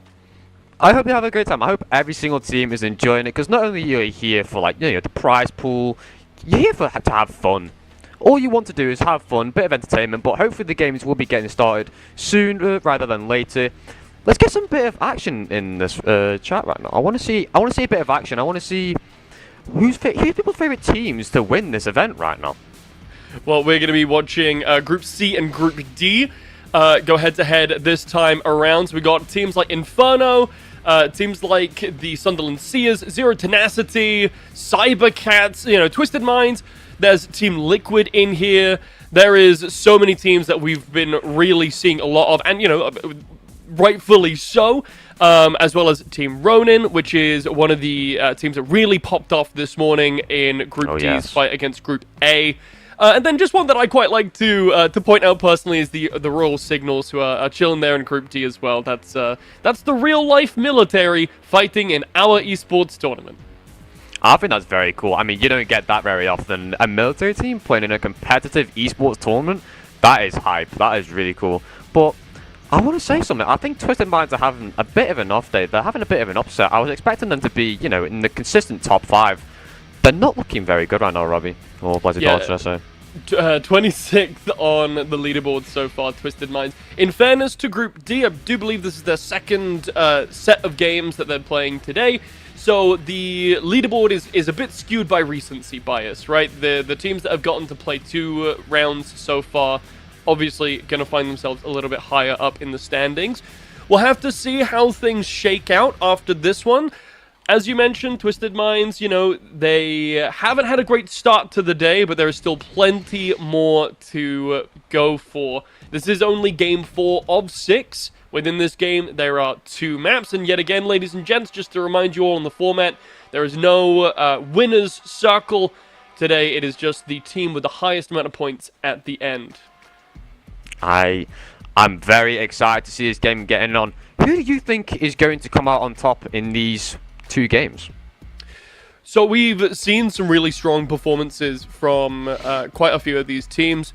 Alienware, Team Liquid Alienware, for example, performed really well consistently in the first match of the day. Ronin have had some really strong performances, so have Danish. And then on the flip side of that, in Group C, we have seen quite a lot of high-level play from Cybercats and Inferno. Actually, just now they played. So I think, you know, we could see that level of difference between Group D have had a bit of a rest, so maybe they can come into this game series a little bit fresher, with a little bit more fervor. Meanwhile, Group C, you know, you can view it on one or 2 sides. Either maybe they're a little bit tired after the 2 games that they've just played, or, you know, more realistically, the players who are on those hot streaks from that last set might be coming into this with a little bit more energy. Yeah, I think the teams with, you know, a bit more power behind them, they're going to feel very confident. They're sat very high in the rankings. I think they'll have a very good game and tournament. I am very excited to see what will happen, what type of strategies the players will bring out, what weapons they'll use, what characters they'll bring into this game. I want to see a bit different things. I want to see different playstyles, different mechanics. I want to see something new. New, it definitely would be great to see. I would really love to see some more Sparrow. We saw, oh goodness, we saw one of the collegiate teams pull out Sparrow this morning, and it didn't look too bad on them. The Cambria Chimeras managed to hit a 5th place finish in their first game of the day. But I do believe we'll likely be seeing a lot of Ash, Alter, Ballistic, Pathfinder, the characters that we've been seeing for the most part. But dropping into game number 1 here, your 4th set of the day, ladies and gentlemen. Let's take it off. Oh, yes, I am excited. Now, what are the land spots that everyone is going to be landing at? There's a lot of contestants for what looks like to be either Lightning Rod or Stormcatcher. I want to see so much action. I want this to be an exciting game. I've got my hands warming up. I cannot wait. But let's dive straight in to some more action here. So let's see. We got let's have a look at the map here. We got a very spaced out. There's not many people on the inside part of the map. There's a lot more people on the outskirts here. Sure, and that's how Stormpoint works. Really, a lot of the time, it's a really big map. There's a lot of space to go out. However, Team Pot finding themselves in a little skirmish here versus the Royal Signals. The military men might be in some trouble. They can't find themselves a better spot in this building. Here you go, Rezi. You wanted to see something new. Calcifer actually playing Mirage here, which I believe might be the first time that we've seen it so far as this skirmish unfolds. I think it might be, and I really do like that. That's actually quite cool. I actually did not know that was a thing. I haven't been playing the game that much, I guess. I need to get on the Apex ground, I think, Blazzy Board. But are we going to see the Royal Signals get taken up by Team Pot, or do you think the Royal Signals will bring it home for the Royal Armies and bring it to the ground for Team Pot? We'll have to see. Team Pot at the moment. They got to first try and get into the building, right? This Watson makes such a strong defensive setup. A little bit of poke comes through either way. Taskmaster climbs back up right into a grenade. Loses the majority of his health. Has the med kit up now. That's going to be a little bit of resources used coming through the wall now. Really using that altar just to crack these defensive setups. I think this is the problem with Watson these days, Rezi, is when you have characters that can just go through walls, what is the point of your defenses? Royal Signals wiped off the map. I don't think there really is. I mean, all you can do is kind of just predict where these portals are going to come from. I think the portals on the meta right now, every single game we've seen, there's just been portals left, right, and center. I mean, right now, as we're witnessing, Ronin are just... They're trying to chase down a team right now. I mean, they're playing good. They have all of them blue shield, all full health. They're looking quite stacked, to be honest. Yeah, Ronin, as we pointed out in the pregame, Ronin has looked consistently like one of the better teams so far today, especially coming out of Group D, as they're now just finishing hunting down the squad that they were chewing up at the start. Still no points to be awarded just yet. We're looking at the first, the top 15 to get any sort of points outside of kills, as HNVR side B were taken out here as 16th place. Ooh. Now, we did see in the Twitch chat that Heavener were a few favourites, I believe. A lot of people talking about Heavener, but Heavener has just been eliminated as the 17th squad. Here, as we look at Danish, now Danish has actually been playing not that bad. They actually have a couple of decent points on the board here. Will we see them try and get a bit higher in the rankings and maybe get a top 5, maybe even a top 3 finish? I don't know. I think they've got it in them. Yeah, Danish, they finished really strong again earlier on this morning. Lots of kills for this team, a 2nd and an 8th place finish, I do believe. Correct me if I am wrong. They're going to have to continue this strong performance. Sentinel getting amped up there, but the shield battery takes a pot shot. Sherb not quite on the mark this time around. Definitely showing the team that are following the rest of the Danish that, hey, we have weapons, we see you. Don't get any ideas. Oh, yes. I mean, another P2020, that is just... I think that gun is just absolutely disgusting. That gun needs a nerf. I mean, it already had a nerf, but I don't think it had a nerf that much. We want to see different guns being used. We want to see different metas, new things being changed. And as you see, the Sunderland Sears, a collegiate team, has just been knocked out. And Inferno UK, there is bodies dropping. Yeah, this map certainly starts off slow, but as you can see, these rotations have been relatively deadly. E6 just taken off the board as well. Liquid have, I think that's thanks to the back of Liquid just taking out that team. We're holding on to this place. I'm tripping all over myself here. So much to think about as 13 squads still left standing here, as the first ring hasn't even closed yet, which I think is got to be a big talking point when we're talking about a map this wide.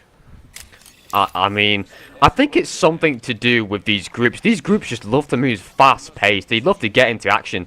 They just love to get in there, guns blazing, bish, bash, bosh, get the teams they want out, focus them, and get out. But let's have a look. Zero Tenacity have a player down, obviously revived. So they've obviously been in a skirmish. They're under some firepower, and they know where the team is. And here we go. Here's some shots. 36, 36, 72. Some good shots here, some good trading.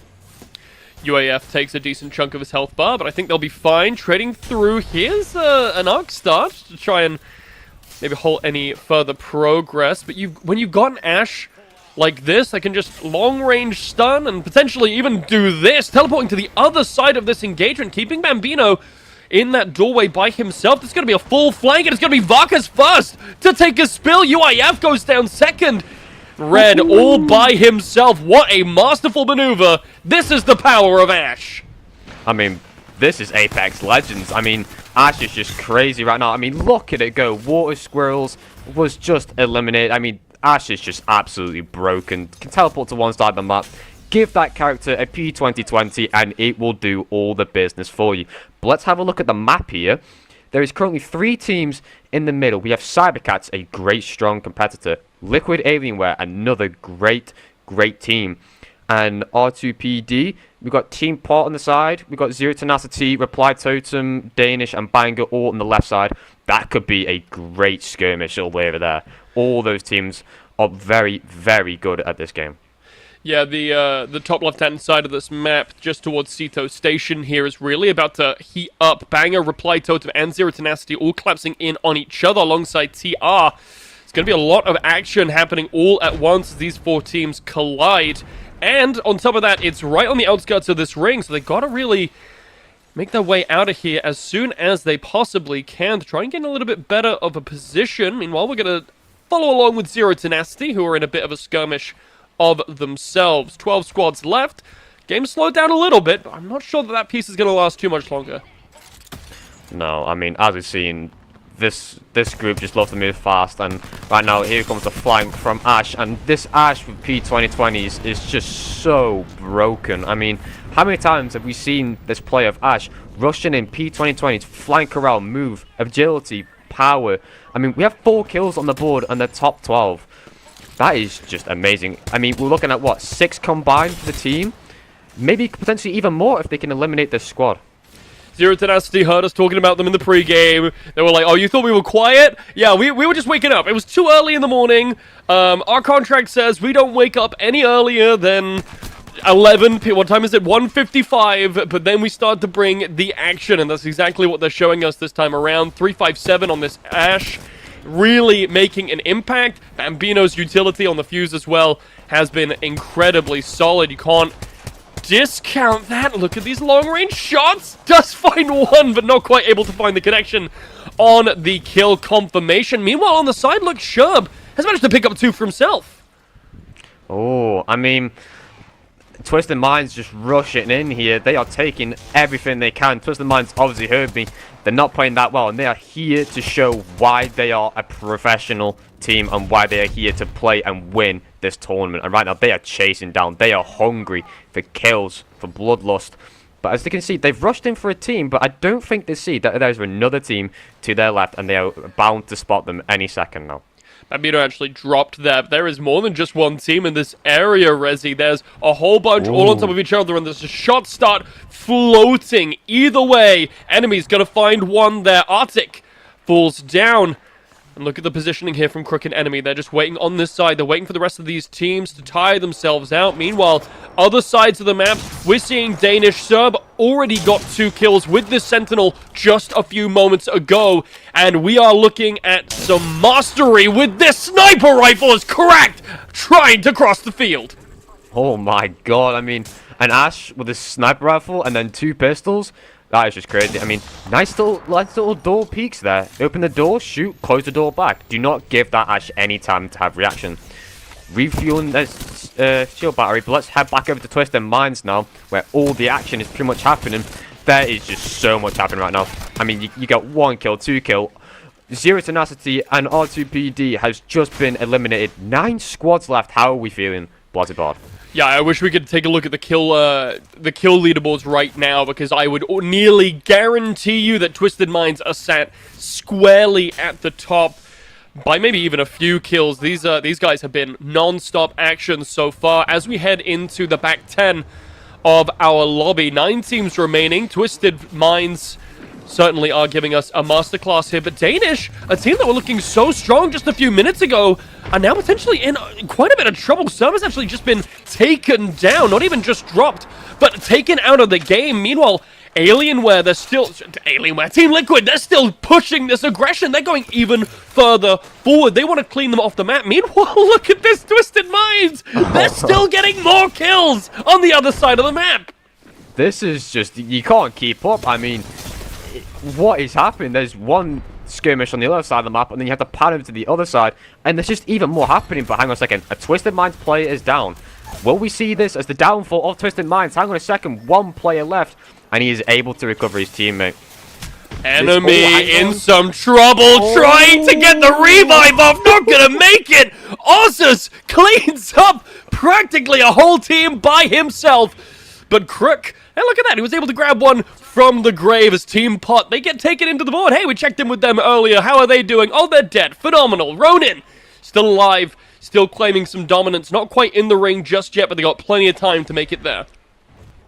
I think Ronin is also a very strong contender, but as we have said before, this player, MG Clutch, has been, it's in his name, he's been clutching this for his team so long. Now, as we see, there's 3 teams in the same little quadrant, same little buildings. I think either the high ground or the buildings advantage is going to be the main play for when the rings start to close in. We're heading into round 3 now. of this little... What should I call this? Little battle arena. The little battle arena, yeah, the biggest little battle arena known this side of the Mississippi or whatever planet we are currently on, zipping through. Liquid, they have found themselves squarely in the ring, now looking to pick off potentially some stragglers, but they have to clear this position first. Look at Nielsel's positioning here, just keeping an eye on the back for his squad. Meanwhile, here's some more teams. Ronin taking some fights. Frizz is going to go down. MG Clutch takes 2. I mean, this player's agility and movement speed is just out of this world. He is from a different planet. I don't even know where he's from. But yeah, Danish is eliminated. Danish almost got top 6. I almost called it. Commentator's Curse almost called it. But a top 6 is still not that bad. But we are headed in to the final 5 teams. We are at 3/4 of the way there from having a champion on this map.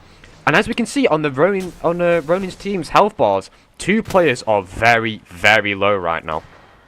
5 squads, 14 players. Some missing from some of these teams. We've got a big old grouping up here on this corner of the border. Totem Catch is going to be able to find one. Nisa claims one for them as well. And Ronin actually get wiped off the face of the map. Down they fall. It looks like Totem, they're able to clean this side up, claim their position in the map. And now, Rezi, we're down to 4 squads, 11 players left on the board. That's 1 person down on one of these teams. Which one, I'm not fully sure. We have all the teams that we thought were going to be in the top. Team Liquid, Totem, Cybercats. I mean, who else? I mean, we had Danish as a contender. We literally just had Ronin just getting eliminated here. But as we just see, Team Liquid has just been annihilated. I mean, Totem is having such a great game. 2 kills for the Ash alone and 2 assists. This is a great game.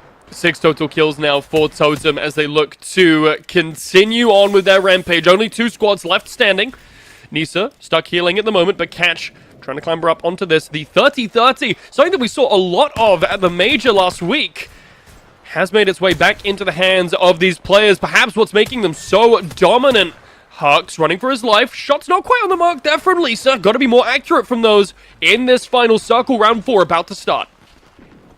Yeah, I mean, every single shot has to be pinpoint accurate. One little tiny little pixel off could be the difference maker between you winning and losing. And every single team right now in opposite sides. 9 people left. 3 full squads here. As we see Cybercats taking on Totem. I mean, the shield is very, very smart. Rotating back. Let them recap. Here come the Cats, but they are being repelled. Totem not ready to fall down just yet. Ozas has to retreat for now. The rest of his team follow them. It's going to be a bit of a reset. This team, they need to recover some small skirmishes here. Fighting on the rooftop with these P2020s, Totem Catch. But look at who's stuck in the middle. Hux, Murindic, and Expert THDH. Banger are not in the best of spots, but they're able to slip under the building. This field now is going to be doing a lot of damage. This isn't something that they can just casually run through this time around. They might be a bit stuck, and they're still between both of these teams. I think Banger is... We haven't seen that team have any action at all. I think they've been playing the quiet game, and it's clearly shown to be a great difference maker. They are in the top 3, and if they just let them 2 teams fight, they have a guaranteed 2nd place. That could be an amazing strategy. Yeah, 9 guaranteed points is great, although they will be missing out on a lot of these kill points, right? 1 point per kill really does make a ton of difference. Does try and discourage some of this rat play, so to call it, as the rest of these 2 teams, Cybercats and Totem, are fighting it out still. Long-range skirmishes from both of them. The Cybercats have the positional advantage here, Rezi, and at some point, Totem are gonna have to move up, but actually, hold on, Cybercats that are looking to push them. Osiris is coming straight into the engagement range, and it's thanks only to Newcastle's shield that they're really able to avoid some of this damage. Finally, the team underneath them are gonna make their presence known. I'm not really too sure what that information's going to give them, but Osiris is certainly going to take it and go back.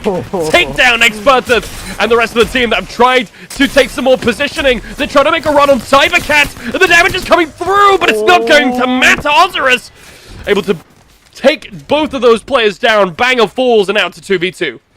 Ozus doesn't care. Ozus says, bring it on. Bring everything you want. Bring all the cavalry. And he's shown it. 2 squads left. 2 full teams. Reply Totem. And I forgot the other team. I completely honest. Cybercats. Cybercats, that's it. I mean, this could be amazing. They're all rushing in now. Hang on a second. Cybercats, they pulled away for a moment, but now they're charging through. Shotguns are blazing. And that's how you do it. I mean, wow, what a game that was from Cybercats. I mean, congratulations to Totem as well, and Bangers. Bangers was playing very well. I mean, I'm not gonna lie, super quiet and agility, hiding in the places that no one thought. But, I mean, Cybercats is just a reckon to be forced with.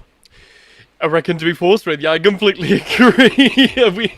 I'm really interested to see the kill charts from the leaderboard once we get that. Because there was so much action happening in these games. Even though Cybercats made it to first place, I'm not even sure if they're the team with the most kills. Although Ozarus was definitely showing us that they well could have been. This player was here, there, and everywhere, really showing us just how terrifyingly fast Ash can move. Ash is just... I feel like Ash has got to be the meta now. Every single team, if they don't have an Ash, they have to go pretty much full defensive. Let them push themselves pretty much. I mean, once an Ash pushes you, you pretty much are just dead. I mean, you might as well just give up at this point. Yeah, 32.7% pick rate in ranked lobbies right now is Ash. So definitely, the people know that she's strong. Cybercats are using her so well, though. 12 kills by the end of this match. You know, I was picking up Twisted Minds, and I think at the time that they went down, they certainly were the kill leaders in the lobby. 6 kills for TM, although Zero Tenacity picked up 6 for themselves as well. Didn't place particularly high, but we've got to look at the top side of this bracket here. Rezi Ronin, 5th place with 10 kills. Liquid Alienware with 5 at 4th.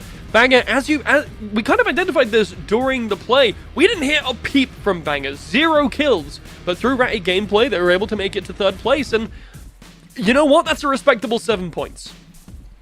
Yeah. I mean, 7 points is 7 points. 7 points could be the difference between you getting, what, middle of the board to be going into, like, you know, the top 20. But let's have a look now. First place, Cybercats with 54, and a joint second place between Team Infinite and Empire on 47 points, followed closely by Heavener. And Heavener was a very strong contender, but they got eliminated early, but they're still on 46 points. Yeah, this is the overall standings from all groups. For the people at home, Empire played lights out this morning. Cybercats are showing them very much that, hey, you can play lights out, really lights out twice in a row. This being their the second time that their group is competing. Team Infinite and Empire, I believe we'll hear more from later on in the day. They're trying to pick out some more teams from this set in particular. Ronin sitting here at 6th overall with 42 points. Heavener, as you mentioned, with 46 at 4th. And Totem here with 41.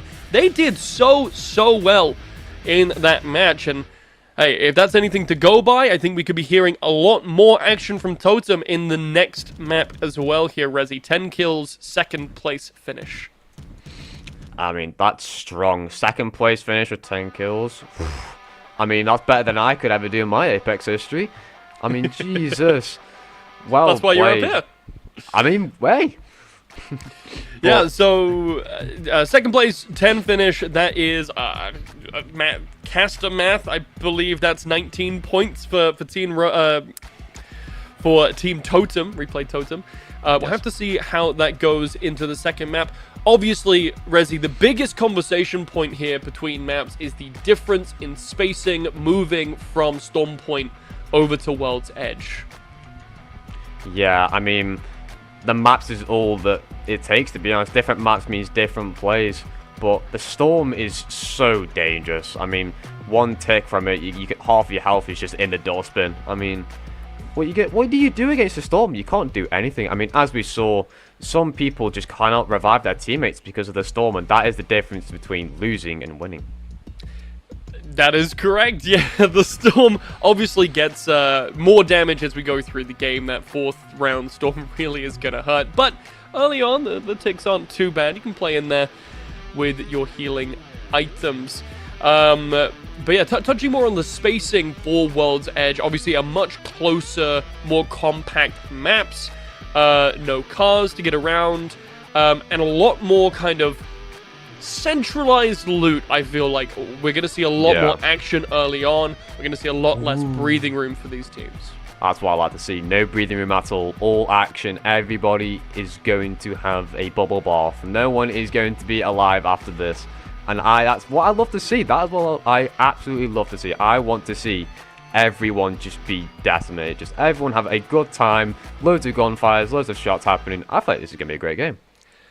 Here's hoping, right? Both of these teams now, they're warmed up. I mean, well, we say warmed up, right? We've got Group C coming off the back. And, you know, thinking of it, Resi, we were talking about how the break might have affected Group D. If we're looking at the top teams, right? Twisted Minds, Reply Totem, Zero Tenacity, Cybercats, all from Team C, right? All from Group C. You've just come off another game, another series. They're feeling warm. They're, you know, coming into this match maybe feeling even more warmed up. Whereas Group D, they had that break. They had, you know, to kind of sit back and breathe for a second. We did still see really good performances from Liquid, Ronin, Danish, and Havana. So, you know, clearly that break hasn't impacted them too much. What I'm really interested to see is how this next map will show us their momentum. I think momentum is a very big key thing. I mean, Zabik has clearly shown that momentum is definitely good. I mean, 29 eliminations? that is crazy. 29 eliminations and then placement points for 25. I mean, a total of 54 points is just absolutely outstanding from Cybercats. But, I mean, if we look at the different teams like SJP2 and, like, you know, Ronin and Reply Totem, they are not far behind on eliminations. They just cannot seem to find a place high enough on the leaderboards where they can gain that much placement points. Yeah, that's perfectly valid, I think. They're definitely going for these frag out compositions, right? They really want to take these aggressive fights and get into the thick of it. I think, you know, they still play second in that last match, so the firepower is there for them, right? We are just hoping that they can replicate this as we head into the next game here over on World's Edge. We've got a map of fire and ice, and let's hope that these players' performances aren't hot and cold. I mean, what a little cheeky bun you entered in there. But I would look at Twisted Minds here. That's actually got me thinking, how are Twisted Minds gonna, you know, play this round? I mean, they went guns blazing the other one, all kills, but they went a bit too cocky. They went a bit too over aggressive and then kind of got themselves eliminated. Same with Zero Tenacity. They did the exact same thing. Yeah, both teams with a lot of kills coming out of that last match, but still two very interesting groups to follow along with.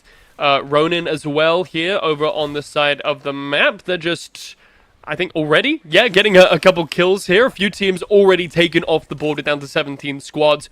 We were promised a faster paced match here on World's Edge. That is exactly what we have been delivered already so far. Yeah, I mean, now we've got the Evo Harvesters online, so now the players can level up. And obviously, leveling up is a big thing in Apex. Obviously, the bangers from last game, they played so quietly that all their characters were level 2. Everyone else was level 3, had every single, like, the best guns, best enchantments. That's probably what they kind of need to step up now. They need to kind of be not as scary and ratty players. They need to step up and be a bit more aggressive. They need to show why they are feared.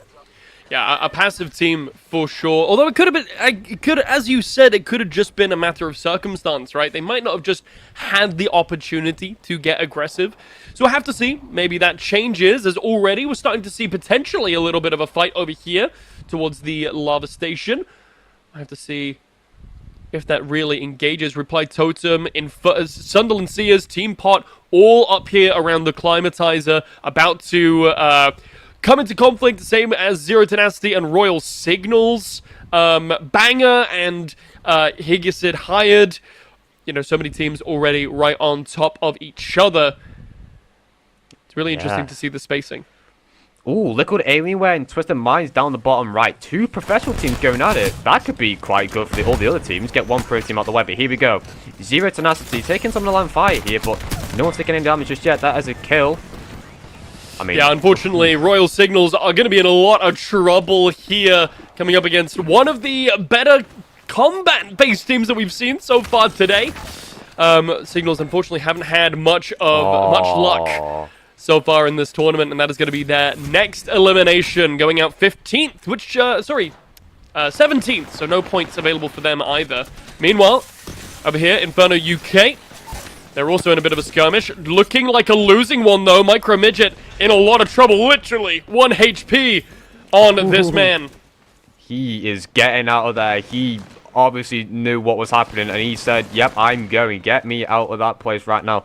And totems are just so, like, they're so feared. Each team that sees them, they're just like, yep, no, we're going bed. We are leaving. Sunderland Sea is being eliminated. Water Skrill is being eliminated. Both collegiate teams and the Royal Army. Thank you for your service, by the way. What? This is just an absolute masterclass from every single team we are seeing right now. Meanwhile, Danish on the other side of the map, they're picking up some kills of themselves. Shub wanting to recreate last game. He's going to pick up 2 for himself, and then finally the rest of his team are going to come around and pick up the remainder of E6. Down they fall. Team Liquid in a bit of a situation as well. Jaguarus has just been eliminated. Twisted Minds, Aberelli. I have to see how that rest of this engagement is going to play out. It doesn't look like Liquid really want to play into it. Instead, potentially just looking to grab the banner and get out of there. Yeah, I think Liquid is playing a bit more strategical. So is Twisted Minds. I think Twisted Minds is playing a bit more safer, but hang on a second now. They are having a bit more combat now. They said, you know what? Screw running. Let's have a battle. Me and you in the octagon, in the ring, and look at that. I mean, a great shot by Kura over there. Liquid found their opportunity to come back through. And they are, well, they're going to punish. You took one of our teammates, we'll take one of yours. Meanwhile, IK knocked out of the map by MG Clutch. Well done to them. Meanwhile, Liquid still looking to regroup. They're outside the ring. They just got to go grab this banner. Still got plenty of time for it. 36 seconds left on Jaguarus' banner. They'll need to look for a place to respawn their teammate as well. Still just just getting a little bit more loot. Getting a little bit more materials here. Yeah, I mean, you're in the little ring. You have plenty of health. You know, you got time to collect your thoughts, collect the guns. But Cybercats, I mean, look at this: 1 kill, 2 kill, 3 kill, bish bash bosh, and I mean, just almost a clean sweep. But I mean, Cybercats. Oh, hang on a second. Cybercats' health is going down very, very fast here. Yeah, Ozarus is already on the ground and half HP there before they were able to retreat to cover. Zero Tenacity now moving in. Bambino and Arctic here. Trying to make a little bit of a push. 357 just behind them. We saw a lot of masterful play from this Ashe player in the last match. But Bambino actually takes a whole chunk instantly cracked from the top. Could be in a bad position here. We're not sure where the cats have gone. They were here just a moment ago. Bambino finally hits max level. Comes up against a wall. Catalyst has closed that one up, though. Gonna have to find a different place to recharge those shields. Yeah, I mean, be careful not to show your head. I mean, if you show your head, it's most likely going to get taken off and shown as a reward to all the other teams. Basically saying, do not come over here, you will die. And that is the aggression I would like to see out of all these teams here. I mean, Cybercats is one of them. Zero Tenacity is another. R2PD has just been eliminated. We're closing in onto the half of this round. 11 squads are left, and it's a bit of a cluster match here. Reply Totem actually knocked out over on the other side of the match by MG Clutch and his boys. Nask claims credit for one there as well, taking out Totem Clax. Now, Ozus is charging in here. Fine sub on the flank. Trying to get a little bit of damage, but it's actually going to be Alonzi the first to fall. We going for a bit of a swim there, Blazzyboard. I mean, Cybercats is just... Their positioning, their rotations are so good. I think they've probably been one of the top rotations and repositionings I've ever seen out of any team in Apex. They know exactly where to go, when to do it, and how effective it is. Taking a bit of a breather now while the ring closes. Let's take a look at the players and where our teams are positioned. Danish and Zero Tenacity are about to take a little bit of a blows here. Meanwhile, Hired and Inverter UK are, doing their own stuff over there. Liquid just moving back into the ring now after cleaning up from that engagement. Looks like they're going to come up to blows against Cybercat soon with Twisted Mind. Danish and Zero Tenacity, though, is the place to watch right now as Ronin just coming in from the landslide. They got a bit more time. Team Pot as well, making their way from the outside of the ring. These teams now, we're really getting down to the final dregs. Dregs is the cream of the crop. Other way around. Banger, though, yet again, Rezi. One player left remaining on Banger, and look where he is going. This is a hiding mission. We're playing hide and seek. I was just thinking that. I mean, it's another rat strategy, but if you only have one player, that is 2 less players to give away your position, and it could work. It worked for them last game. It could work for them this game. But as we see here now, Liquid Anywhere spotting some opponents. Will they try and drive in? Will they be the aggressive ones, or will they let them come to attack them? And that's a decent enchant on his 30-30 there. Yeah, Liquid, they're a little bit behind in terms of level. Jaguaris and Nizel not quite able to hit that purple armor just yet. Gonna take a zipline up into the sky and drop down on another team, trying to get aggressive. Cybercats were the nearest team to them last we saw. I wonder if that's changed. They've clearly spotted someone. They're gonna come down. See if they can take an aggressive stance here in this next fight. They've just seen some abilities being used, and they're closing in on the fight. I mean, I could swear some of these pro players, some of these players actually have hawks for eyes. They see players that are just not even there for my eyes. My eyes are so bad. But hang on a second, Danish is just wiped out some teams. I mean, it's always these teams that just randomly just get into fights and then just wipe out a team instantly, and we get no time to see it. But it's funny, it's cool. I think it's actually quite entertaining.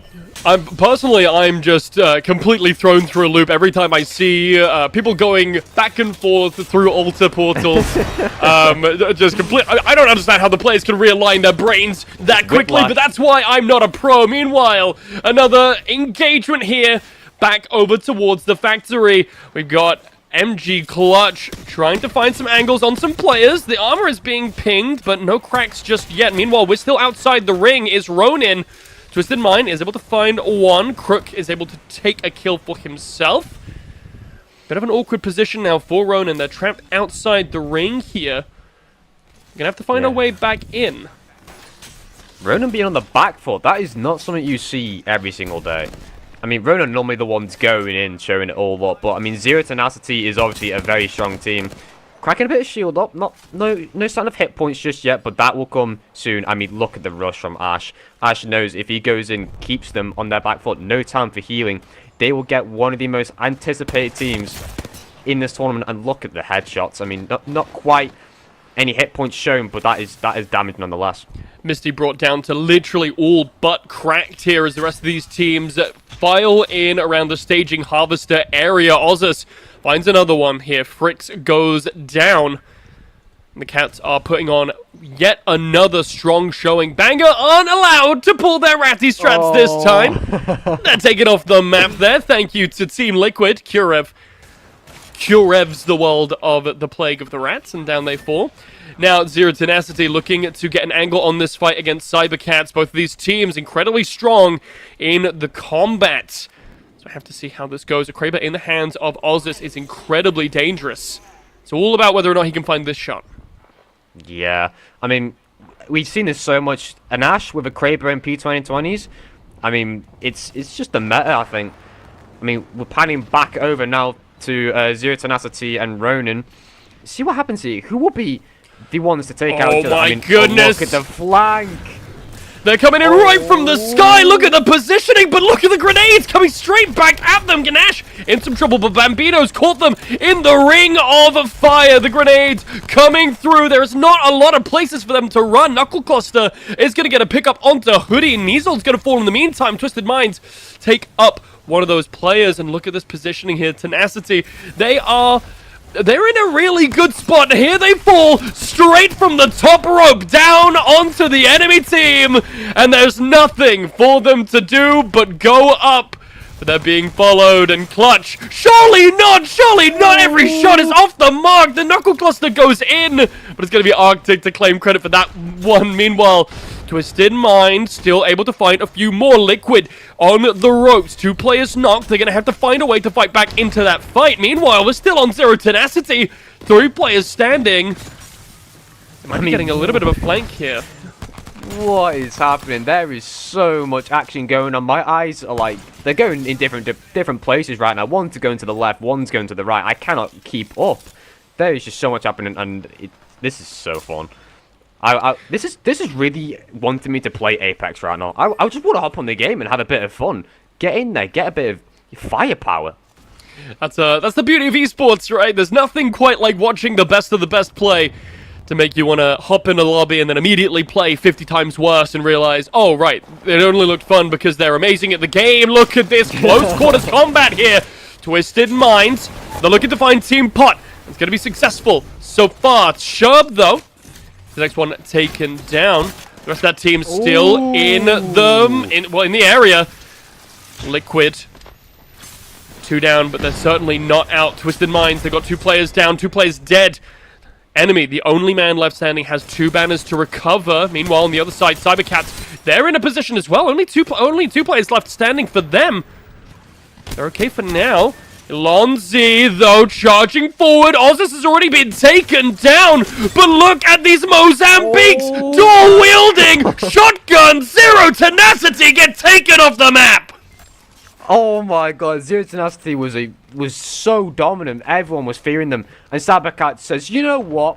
We will show you what fear is. And they delivered what they promised.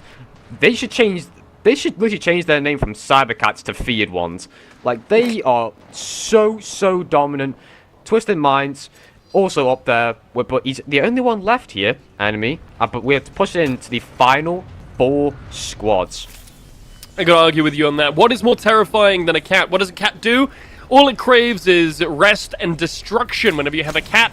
Surely, it's just on your keyboard, it's knocking over your mugs. Well, so what's more terrifying than a real cat than a cyber cat that can knock over all your files and walk on your digital keyboard?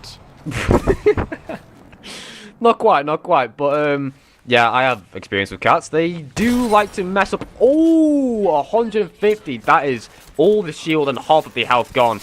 I mean, Cybercats are just, they are actually dominating. Twisted Minds, a professional team, out of the lobby. Cybercats, they just said, you know what, go home, go back to bed, go back to the lobby. Top 3 teams left standing, all players left alive from all of these. Beautiful headshot, the 30-30 rips through the purple armor. Meow has to force out another shield battery from MG Clutch. Resources now, something to manage as we get into this final bit. Ganesh as well. Look at the amount of damage that Ronin have taken. They're now in the top 3. They can rest heavy, rest easy, knowing that they are doing incredibly well, but these cats already top of the leaderboard for the entire day. And now in position to win another match, potentially. The fact that Ronin... Well, I say Ronin. The fact that MG Clutch even managed to get out of that situation and recover both of his teammates is just absolutely outstanding. Oh but here we go. He's looking for a head dink. Oh. He's waiting for it. Just off. Not quite as accurate as he thought he would be, but still, nonetheless, it was a good shot. It was worth the shot, but luckily he's only got 6 bullets left. He has to be careful. 1 bullet could be the difference maker here. But now he knows. He knows Ronin is below him. Oh no. They've just noticed all these players, but Ozus is in a really bad position. They've all come up through the floorboards. We are the rats, so we are the ones to invade your space, but the damage isn't quite there on the board for them. They haven't really been able to displace Cybercats, but Meow now in some trouble, loses a ton of his HP, but the rest of his team is around him to help take off Danish. They fall, then now it's all Cybercats and Ronin. The Cybercats have just taken 1 engagement. Do they really have the juice for another? I'm not sure, but they certainly have the shots. The damage is coming through. 1 player falls. Elonzi's next. Meow, the only man left standing. And it's going to be Ganask and the entirety of Ronin. Actually, scratch that Clutch now off the board. Ganash and Hoodie, they don't have the pressure. Meow's going to be able to get a revive off here while Ganash recharges his shield batteries. I mean, MG Clutch managed to take out 2 players on his own, but he wasn't able to finish them off, whilst his 2 teammates were, just hanging back, letting him do all the work, and here we go. Here is all the firepower that we've been waiting and looking for. Who will be the winner of this tournament? And it is Cybercats again. Absolute domination masterclass. So unfortunate from Ronin. If they had just realized the advantage that they had, they could have potentially pressed the issue, gone in more aggressively. But I mean, saying that, we've seen the power that even one of these players has from Cybercats, and I'm not super confident. Well, sorry, I'll rephrase that. I'm sure Ronin had the wherewithal to go, okay, we cannot mess with Cybercats with suboptimal health bars. We've knocked 2 of them, let's recharge and then go back in. It just so happened that that's the exact same plan that Cybercats had too. Yeah, I mean, just one team performed it even better than the other, but it's just, I don't know how they do it. That's the difference between a high-level player and a professional player. I mean, if we look at the scoreboard in a second, we'll just see the absolute difference maker between Cybercats and any other team on the pitch right now. I mean, 2 champions in a row, that could be a very, very, very big difference maker. I mean, you could go from first to being absolutely way ahead in front of first, which is even a thing. Yeah, not only #1 in the lobby both times around, but kill leaders as well. 12 in the first game, 14 this time around. Cybercats absolutely clawing their way into that first position lead. Not even clawing implies that it's been difficult. Cybercats have wiped through these lobbies both times and made it look easy. Yeah, I mean, that's just the difference between Cybercats and any other team. They have just been on a manslaughter. I mean, Ronin put up a good fight. MG Clutch has been on fire all tournament. It's just a shame that his teammates haven't been, they've been nice. They've been a good backtrack, peeping shots, letting MG Clutch do all the other stuff. But let's have a look at the stats here as we move on into, let's look at the positionings. Cybercats, oh my goodness. 80 points in first. Ronin is a decent bit ahead in third, but nowhere near close to Cybercats. So the thing to really consider here, right?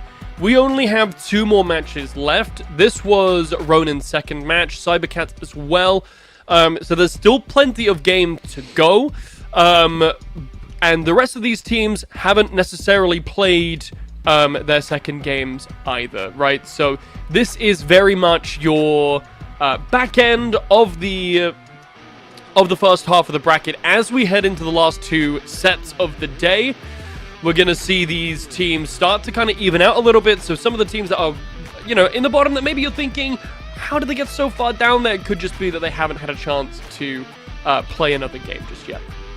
Yeah, I mean, I cannot wait to see the rest of the games. I cannot wait. I'm super excited. But on that note, we will go to a short little break. So stay tuned, grab some snacks, grab a bit of drinks. We will be back in a short little notice. Exhausted, this passion is never exhausted, and you cannot stop it. Nah, you cannot stop it. I had to switch up the flow, show you the way that it go. God is good, but his life is hard. But it gets better when you grind it smart. I'm just really trying to leave a mark. We tired of being who they say we are. That's the baton, we gon' take it far. Always been real, we don't fake it all. Tired of 9 to 5, just make enough to survive. Only living on the weekends. You really thinking that's why I'm alive? Listen, not the scenes, time to live my dreams, do the things deep inside of me. This life, it continues with fighting me, but I don't have quitting inside of me. I will not jump in these vices they throw at me. Talking to God and there's so much he's showing me. Shaping me, growing me, taking me sowing seeds. A growing tree, y'all get a load of me. Yeah, don't let them slow on me. I get the bag like a grocery. I'm on my grind like I'm supposed to be. And I do not care if you notice me.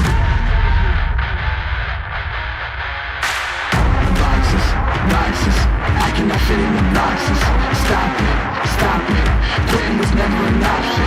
Exhausted, this passion is never exhausted. And you cannot stop it, nah, you cannot stop it. This isn't a robbery, hands in the sky if you got a dream. Or nothing was blocking me. I was the problem, the only one stopping me. I didn't like it, I had to refocus. Now I'm devoted, I know where I'm going. Controlling emotions, I'm owning the moment. In order to get it, see, you gotta want it. This type of flow make a living break. Confessions over these 808s. Don't sleep on the key, better stay away. I mean, for heaven's say? I'ma be the best, came from the endless. Playing with the games, bitch with the chest. Beating on my chest, trying to get my rest. Watch me while I flex. Every win is a blessing, and every L is a lesson. So when I run into rejection, I know it's only redirection. I see the blessings right beside me. The chances of quitting are likely. I do it like I'm in my Nikes. Don't make excuses, they never excite me. Boxes, boxes, I cannot fit in the boxes. Stop it, stop it. Quitting was never an option. Exhausted, exhausted. This passion is never exhausted. And you cannot stop it. Nah, you cannot stop it.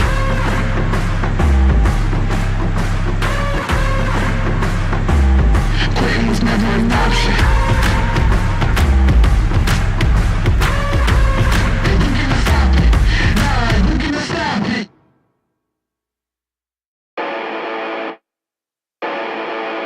Yeah, let's go. There's not a man that I fear. There's nobody here that can stop me. Cause I'm in a league of my own, yeah. Y'all can just sit back and watch me. They know who I am, they can't imitate. Don't stay in your lane, I'ma set it straight. I'm building my way to the top. You get in my way, you know that I'ma renovate. You know I'm about to lock it. Like my mom said they was looking for just like the Loch Ness. They gon' knock me off the throne, they better stop it. They can never reach me where I'm at, I'm in a rocket cockpit. In other words, you can't touch me. It's like I got the ball and it's rugby. And you won't see me when I'm coming through. You can't stop me, I'm running through. I'm untouchable, yeah, I'm untouchable, yeah, I'm untouchable, yeah, I'm untouchable, yeah, I'm untouchable, yeah, I'm untouchable, yeah, I'm untouchable, yeah, I'm untouchable, yeah. Feast, fight, foe from. I'm the giant that they running from. Taking shots, I think they jump the gun. If they go against me, then they done. You cannot handle this. I don't think you can pay for the damages. I'm the one that's gonna be in first place. You gon' need first aid. Think you need bandages. Whoa. You know I'm about to lock it. Like my mom said they was looking for just like the Loch Ness. They gon' knock me off the throne, they better stop it. They can never reach me where I'm at. I'm in a rocket cockpit. In other words, you can't touch me. It's like I got the ball and it's rugby. And you won't see me when I'm coming through. You can't stop me, I'm running through. I'm untouchable, yeah, I'm untouchable, yeah, I'm untouchable, yeah, I'm untouchable, yeah, I'm untouchable, yeah, I'm untouchable, yeah, I'm untouchable, yeah, I'm untouchable, yeah. Unbreakable, breakable. Now there ain't nothing to it. Go ahead and bring Goliath on. Ain't no giant, I ain't gon' fire on. Catch a fade, you I'm wrong, I'm gone. Y'all can catch the wave that I am on. I am icon, y'all are wide wrong. Think that I'm a reconcile bonds. Ain't nothing to it though. This is on me, ain't got much to do with who you know. Keeping it true to form 10 L's into a million. But they already knew that those farewell to your opinions. Know that he is something. This is all me, ain't got much to do with who you know. Yeah, keeping it true to form, but they already knew that, y'all. Here we go. I'ma show you who I am unbreakable. I don't think you understand. Watch me escape it all. The world is in my hands. I am unbreakable. I'ma show you who I am. All that debate and cease and take seats. I hate to be the one say I ain't keep 100. Dread you changing me, we major league. They pay to see the way that we come and compete. It's clear to me, you talking off and me. You say the least, you better believe we been through the ringer, we're through to them arenas. Menu that's for dinner or the ring of 5 fingers. And the difference that's between us, read it written in subpoenas. So in other words, the game that need us, we just reinvigorated. Little agitated, had to get them activated. No kind of active ain't it? And my occupation got me agitated, but I'm obligated. Lay the rest of conversating, be an understatement just to say that. This is all me, ain't got much to do with who you know. Yeah, keeping it true to form, but they already knew that though, so here we go. I'ma show you who I am unbreakable. I don't think you understand. Watch me escape it all. The world is in my hands. I am unbreakable. I'ma show you who I am. Yeah, they don't know their own strength. We go to length to show them all. That's why we came with no restraint. Anywhere we go against, it's over with. We pull the boulder at the bottom of it. And just know that we are not gonna be going quiet. Got it on autopilot, automatic, stuck louder than all your bias. We on top, give you my word, you hold them by it. Hold the rise, letting the army that's behind them remind them that I am invincible. I'ma show you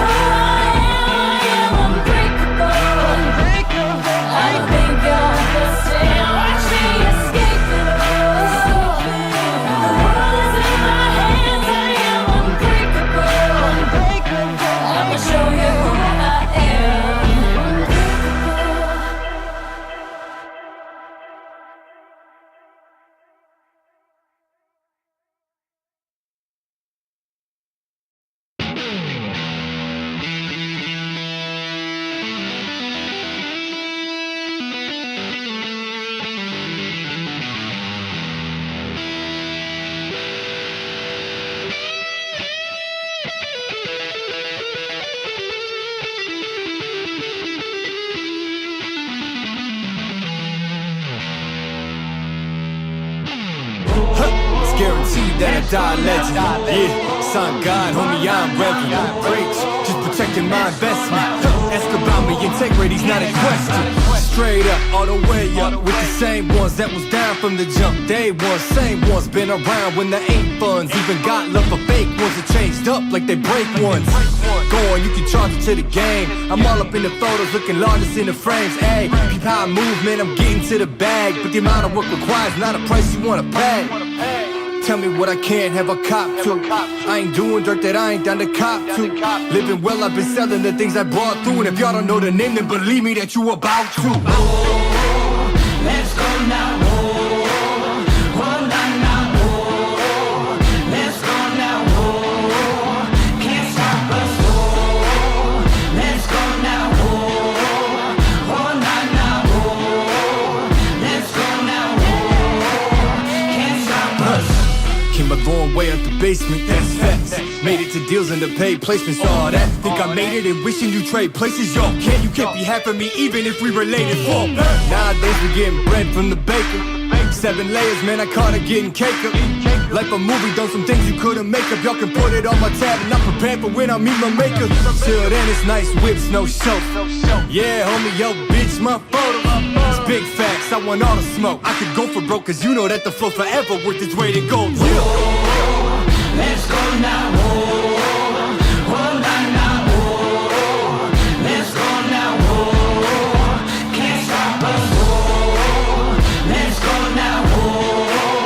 Oh, nah, nah, oh. Let's go now. Oh, can't stop us.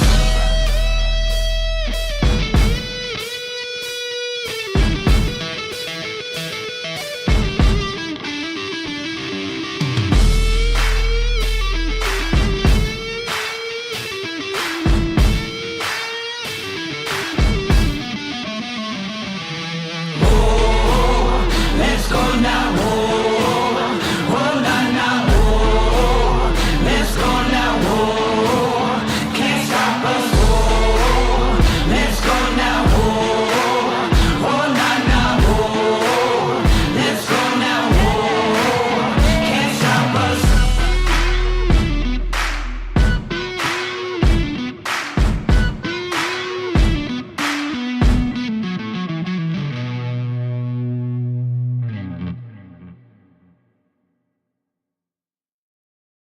I said go and line up. Whoever got next is fine with us. Line up. I said whoever got next is fine with us. I ain't gonna let that slide. Think you fly, huh? Me and stay wheels up, this a ride off. Ain't no shortcut, heading to the top floors. Me, I'm too smart to drop costs, and I got 2 fists of a problem. Nuisance, who's with anybody not me? They losing.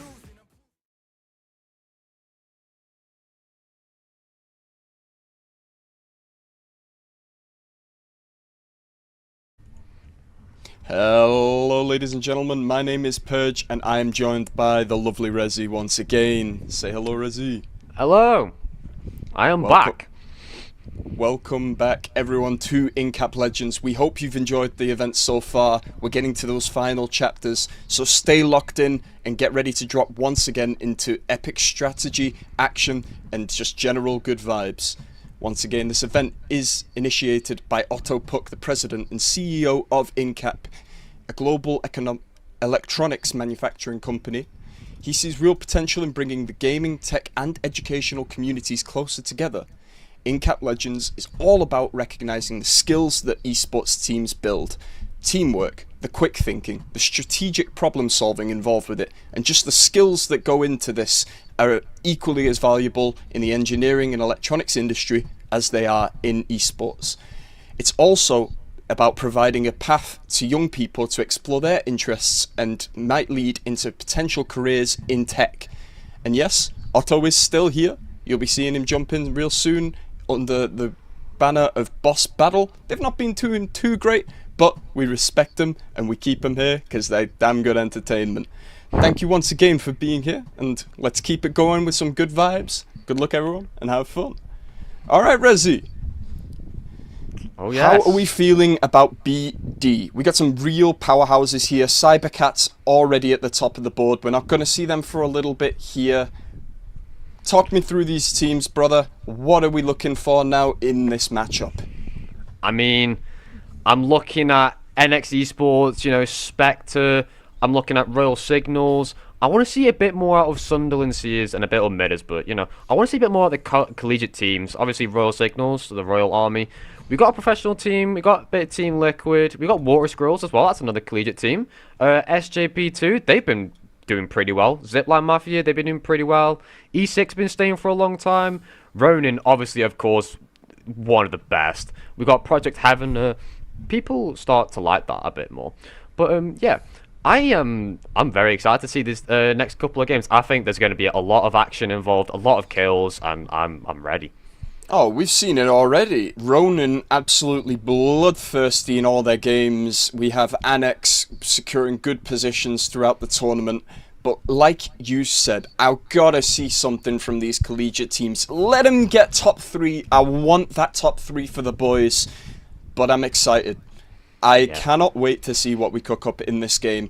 We saw the different characters in the last game. We saw the Mirages. We've seen the Cryptos come out for the Intel gathering. It's been quite a diverse meta, which is something which Apex has needed for quite some time. But there is still some staple factors we have seen throughout the course of the tournament. We've had the P20s, the 3030s, the Krabers coming out. We've got the characters like Ash. We've got Alta, and quite a few others of the meta picks are still there. However, I'm very excited to see how this match is going to shape up to go. I mean, I agree, Purge. I can't wait for the game to continue. I want the game to be on. I'm excited. If I can see a collegiate team to be in the top 3, I can go to bed happy. I can go to bed sleeping like an absolute king. Absolutely. How are we feeling about Na'Vi coming into this? Not exactly the showing we were expected as we get into game. What are your thoughts? I feel like they haven't been playing to their best caliber, but I hope that they could do a bit more, a bit more showing to it. But I believe in them. I think they can do a bit more better. Absolutely, and they have that pro grit. They can keep it cool under the pressure. They've done this before. It may be difficult to reach those top seedings where Cybercats currently reside. However, kills make all the difference, and if you pick that big squad in the start of your game and shut them out from getting points, that is more opportunity for that lead to just be shrank and just get there in the long term. Whew. I want to get in game 2, man. I'm waiting for it. I want to see excited. good. I want to see just clean gameplay. The control that we saw just around the map, the rotations with the speed and momentum that we've had has gave us some thirsty, just brutal battles, but also some stagnant phases. So we're going to have to wait and see how this match actually shapes up, because it could be either way. Yeah, I mean, it could be either way, but you know what I want to see, Purge? I really want to see someone taking out the top teams. I want to see Cybercats getting eliminated. I want to see Ronin getting eliminated. I want to see some new contenders, some new top 3 placements. I want to see a bit of shift in motions, a bit of shift in momentum. I want to see something different. Something different may be a bit hard at this point in the tournament. However, this is the time where teams need to dig deep. Get the meta out of here. If you're uncomfortable with the meta, play what is comfortable. Get those points and get yourself a higher seeding. And honestly, I think some teams need it. We've seen a lot of the typical meta be enforced, and sure, the movement is good and the team play works out quite well. However, just brute forcing these picks isn't working out for most teams. So hopefully going into this game with groups B and D, we can get something different. I am very interested. What team, completely random, who do you think, just initial impressions, who's going to take this game going into it from B and D? Who do you think's up there? Ooh, that is a great question. You know what? I think Annex Esports might take first place. Annex might do quite well. My money is on Heavener. They got the win earlier. They looked quite solid. They were playing very safe, controlling those zones, and now they are just in a battle against some of the strongest teams we have here in Team Liquid, in Annex and Spectre constantly around the map. Na'Vi as well. This match, strap in folks, this is going to be a crazy one. It's a stacked match. I feel like there's going to be so much action happening so early. And I feel like, I'm going to predict this. I think it's going to be really, really reactive super early on. Then in the middle game, it's going to be, a bit more calm. Everyone's going to collect their thoughts, gather all the weapons they need, correct enchantments, the correct shield. And then later on, it's just going to be all-out chaos. And I'm here for it. Absolutely. As we see the people dropping into the map now, we're seeing quite a few late drops towards the coastal camp area, maybe barometer. I doubt they'd go cave. It's a bit out the ways of the drop zone, but there's always that one squad who likes to travel a bit further than others. However, as we watch the dropship leave into the horizon, there is a bloodbath already about to be unfolding on the map below. Yes. I mean, we can get rid of that horizon and bring forth the Blood Moon, as we are already seeing an absolute master skill already. I mean, look at this. There's already 2 teams fighting it out. One eliminated. Na'Vi's going for an early point. Slab falls off the roof by accident, it looks like, as he's getting pushed by ANX. He's gonna have to get the high ground, as he's just trying to find a spot where he can just really operate and play safe and get these meds off. His team playing quite far back as the grenades roll down from above. He might be undetected. Now, this roof position, quite important to hold. They see kinda below, and Na'Vi, Hayaraka, just also pushing around. There's a lot of rotation coming through. I mean, Annex Esports, which I thought was going to win, could be eliminated super early here. I don't want to see that. Come on, Annex Esports, bring it home. And oh my, the shot first in the back. team. Caster curse be damned, it's a real thing as Annex drop first in this group. Whew, my god, I was not expecting Annex to go this soon. I can't lie to you. Yeah, I mean, that was my favourite to win this, but it's just Caster's curse. Whatever you say, it will not happen, and the opposite will pretty much happen. It's almost like it's fate, but I'm gonna ask you, a random question, just throw you in the depths a bit. Who do you think will be, the underdogs? I'm rooting for the collegiate teams, man. It's got to be. They are against pro players. They do this for a living. These guys are still studying. If they can get around this, I think they're going to be solid. But it's time will tell. Patience, perseverance, and a bit of perspiration as well. A lot of sweat, a lot on the line here. Yeah. We'll get into the final games. I mean, there's got to be at least some sort of, everyone's got to be nervous. There's a lot of money on the line, but let's have a look at the map here. There's a lot of teams in the northern region of this map, mainly towards the top right. But if you look at down on the bottom, we see Sunderland Sears and R Signals. That could go the Royal a bit Signals, different. Yeah, they're against the Collegiates. The Collegiates versus the full might of the British Army. Who's going to call out on this one? As we look down, as DOS is going in, Sunderland Sears are pursuing this as tacticals go wide. Needs a dodge, then we see that Joss is on that Mirage, looking to play a bit aggressive, sneak his way into the building with some illusions. He's got a nice little flank here. Oh, the longbow's pulled out. He's going for the pot shots. However, the team is pushing and they do seem to have one knocked. It's a 2 versus 3. However, the shields aren't looking too healthy on the side of Sunderland. They're going to keep pushing through as R7 tries to leave. They're going to take the fight and Sia going to take out another. That wingman is putting in work right there. So we look to potentially see another squad rolling up, is that? I think that might be a third party. I mean, I think to me a third party is a bit of like a rat strategy. You go in and you just wait. It's also, rat strategies aren't a bad thing. Absolutely.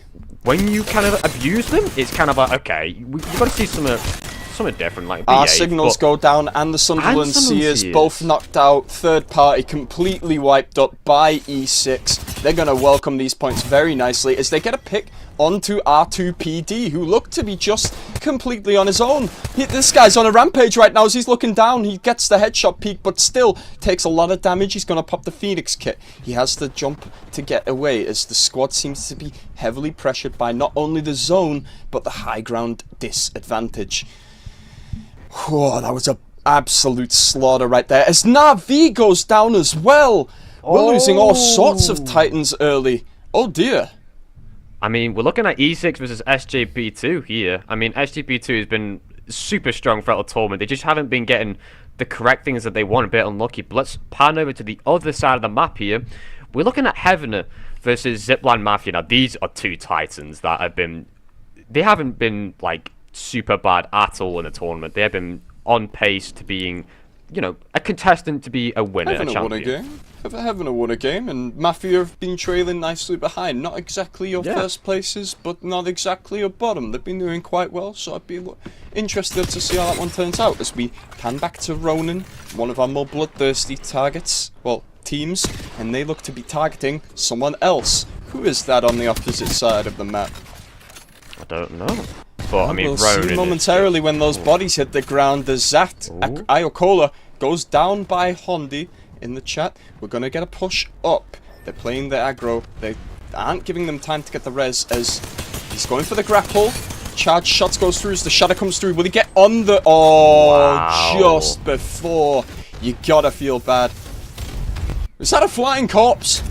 I think it might have been. Oh no, Ronins. Oh my god, Middlesbrough!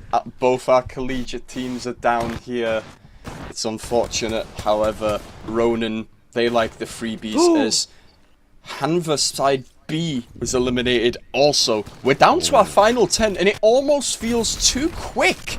This is probably the fastest paced game that we've had. People are realizing that there is no time to just be playing the zone. You need kills and you need to live. So you better fight like this is your last match, because you may just be written out of the tournament entirely if you can't secure your position. As a portal comes through, as Cat Tax comes through as well, he's going to take... Oh, Zipline Mafia finishes him off. AKT, the portal looks so good. However, they aren't able to finish through on the play as a swift little portal out gets weak Q back up on his feet. Mafia, they are so nimble with their positioning, don't you think? Yeah, they're always super agile and they always know when to retreat and go back. And it's always the accuracy. I mean, like I just said, accuracy with Liquid Anywhere has never been a problem. But they are getting absolutely swarmed right now. Yep, E6 just pushing in through. They've got the damage. They've got the aggro. 9 squads remaining now as we're starting to move into that second phase. The zone will encroach in the next minute as the crypto... Okay, it does go out. He's trying to get a bit more intel. He does spot the purple shielded individual on the valley. Okay, we're going to take the zipline up. Where are we aiming to reposition to? Going to take a bit of a tactical retreat. Not a bad play. Go back into the ring, you know? Go back, get a bit of heals. And then, you know, I think this is quite smart. Oh, look at this. Oh, it's bait and switch. It's bait and switch. 2 people followed, but he has a portal right out there. As he sets up the gas, he's popping the syringe, trying to keep healthy. As Liquid Alienware is deleted from the game. All of our favourites are dropping like flies. Oh, there goes IK2. I mean, what is happening? There is so many just good teams being eliminated here. I mean, we have, like, what, 1 collegiate team left, and that would be, what, the Water Squirrels? That was the Water Squirrels, indeed, as we just see R6 on the rotation there. Well, E6, my apologies. Gonna try and get a pick. They've got 2 kills apiece and 4 assists. 6 kills on the squad isn't too terrible. But what do you think happened this game? This is only the second zone, and there are only 7 squads remaining. I feel like this is not something we have seen at all tournament. Do you feel the tempo is accelerated in these final few matches? Oh, definitely. It's like a jet engine. It's just been put onto every single character. Everyone's moving at 1,000 miles per hour, and I'm here for it. I mean, I feel like everyone just luckily got into the exact same place. Everyone moved into the exact same zone, and it was just an absolute massacre. Oh, Ronin are looking for more as they get the knockdown onto one. The purple shield is going to protect him for a little while. However, there goes Charge and Hanover. It's not looking too great. How many members do they have left? It may just be the 2. As Sherb gets a pick onto Coach, there are only 7 squads remaining now. We are getting closer and closer, and those points are increasing for the positions. But the kills at the end of the day will help more. As, oh my god! Not the flying spray from the hip! Missy! What are you doing? Oh, I mean, no. you might as well just call Sherb a drone. Like, he literally just flew up in the air, didn't miss a single shot. It's like he's got aimbot. That was incredible accuracy from Sherb. I mean, look at Danish. All purple shield, all max level. They are looking strong to win this game. They are quite kitted up. Good point, to be fair. They've got the purple armors. Not many people at this point in the game would have this because it is only the second zone. So, while there is a squad behind them, actually most squads are at that purple range. However, Swinney is rotating in, the Frenchman pushing through. He's going to have to take a heal here before he pushes through into the roles of SJP2 and Danish. Little do they know, there's a bit more than they can chew right here as he pops the shield battery and just re-evaluates the fight. Oh, yeah, 7. Right on him. The flank is absolutely irrelevant when you have aimbots switching up with dual pistols and shield batteries popped. They keep him healthy and they're keeping the boot on the throats of their enemies. As Missy tries to push down to Denze, he's going to fly around with the pistols, whiffs a few shots at the mag and breaks the shield. As he gets traded on by Querney and he drops! Oh dear, Danish. It's looking like that position wasn't as optimal as they thought, as they lose 2 members. SJP2 also potentially going to lose another, as they do knock out Danish. 5 squads remaining. Jesus, I mean, the luck to just have 2 teams edgeguarding the same team and then not realizing that they're both there. And as soon as they realized it, it was an all-out brawl. And then the team that was being edgeguarded pushed through and swept everyone off the board. That is the difference between game sense and game knowledge. I would like to just jump in here, yeah. As you can see, at the top of your screen, you're seeing Zipline Mafia and Ronin are currently in a stalemate. 2 very bloody teams holding position. However, SJP2, that squad that we were just watching at that edge, watch as Heavener quickly escapes northeast on the map as we go back to live. Ronin are in that fight. However, the Mafia descend on to Clutch. He's down. Rim losing his shield. WeQ not looking too good as they finish off Ronin. There are 4 squads remaining. 1 3-man on the south side, 2 solos, and the rest of Zipline Mafia. It's looking close. I mean, 2 red shields and all the max level with 4 squads remaining. This could be good for Zipline Mafia, but they don't quite know what the other teams have. The other teams might also have red shields, but here we go. Speaking of, SJP2 are descending in from that cliff, and they are holding the position right now. They've got the next zone. They can just fortify and hold down right now. However, we have to start thinking about util. It's probably going to be getting a lot scarcer as materials do start to run low. As Noah completely eliminated, he was a solo player, just barely surviving as the shots fly through. I believe that is another solo also as Swip goes down to WeQ. He's not too optimal as he's just holding the edge right now. He's got a shield up, but he is ticking away in that zone. Whew. 3 squads remaining. It's anyone's game as Swip goes down once again. Pot shots onto the roof from SJP2. They are going to have to push this construct here. This building is big for this match as a whole. As the shots come through from the Devotion, it's ramped up quite a bit. It's mowing through the health bar of WeQ and Querney. Aloy is pushing in. Frags onto 7. Oh, it's close. It's a 3-squad game. Both teammates on 1 person right now, and 1 on the other team needs to be resurrected. And I think we might have a secret lurker on the edge of the zone. I think we do. I mean, you have 3 squads remaining. 2 with 3 stacks and then 1 with 1 stack. One might just be rotate. Oh, there he is. He is in one of the pods, I believe. Oh, no, that's how it's posted up. He's right next to the Zipline Mafia. If they do find him, it's going to be another point their way. Rim is sitting pretty on 5 kills and 2 assists. That's going to be welcome addition to the kills. And if they can, just quickly pick up on the next one. And Rim, He's pinging that other building. He may have caught the solo player. And you know anything about squads, they take out the solos first, so there's no rat behaviour. Whoa, that Kraber shot would have been brutal. It does go wide. Thoughts on how this is going to play out, Rezi? How are we feeling about this final zone? 3 versus 3 versus 1. I mean, I feel like... I've heard the Lone Strander, he's got to be like... Oh... He's so scared, I feel like. He has to be having something going down his pants. I mean, he has got to be so shaky. His hands shaking, sweating.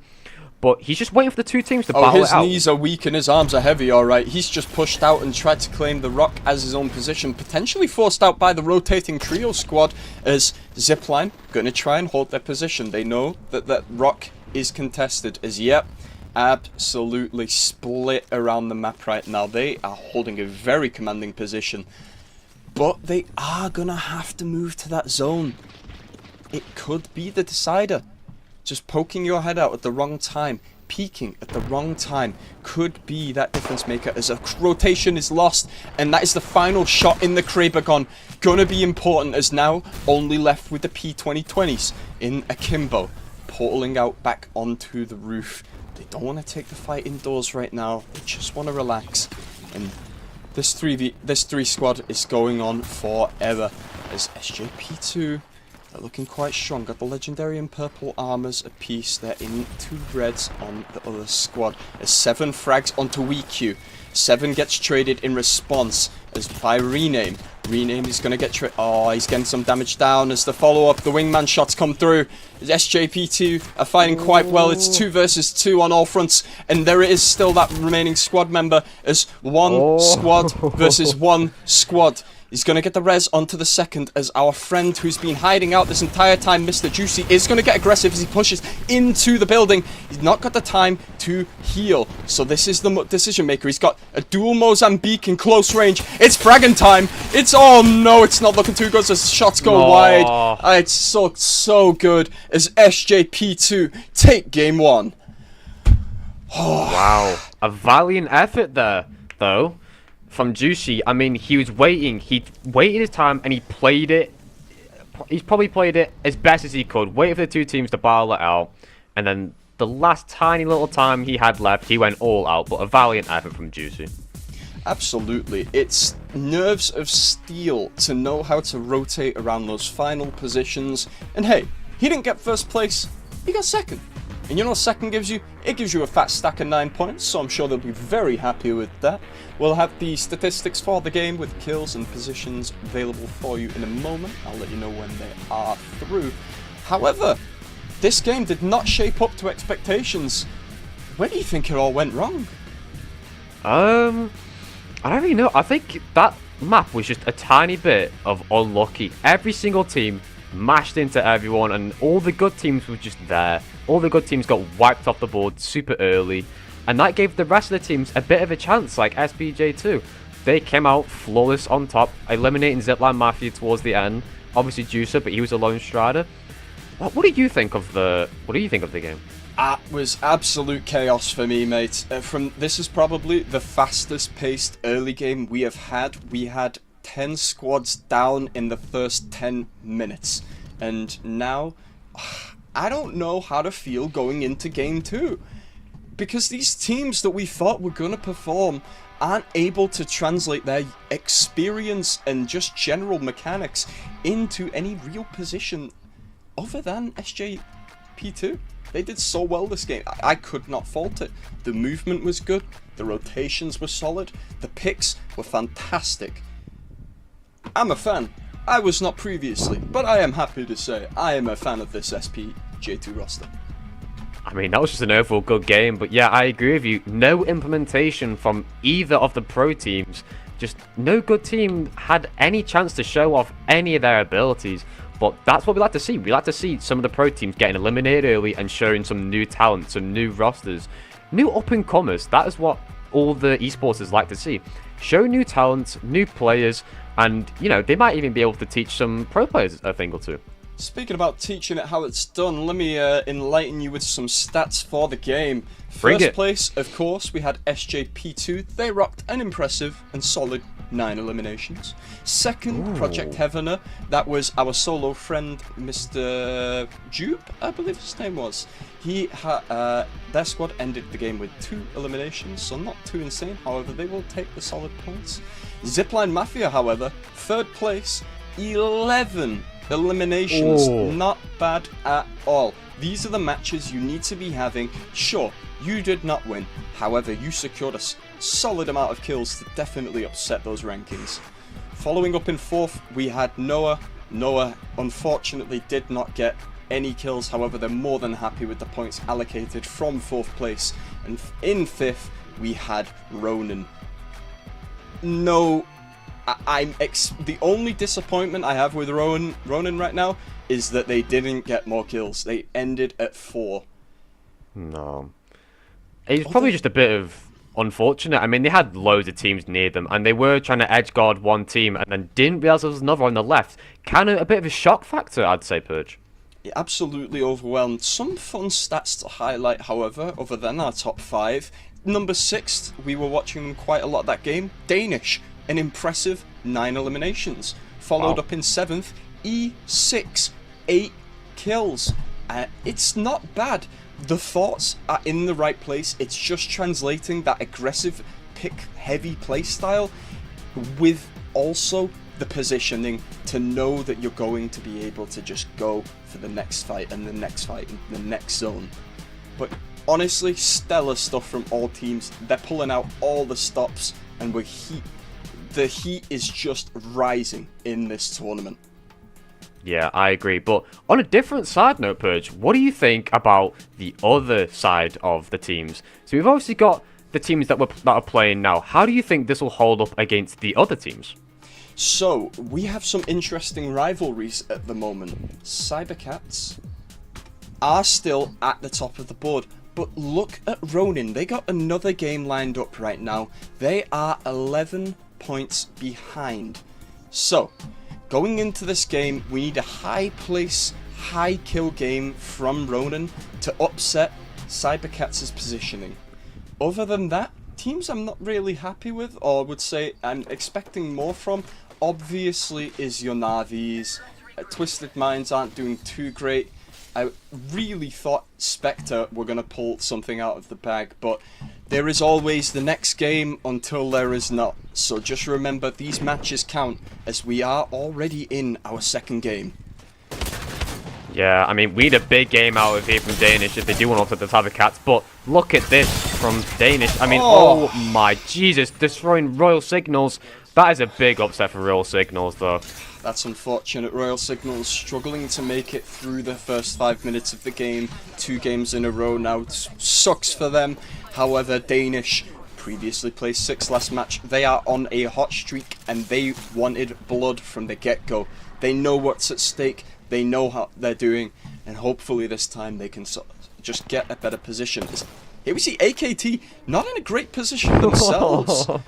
Cat Tax needs his ban recovery as the oh, it's a perfect defense for an elimination of E6 by AKT. He's going to pick up his man and grab that respawn anchor as we see another squad moving into Danish. Back-to-back fights by this squad. It's SJP2. This could be big. 2 huge squads, both fighting for points right now as SJP2 has 1 member down, and so does Danish. The follow-up is going to come through the Mastiff, making these jump peak shots as Kickcom finishes. There's a lot going on, and Quirren is going to need that res beacon. However, looks like Denze is going to take a tactical retreat. Potentially, does he have the vault key? Oh no, he looks like he's on Sherb's tail. He knows exactly what is here. As Navi's eliminated in the chat, and it looks like Sherb's gone down too. Danish, Navi, down. Some of your big favourites going into this with the highest eliminations are swept in the first 15. I mean, SJP2 know they need to eliminate the top contenders if they were to bring the biggest upset in this Apex game. They need to have a high kill and a high placing score. And that's what they're here to do. They are here to bring that and to pretty much upset the viewers. Everyone's, wanting Cybercats to win, wanting Heaveners to win. They are saying we are having absolutely none of that. We will show you what we're here for. Absolutely. I did have a train of thought, however, I've lost it upon analysing this map right here. Very spread out. Very, very spread out. Not many in the central points of the map right now. We do see the zone will form to the left as AKT making their way slowly through it. SJP2 look to be victorious in that fight, so they are going to eventually make their way through. Noah seems to be pincered here. Liquid Alienware putting the foot on their throats. I don't know how they're going to get out of this. This might be rather difficult. As IK and Ronin fighting in the top side of the map. We do see that POV right now as the massive shots come through. There goes Vili.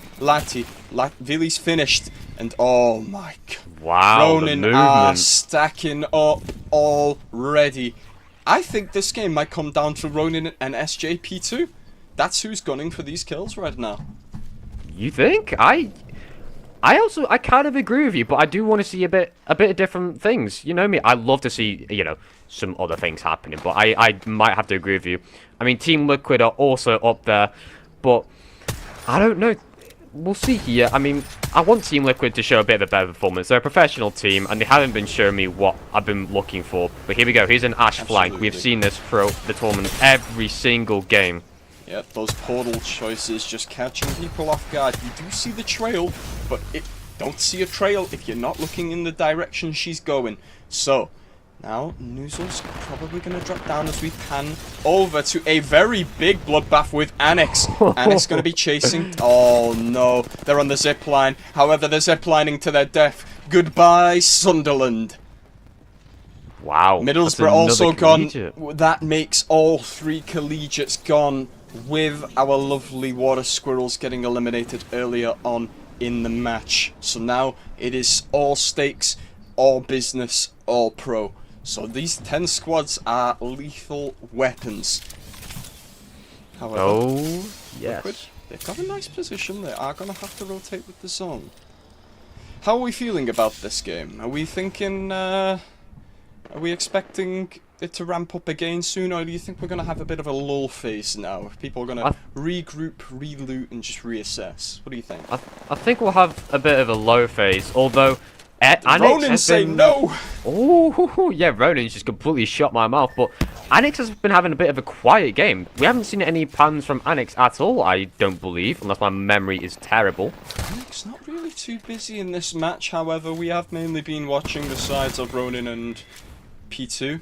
However, they drop WeQ now as they start moving into the cave towards that safer zone. Zipline Mafia is dropped. It's blink and you'll miss it. Ronin are on a rampage as Noah falls as well to Kind 4. Now, Ronin, they got another target set in their sights. The foot is on the gas. They're just running straight through the map. They don't even care. They're walking into a relatively open space. Portal's thrown down. It's a quick little blink and not far traveled. As now, they are chasing HVNR. Oh dear, they are chasing. They're close. You think they're going to be able to escape? I don't think so. I mean, Ronin is just a force to be reckoned with, and haven't been playing the best recently. They got eliminated quite early on last game, and I mean, we're looking at 8 squads left with only 23 players. I mean, it's going so fast-paced again. Not as quite as fast-paced as last game, but it's looking quite quick. Absolutely, it does seem like Ronin are hot on tail. You see the man on your screen right now, Hoodie. A solid 3 kills to himself. Not quite the kill leader, but you've got to think he's close. However, we are pushing in. We've got G-Snake on a flank, catching an angle. If you look at the kill feed, there's kills going left, right, and center as IK drops and Jaguares is trading onto AKT. 1 member down, 1 member fully out. It is all on Atinum. Atinum is running away. He's looking to ride out this zone. Maybe he'll escape as we pan back to Liquid. They're looking pretty solid, man. Purple shields. Not great attachments, but I don't think these players need attachments to make their guns work. How about you? No, I mean, these players are here for a reason. They are the best of the best. And they are here to show why. They are here to show, you know what, screw this, I'm here to win. let's just kick every other player off, and I'm ready. Oh, we're moving back in now to SJP2 as we see Denze trading with the 30-30. Get some good damage as the bullets fly through. As Ronin goes down! They're your 6th place for this match. Moving in, SJP2 are probably just going to take this time to med up and reevaluate. There's probably quite a lot of loot on those Ronin corpses now. So, they're going to repick. Liquid are in Brazil! What are they doing down there? They need to get to the zone. We see Annex safe in the top left. Heavener on the left, just central. SJP2 needs to move in also. So it's looking quite split on the map right now. We are entering that lull state. I believe it's 5 or 4 squads remaining right now, and I think that is zone number 2 that is closing. So the tempo has accelerated greatly in these final matches because they know if you don't frag out, then you're gonna get thrown out, and that seems to be what Liquid are aiming to do on this border. Yeah, I mean they're trying to edge guard AK here, as you saw on the map, and they're doing it quite well. But obviously that ring will not have any mercy now as we are moving on to round 2. Those ticks will only grow stronger and stronger and will deplete your health until you are dead. Absolutely, and Liquid, from what I remember, quite a bit to run, so even though they may get to the zone on time, well, Tax getting a bit low. He's going to have to pop the med kit, he's going to head to a zipline tower, but once getting to the zone is one thing. Making sure you're safe and comfortable to take fights when you get in the zone is completely unpredictable, and they're walking in blind. AKT, oh dear. Got a member down here, as there goes King 4. Atenum probably going to try and rotate out. Yep, he's just going to pick up his fellow member as they know this is a bit close for comfort. Yeah, I mean, looking at their HP here, it's not looking the strongest. But if we head back over to Project Heaven, we thought they were going to be, you know, a bit more eliminated here from team. I can't remember who was on their tail. I think it was Ronin, if I'm not mistaken. But they obviously were eliminated. Yeah, Ronin, I believe, got third-partied in that metropolis area, and now Project Heaven are just escaping, playing so safe. They have their rooftop in the zone, they are ready, they are in position and prime to hold this down and see how this goes. As we see Juicy, once again, he's lurking again. Is he on his own? I think he might be. He might be a bit of a lone wolf. Will we see him straggling along, you know? Trying to get the top 3, maybe second again? We might, because it's 5 squads left, top 5. Anything could happen. Well, the kill leader on your screen is Mr. Denzi. 4 eliminations for himself as he picks up Querney. Pardon my tongue twist. Now, shots going through the long distances. People have spotted Juicy's antics. You gotta love it. He's trying his heart out, but you're in quite an open position for a plateau area.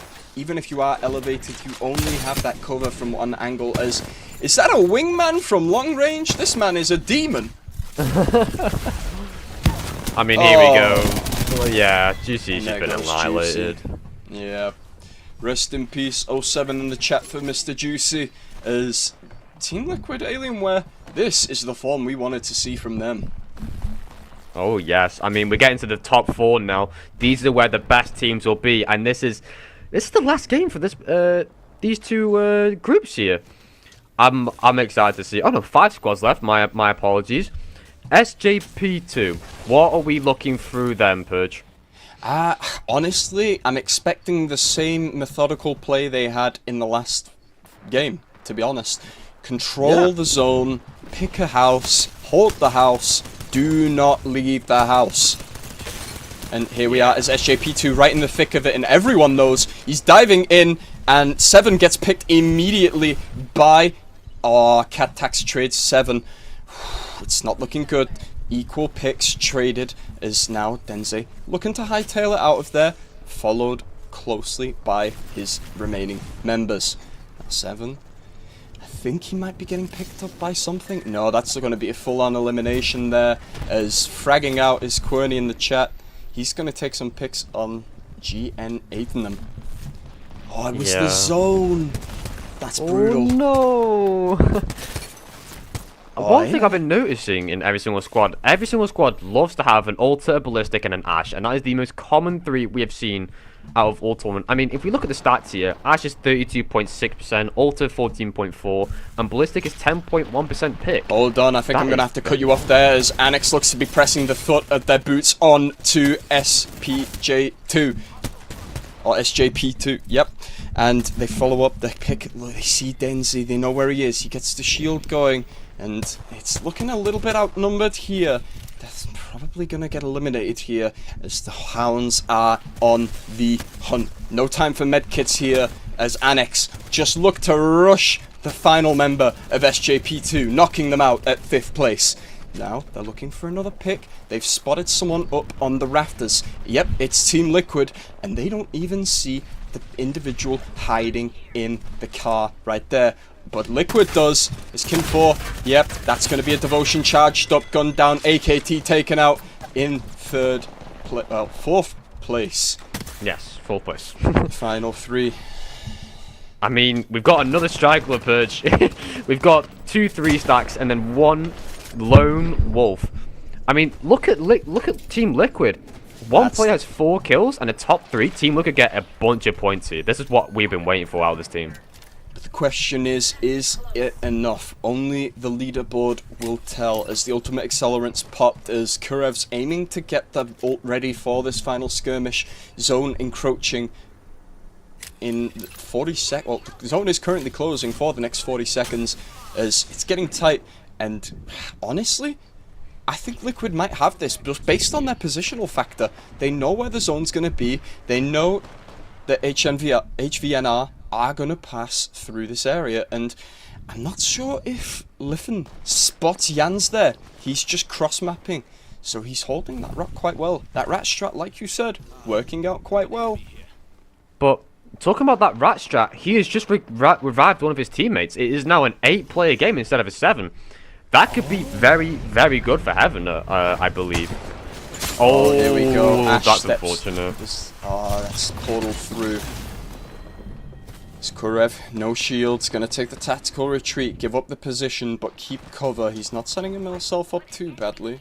It's a nice fallback, as I feel like this is just gonna be a constant clockwise rotation, fighting for these central control points. These structures are so big for the late game, just for the portal plays you can make, hopping in, hopping out. But it's anyone's game right now, including our 2-man. Yeah, I mean, shield batteries and syringes is probably going to be your best bet now. I mean, we haven't seen anyone be knocked down for at least about 3 to 4 minutes now. Someone is waiting to be engaged. I mean, look at Team Liquid. The high ground, they are dominating this game. I think Team Liquid are going to pull this in the bag.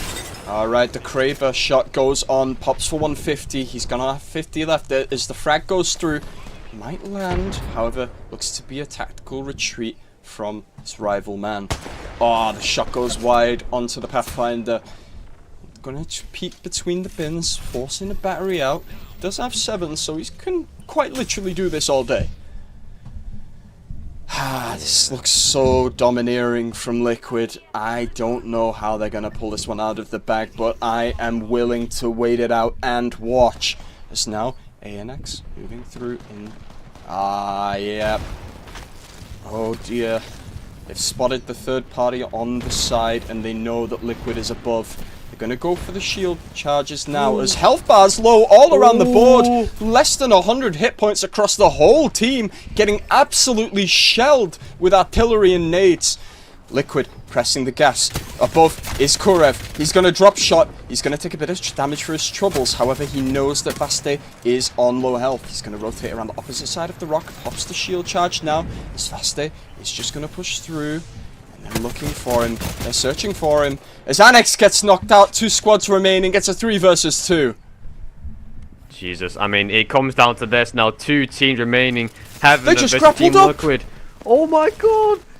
The aggression. Oh, they're taking the fight straight to Liquid. They've complete. Oh no. Liquid were ready for this potential. Oh, they've thrown the util. The incendiaries are up. Those guns are starting to rev up. Shields are shredded left, right, and center. There goes HVNR charge as one man remains. And Team Liquid take game 2. I mean, Heaven are coming second place again, and it's that last man, Juicy, coming in for the clutch on both teams. I mean, Juicy was able to revive one of his teammates, making it two 3-stacks and 1-2.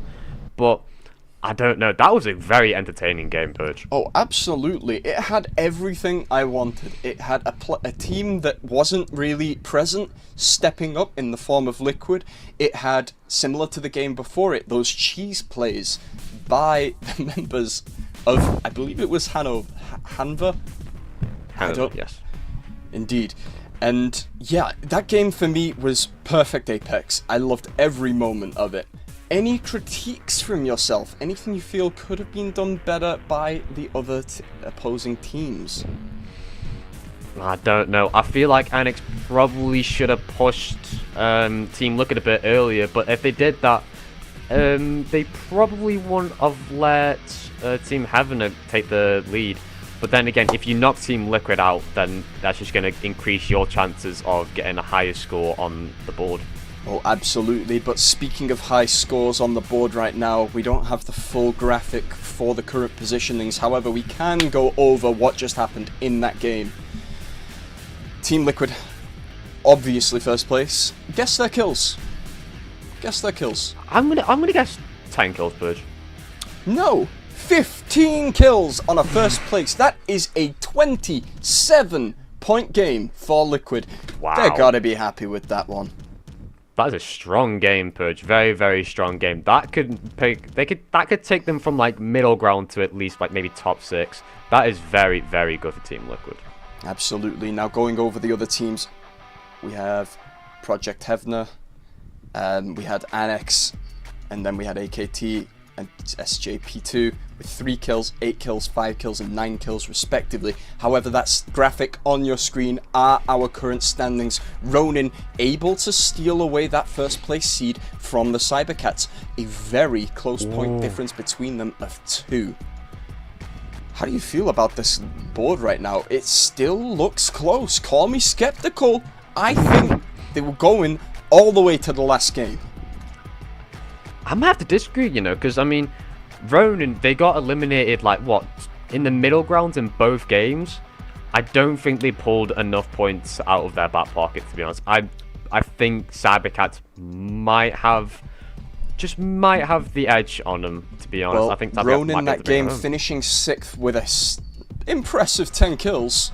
Probably bagging themselves quite a few points, however, not getting those key important positional points to boost further. However, 82 is nothing to scoff at, and the lead between those and 3rd place is quite a distance. I believe 11 or 12 points the gap was. Yes. So, it's a fight for first place by the top 2, and anyone who can get in there is gonna be happy. As we know, the prize pools are for the 1st seed, 2nd seed, 3rd seed, 4th, and 5th, I want to say. Am I correct? I think you are correct, Purge. Fantastic. So, if the tournament was to end right here, we would see Ronin taking home 1st place, with Cybercats on 2nd, Project Hevner on 3rd place, Team Liquid moving up to 4th with that performance right there, with 68 points, SJP2 in 5th with 67. So there is a 3-point difference between 3, 4, and 5, and a 2-point difference between placements 1 and 2.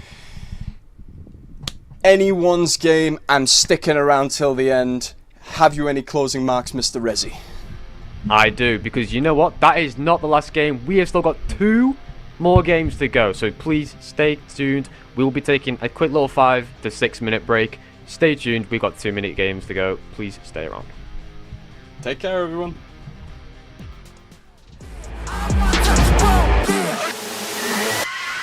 Feast fight both from. I'm the giant that they running from. Taking shots, I think they jumped the gun. If they go against me, then they done it.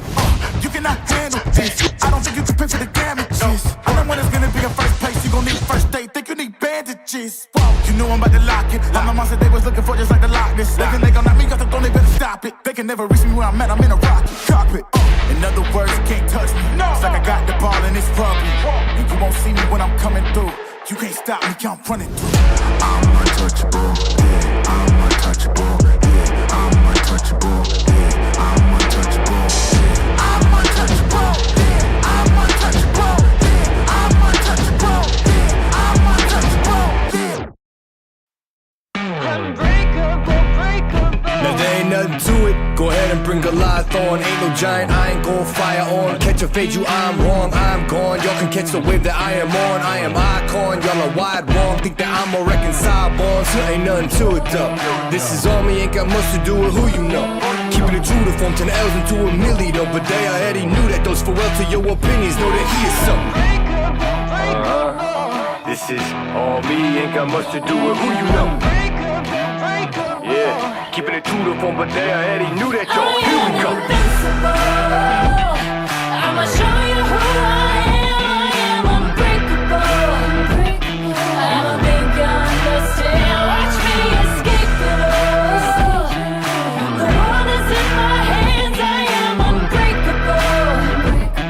I'ma show you who I am. All that debate and cease and take seats. I hate to be the one say I ain't keep 100. Dread you changing me, we major league. They pay to see the way that we come and compete. It's clear to me, you talking off and mean. You say the least, you better believe we been through the ringer, we're through to them arenas. Menu that's for dinner or the ring of 5 fingers. And the difference that's between us, read it written in subpoenas. So in other words, the game that need us, we just reinvigorated. Little agitated, had to get them activated. No kind of active ain't it. And my occupation got me acting jaded, but I'm obligated later. Rest of conversating, be an understatement just to say that.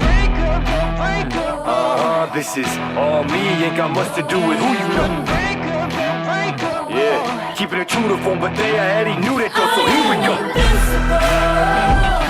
I'ma show you who I am unbreakable. I don't think you understand. Watch me escape it all. The world is in my hands. I am unbreakable. I'ma show you who I am. Yeah, they don't know their own strength. To go to length to show them all, that's why we came with no restraint. Anywhere we go against it's over with. We pull the boulder out the bottom mold it, and just know that we are not gonna be going quiet. Got it on autopilot, automatic, stuck louder than all your bias. We on top, give you my word, you hold them by it. Hold the rise, letting the army that's behind them remind them that I am invincible. I'ma show you who I am unbreakable. I don't think you understand. Watch me escape it all. The world is in my hands. I am unbreakable. I'ma show you who I am.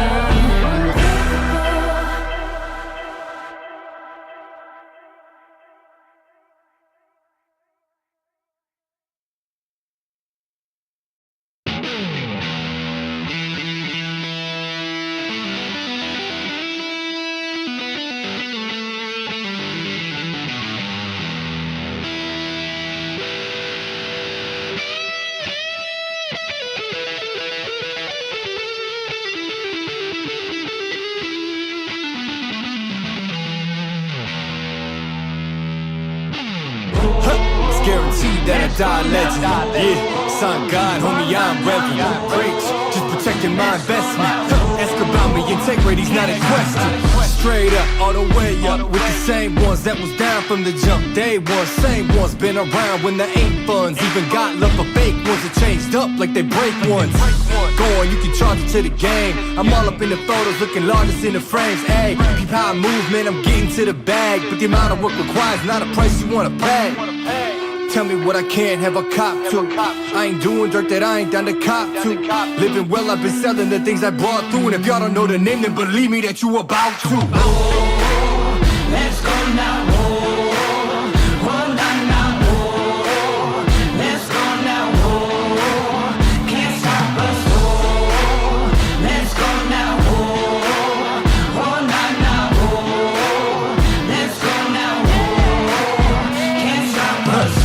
Came a long way out the basement, that's facts. Made it to deals and the paid placements, all that. Think I made it and wishing you trade places, yo.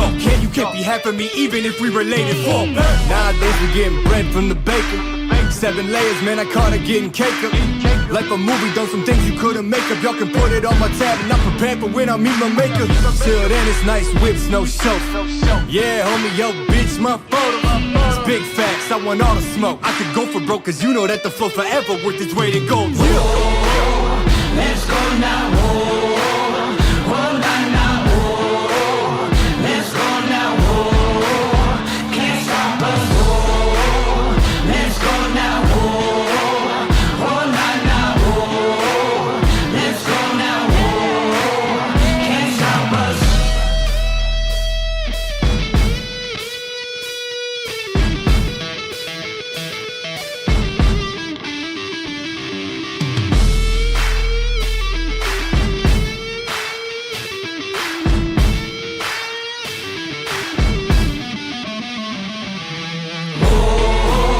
Let's go now, oh, oh, now, oh, let's go now, oh, can't stop us, oh, let's go now, oh, oh, now, oh, let's go now, oh, can't stop us.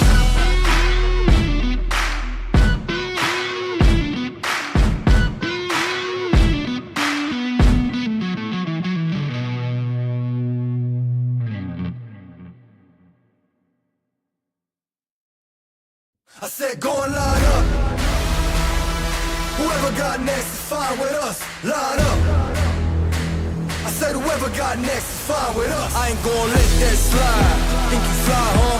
Me and stay wheels up, it's a ride off. Ain't no shortcut, heading to the top floors. Me and too smart to drop costs, and I got 2 fists of a problem. Nuisance, who's with anybody not me? They losing, I'm proof that. Even when you down, keep it moving. The movement is never gonna stop, man. I do this.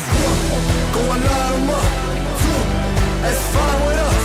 3, come and line 'em up. 4, 5, fine with us. 1, go and line 'em up. 2, yeah, that's fine with us. 3, go and line 'em up. 4, 5, that's fine with us. Go and line up. I said go and line up. Yeah, it's fine with us. I said go and line up. Whoever got next is fine with us. Line up. I said whoever got next is fine with us. Let the blood run cold and the guests know they in my world the best of both. Seen a little more that mean the less I know. Only thing I gotta do, collect the dough. Do fire for the matches. Do the math, kid, put me in and raise the average. Savage, 0 to 100, that's the bandwidth. Standard, my end zone dance on your casket. Can't win. 2 fists, I'm a problem. Nuisance, who's with anybody not me? They losing, I'm proof that. Even when you down, keep it moving. The movement is never gonna stop, man. I do this. Go and line 'em up. 2, that's fine with us. 3, come and line 'em up. 4, 5, fine with us. 1, go and line 'em up. 2, yeah, that's fine with us. 3, go and line 'em up. 4, 5, that's fine with us. Go and line up. I said go and line up. Yeah, it's fine with us. I said go and line up. Whoever got next is fine with us. Line up. I said whoever got next is fine with us.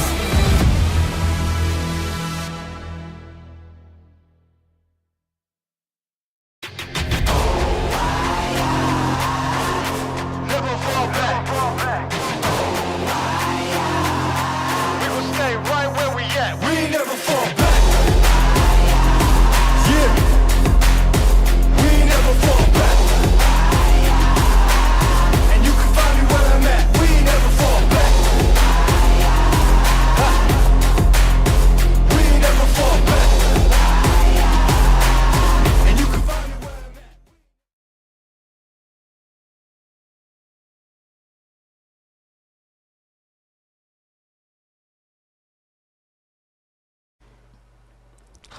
Hello, ladies and gentlemen, and welcome to the final set of games for InCap Legends. It's myself starting or finishing as we started. Myself, Dante, and Blazy Bard back at it for the last 2. How are you, my guy?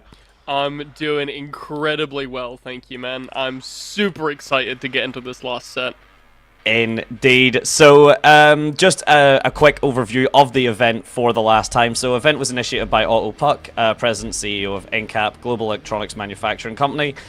He wanted to bring the gaming, tech, and education communities a bit closer together, and this entire kind of tournament, this entire series is all about recognizing the skills that are in esports. So teamwork, quick thinking, strategic problem solving, skills that are just as valuable in engineering and electronics manufacturing, but of course more relevant here in the games, and of course also just about opening new paths for young people to explore their interests and maybe even lead towards future careers. I would say keep an eye on Boss Battle. That is Otto's team, but I believe unfortunately, as Blazy, yes, as the world's smallest violin is played, and we get to look at the groups.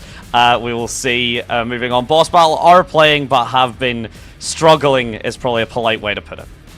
Boss Battle currently sitting 35th in the rankings, but as you mentioned, right, they've got 2 more games to show off their stuff. Maybe we see some really strong performances from our Lord and Savior Otto in this last series. We're just coming off the back of Groups C and Group D playing. Correct me if I'm wrong there. It might have been Group B and Group D. But some B and D. But the scores on the boards going into this, we got Ronin with 82 points. That is them locked in. Ronin will not be playing another match. They are locked to 82 points. Cybercats, however, and Heavener are sitting currently at 80 points and 69 points. Nice, in the second and third slots. So there is, unfortunately, there could be a situation here where Cybercats, play super low. But the chances are that Ronin's fates are now in the hands of Group B. Indeed, those placings are going to be, if anything, even more relevant. Which, when you're in that kind of spectator stand, and it's very much down to the performance of other players. I think that's almost in some cases more terrifying, because if you're playing, you can do wacky things, you can make the game, but this is very much if anyone's played, this is the same as playing Mario Party with AIs and betting on which AI wins. Almost, I feel is a solid comparison for when you're on that spectator stand at this point. Except in this situation, the AI is Wario, turned up to maximum difficulty, because Cybercats has been completely rolling through the games so far, looking like an absolute dominant force. 43 eliminations total after their first 2 games to Ronin's 50 total after their third. And that's sets as well, so not even games. So that's Cybercats 43 after 4 matches, and Ronin 50 after 6. So this is a team that is aggressive. They are high octane. They're really the ones to watch. But there are some other notable squads here coming to play, right? We've got Project Havener, who are also near the top of the leaderboard at 3rd at the moment. Twisted Minds and Zero Tenacity are also names that come to mind as 2 teams that have been really strong throughout the rest of their showings so far today. So it should be a really good set. We'll have to talk about some of the teams from Group A at some point, though. Yeah, that is you have to fear kind of the living style that is Group A, because it has just been, I think we've said it before, and I think everyone, all the different casters and all the different people you have seen on your screens have kind of mentioned just how scary that Group A is, and yeah, we were not lying about that for any reason at all. It is an absolutely stacked roster, which I think we have seen more than enough of in this case, which will be absolutely phenomenal. I say more than enough. We are still going to be seeing that little bit more from them. So, I mean, I think Kitties are going to walk away with this. I just did the math. It's about a 10.25 kills on average per game is a terrifying metric. Yeah. This is true. Although, we can consider the other teams that are coming up against them, right? Now, we could make a conversation around Team Inferno, who've been doing quite well throughout the event so far. We could make a conversation around teams like Empire and Team Infinite, who are also looking quite healthy, 10th and 9th, respectively, on the leaderboard. The point differential is wild right now. With the difference between the current first and second place Cybercats and Ronin 82 and 80, as I mentioned, and the next closest being 11 points, and the next closest team actually competing in this with them being Team Empire, sitting all the way down at 47, which is a 36 point difference. Our fast math. So yeah, just a casual 24 kills. So eight entire rosters out of, I believe, maybe 16, 17, and then a first place finish. So when you say it like that, simple.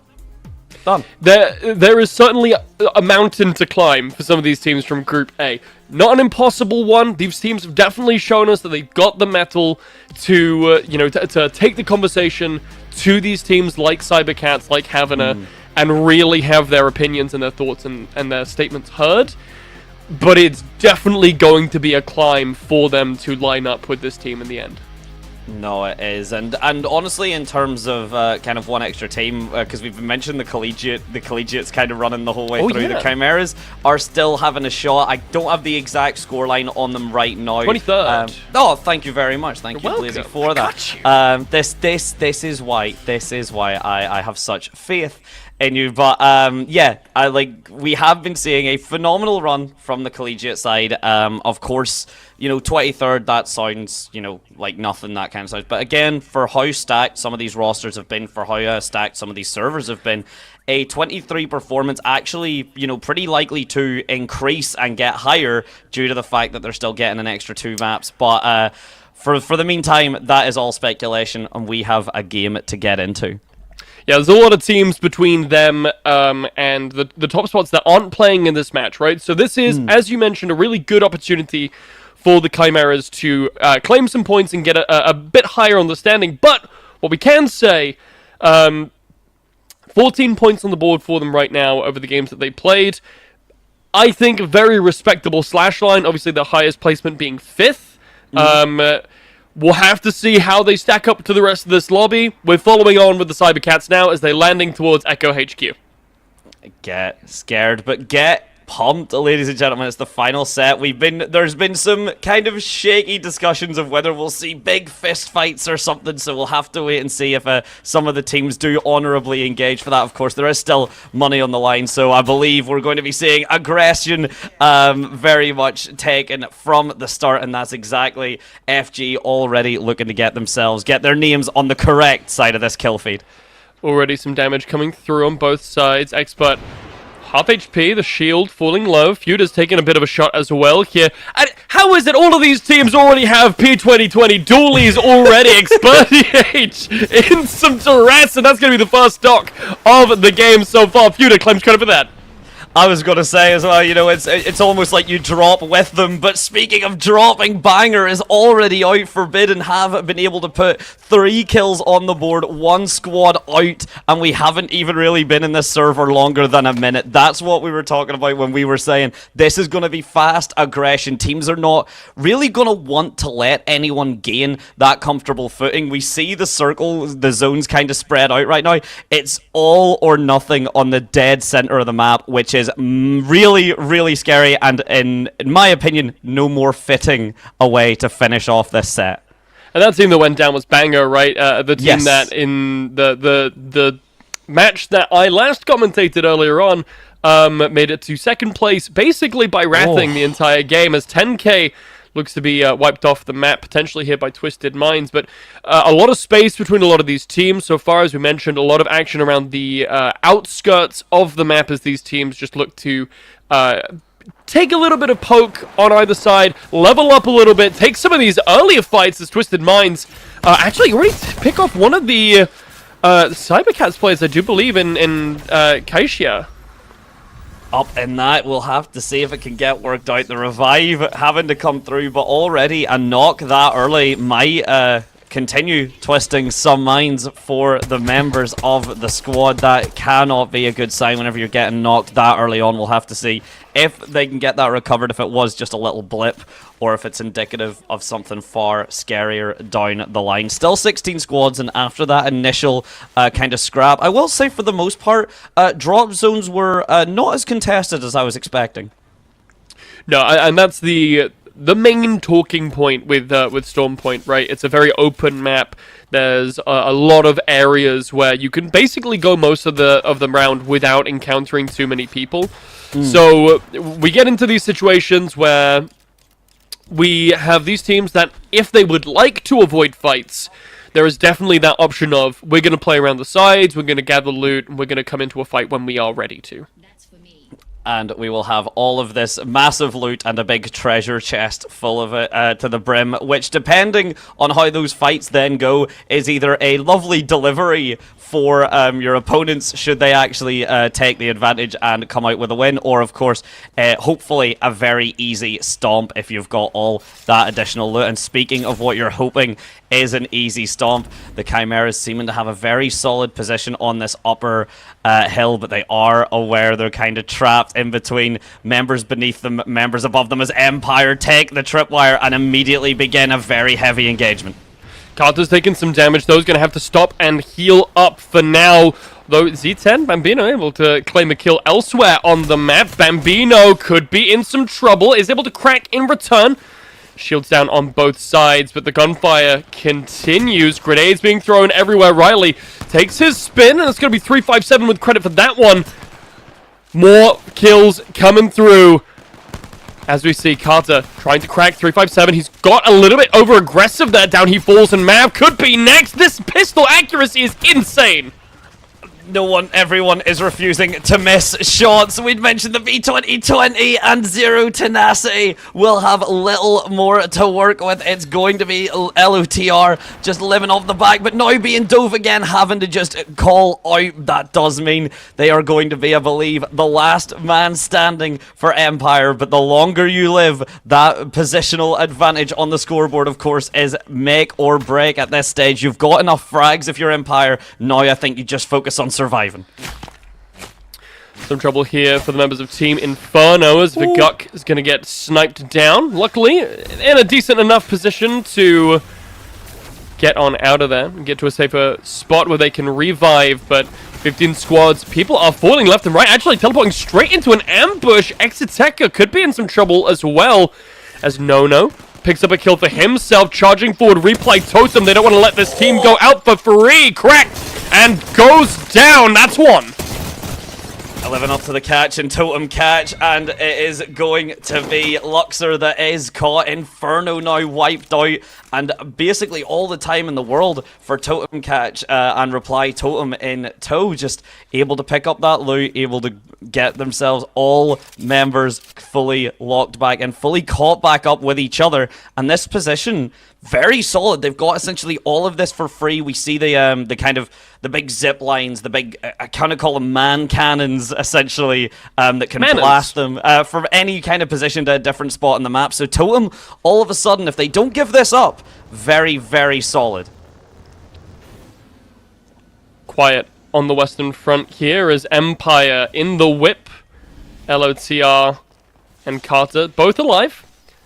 They have the banner for Riley. They're just got to find a good place to resurrect. So, not too concerned for now. We'll check back in with them in a minute. Meanwhile, replay Totem and another scrap here. No. Might be in some trouble. Andy Jack's able to find one. Ozus from the Cats is going to pick up a kill for themselves as well. On the other side of the map, Boss Battle taken out. Placed 14th. Good for you, Boss Battle. You did it. I think that is still a higher placement than we would expect, but with that, the Totem squad are just adding frags upon frags and position upon position. It was nice from Boss Battle. Maybe, who knows, we'll see them really pop up in the last map, but for now, we move on as Hedges said High Red also fall, putting it down. Infinite's gone as well, actually, in the background. That bleed out from Andy Jax is going to take down Vushi, and every kill that a team like Totem are adding, and more importantly, every position that Team Infinite can no longer get, is going to be a big factor. It has been an insanely strong showing so far from all of these teams. Lots of aggression is now rolling up to the Cats. Meow able to find Totem catch off guard. He's going to fall down. Totem are a strong team. but they have found themselves up against the lobby leaders as Cybercats have them pinned with their backs to the wall. Forbidden Gaming coming from the ring, actually not going to give them any space, but now they're in the same situation. They just took out Replay Totem, now they have to deal with the cats. Meanwhile, it's FG. There's one team that you do not want suddenly joining in as a third party, and it is Forbidden. But as you said, they're going to have to deal with the cats, and they might not quite have that utility. They might not quite have the resources to deal with it, having to fill in for the exact position that they just took away from the totems. As members of FG start to fall, the trades are back and forth. Feudum manages to take kill leader, but it's only 4 kills. That's going to show that there's not been too much in the way of mega big scraps happening. It's all been one squad versus another as this fight slows down to a crawl, but only for a matter of seconds. 2 members of Cybercats are down right now, and I believe the third one has had to run for their lives. Scratch that, actually, Meow has been picked back up by Alonzi. It's just Ozus who has not been able to make it out with his life. That's a huge play for Forbidden to have taken out not only, and you know, for all intents and purposes, won the fight against Cybercat, right? They forced the retreat, they forced them to get out to fight another day, so to speak. As we see, you know, the rest of the map kind of relatively where we would expect it, as 10K and UAIM fighting for some control over the, not next ring, but ring after. Team Pot and Twisted Minds could be in a bit of a scrap here, as Empire have moved along the left-hand side, still haven't recovered their fallen teammate, maybe looking for a respawn beacon still. Likely still the case. The ring not going to be doing too much damage, and in fact granting Empire this entire sort of west side all to themselves. They don't really need to worry about anyone just yet, but towards that bigger ring, that's where you've got to start worrying, because everyone is comfortable. The Kraber, the Mastiff are all here, and speaking of, that's one. Doesn't quite get the shot onto the second, though, as Max Strafe falls, but now the P2020s are all going to be pulled out from everyone. UAIM are not able to walk away. Cambria Chimeras fall as well, 2 massive squad wipes, and still 10K with Kaisha especially just being able to create these openings and continue walking away with even more than arguably they should be able to get. Kaisha did just tear open a hole in space-time, repositions and gets hit by an Arc Star, but they're fine for now. Meanwhile, some more players have made their presence known as Aussie Tazi make their way into the clearing, trying to claim some of this chaos for themselves. There's been a lot of contention in this area. 3 teams were originally here, now it's just the 2. With the Kraber though, Manatoris looking to find an angle on one of these players. All it is one shot. That crack, it can be so pivotal. This movement, solid. The shot, not quite, just barely creating a brand new hairline for that of Kaisha there. Just imagine the dodge around it, and the opponents, of course. But get your teammates involved in the shots as well, and the positioning here. Very possibly able to get triple teamed if not ready, and we see that that's very much what Mantoris is understanding. Gets the scan, gets 14 enemies found, so now a lot more information to work with. Yeah, 10K now have the exact sights, and with that lineup, that's going to be 1 crack already. It's a lot of momentum, but look at the background. This could be really bad. Forbidden Gaming might be closing in on 10K here. Mantoris cracked. Forced the shield battery. The positioning hasn't been gained so far, but Kaisha able to pick up 1. Aussie found down. Alva, the first one to drop there on their side, as the rest of 10K look to move in. And when dead, I mean, we've already mentioned them once, but they are now living in your walls. Those members just sitting towards that edge of the ring to get those shots out of nowhere. They have not been invited to the party, but they will more than happily crash at 10K. Maybe starting to need to think about getting the frags so they can get this movement and positioning changed pretty quick. There they are, the big members from Empire. Pot falls, and it is Empire that's getting the picks because of it. They're happy to run away. All 3 members are back and kicking suddenly as the Empire falls. It could be the dawn of a new age. Now looking to track down 10K now, running to the hills. They did get third party. 10K are going to be upset about losing those 2 frags, but I think they'll be okay for now. They found a better position at the top of the hill now.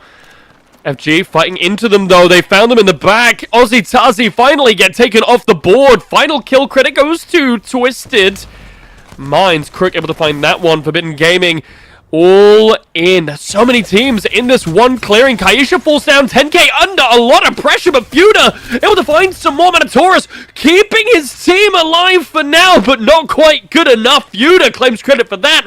10k eliminated as well, bringing us to our top few teams.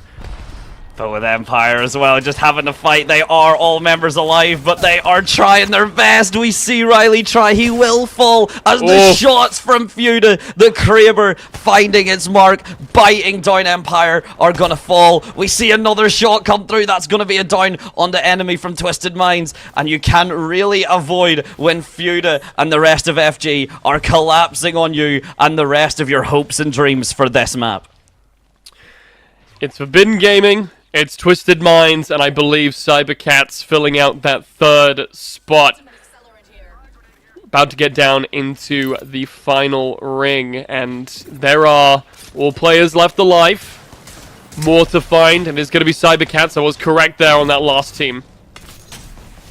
Very nice. Imagine to keep the awareness with 17 squads down. It can be difficult remembering who is left standing, but I think all of these teams are going to want to remind you and make sure that that name is etched into a little bit more than just a leaderboard. They want it etched into that top spot, into that prize pool, as we see the members just of Twisted Minds trying to back away. Cybercats have been so aggressive and honestly dominating with their positional awareness and their ability to maintain the positions they're getting. So very difficult defense that's going to have to get broken into. Down the hill, Twisted Minds aren't necessarily in the best position here. Don't have the height advantage. That puck is going to go for the Cats. Sitting pretty up there in their Cyber Mansion. Cybercats in the Cyber Mansion. Got a little Cyber Cat flap. Oh, yeah. Some I think a Cyber Cat flap would be terrifying, because I feel like it would just be 4 P220s just aiming at you at all times. Climbing up the hill. This is going to be the next big challenge for these three teams. FG, though, they're in the middle of two. Twisted Minds at the bottom. Cats at the top. Forbidden Gaming, they do have themselves a little roosting spot almost, but they are exposed to a brutal crossfire already. The damage is immense coming through from these two teams as Forbidden Gaming climbing the hill. They're going to try and find a better position on the Cats. The ring is closing in tight, and this one's going to hurt. It really is. The shield batteries are getting popped. Forbidden trying their best to keep the health, and most of the shields actually do come back to life. The shield cells and the shield batteries have been managing to get popped, but now it's basically the fight of the flat, the fight of the high-rise. It's the lower floor neighbors versus the upper floor neighbors, as well as the ground floor getting involved. The ring is getting as tight as it physically can. We see the arc nades, we see the frag grenades all go through as all members converging onto this single spot, and what might have started as a fantastic high ground advantage is now just getting mortar fired. Bombardment on the ceiling of this one building. Forbidden Gaming have to clamber up to try and find some position. Meow getting chased down. Forbidden find two from the Cats. It's going to be a really strong position now. They could be in with a shot of taking out the lobby leaders, but Twisted Minds, they've decided to join in, and Fuda's taking out one. Meow falls down, and now it's all left to find. 0-0. Could be in some trouble. One takes one shot. One more will do it. The 13 damage will be enough. And that is exactly what you want to see. The aggression, though, from Fuda trying to shut it down. Instead, will fall. Abrielle's been dodging, jiving. Dodge, duck, dip, dive, and dodge. The 5 Ds of Apex Legends as FG are going to be the ones to fall. And now suddenly, with Twisted Minds and the Cats left, it's anyone's game. Are the Cybercats going to be the rulers of the jungle, or Twisted Minds going to open an entire new mental onto this team? Only team with all 3 players left standing. It's a massive advantage this stage in the game. Resources are running low. Twisted Minds have control of the ceiling.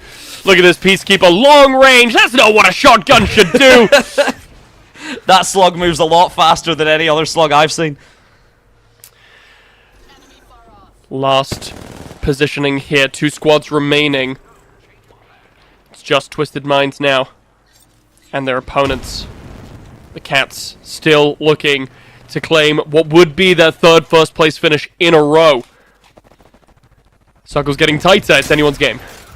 Oh, if they can, and that shot from Abriel, it may literally come down to these Peacekeeper shots. If peace can be kept, if law and order can be established, but through the chaos, it seems that Twisted Minds are going to reopen their mental. The third eye opens and Twisted Minds stop Cybercats from running away with yet another 12-point position on that scoreboard. Still walk away with 9 though, and in the position that they are currently in, that might be enough to secure the victory for the Cybercats right now. If I'm honest, we have to maybe do some math between the matches, but Cybercats are definitely in a very strong position. Super looking forward to seeing the graphics. We can have a look just how many kills went to each one of these teams. It is either way incredibly close here, Dante.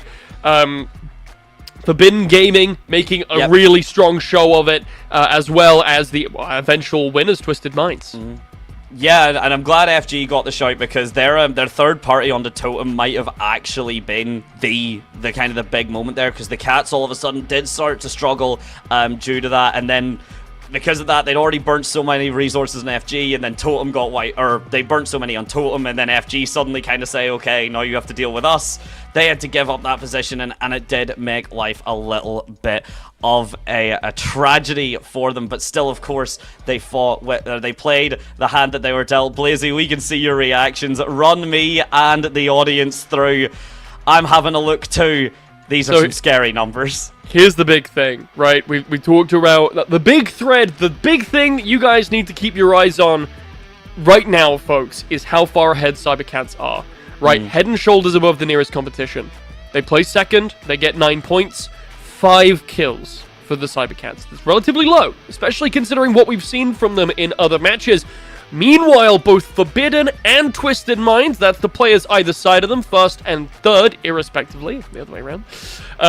14 kills for Twisted Minds in first place, giving them a total of 26 points for that round. Forbidden Gaming with 13 on the 3. So we can have a look at the top 20 and see how this actually plays out for the overall. And there it is. It's getting closer, but Forbidden Gaming is still 33 points behind, and I don't even see Twisted Minds here. They're in 13th. Yeah, Twisted Minds, so just to clarify there, so 49 points, but Twisted Minds put 26 of those on this game. So that goes to show how the rest for Twisted Minds has been really going. They have to do a very casual 45 points on the Cybercats. So a first place win with Cybercats coming last in no kills. And how many extra frags would that be necessary? 61, so, 30... Yeah, 33 frags. So Forbidden Gaming, if they win first place, they get 12 points, bringing them to 73. Yep. They would still need a total 21 kills. Yeah.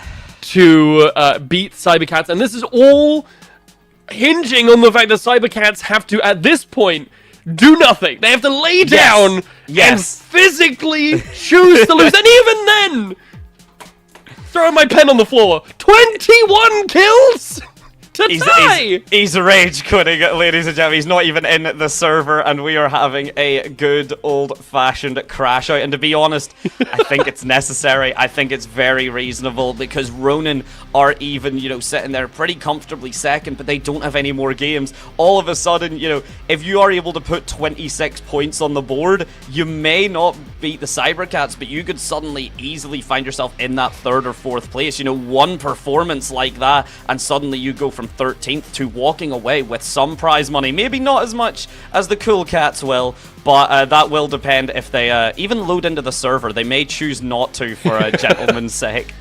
No, you're absolutely right, though, here, Dante. It is still all to play for second place, which is still 1,250, so 1,250 euros up for grabs. It's not a sneezing amount of money for a day's work, right? So, you know, while we might be saying, and it's not impossible, right? It could still happen. Forbidden still could come out of the woodworks, guns blazing. But it is going to be an uphill climb for them. Second place, third place, more realistic places to try and get to. What's more curious to me here, Dante, is Project Havana didn't really have that much of a voice in that last game. In fact, only clearing. Where are they on my? Oh, sorry. I'm in the wrong brain space because Havana aren't in this game. I mean, to be fair, going off of that point, because it is valid, Heavenly, they did start to kind of show up out of nowhere, particularly like their third and fourth set. That was whenever we started to see quite a bit of them, to the point that everyone almost sort of shadow believing in them. We went from Heavenly not really being too much talked about in the chat to basically everyone showing their love. They were getting about as much love as I would have expected the collegiate teams to get, usually just because collegiate teams, that's more, they have their friends and their family and everyone kind of backing them up, but Heavenly seem to have all the love right now. They do seem to be... Na'Vi are nowhere to be discussed, I think, so I think Heavenly have suddenly picked themselves up a bunch of new fans. Potentially, yeah. Well, I'm trying to even see where Na'Vi are overall. 20th on the leaderboard, not as Sincere. Respectable, definitely, in the top 50%, but we love it when a fan comes together, right? Yeah. New teams being discovered, I say new teams, but you know what I mean.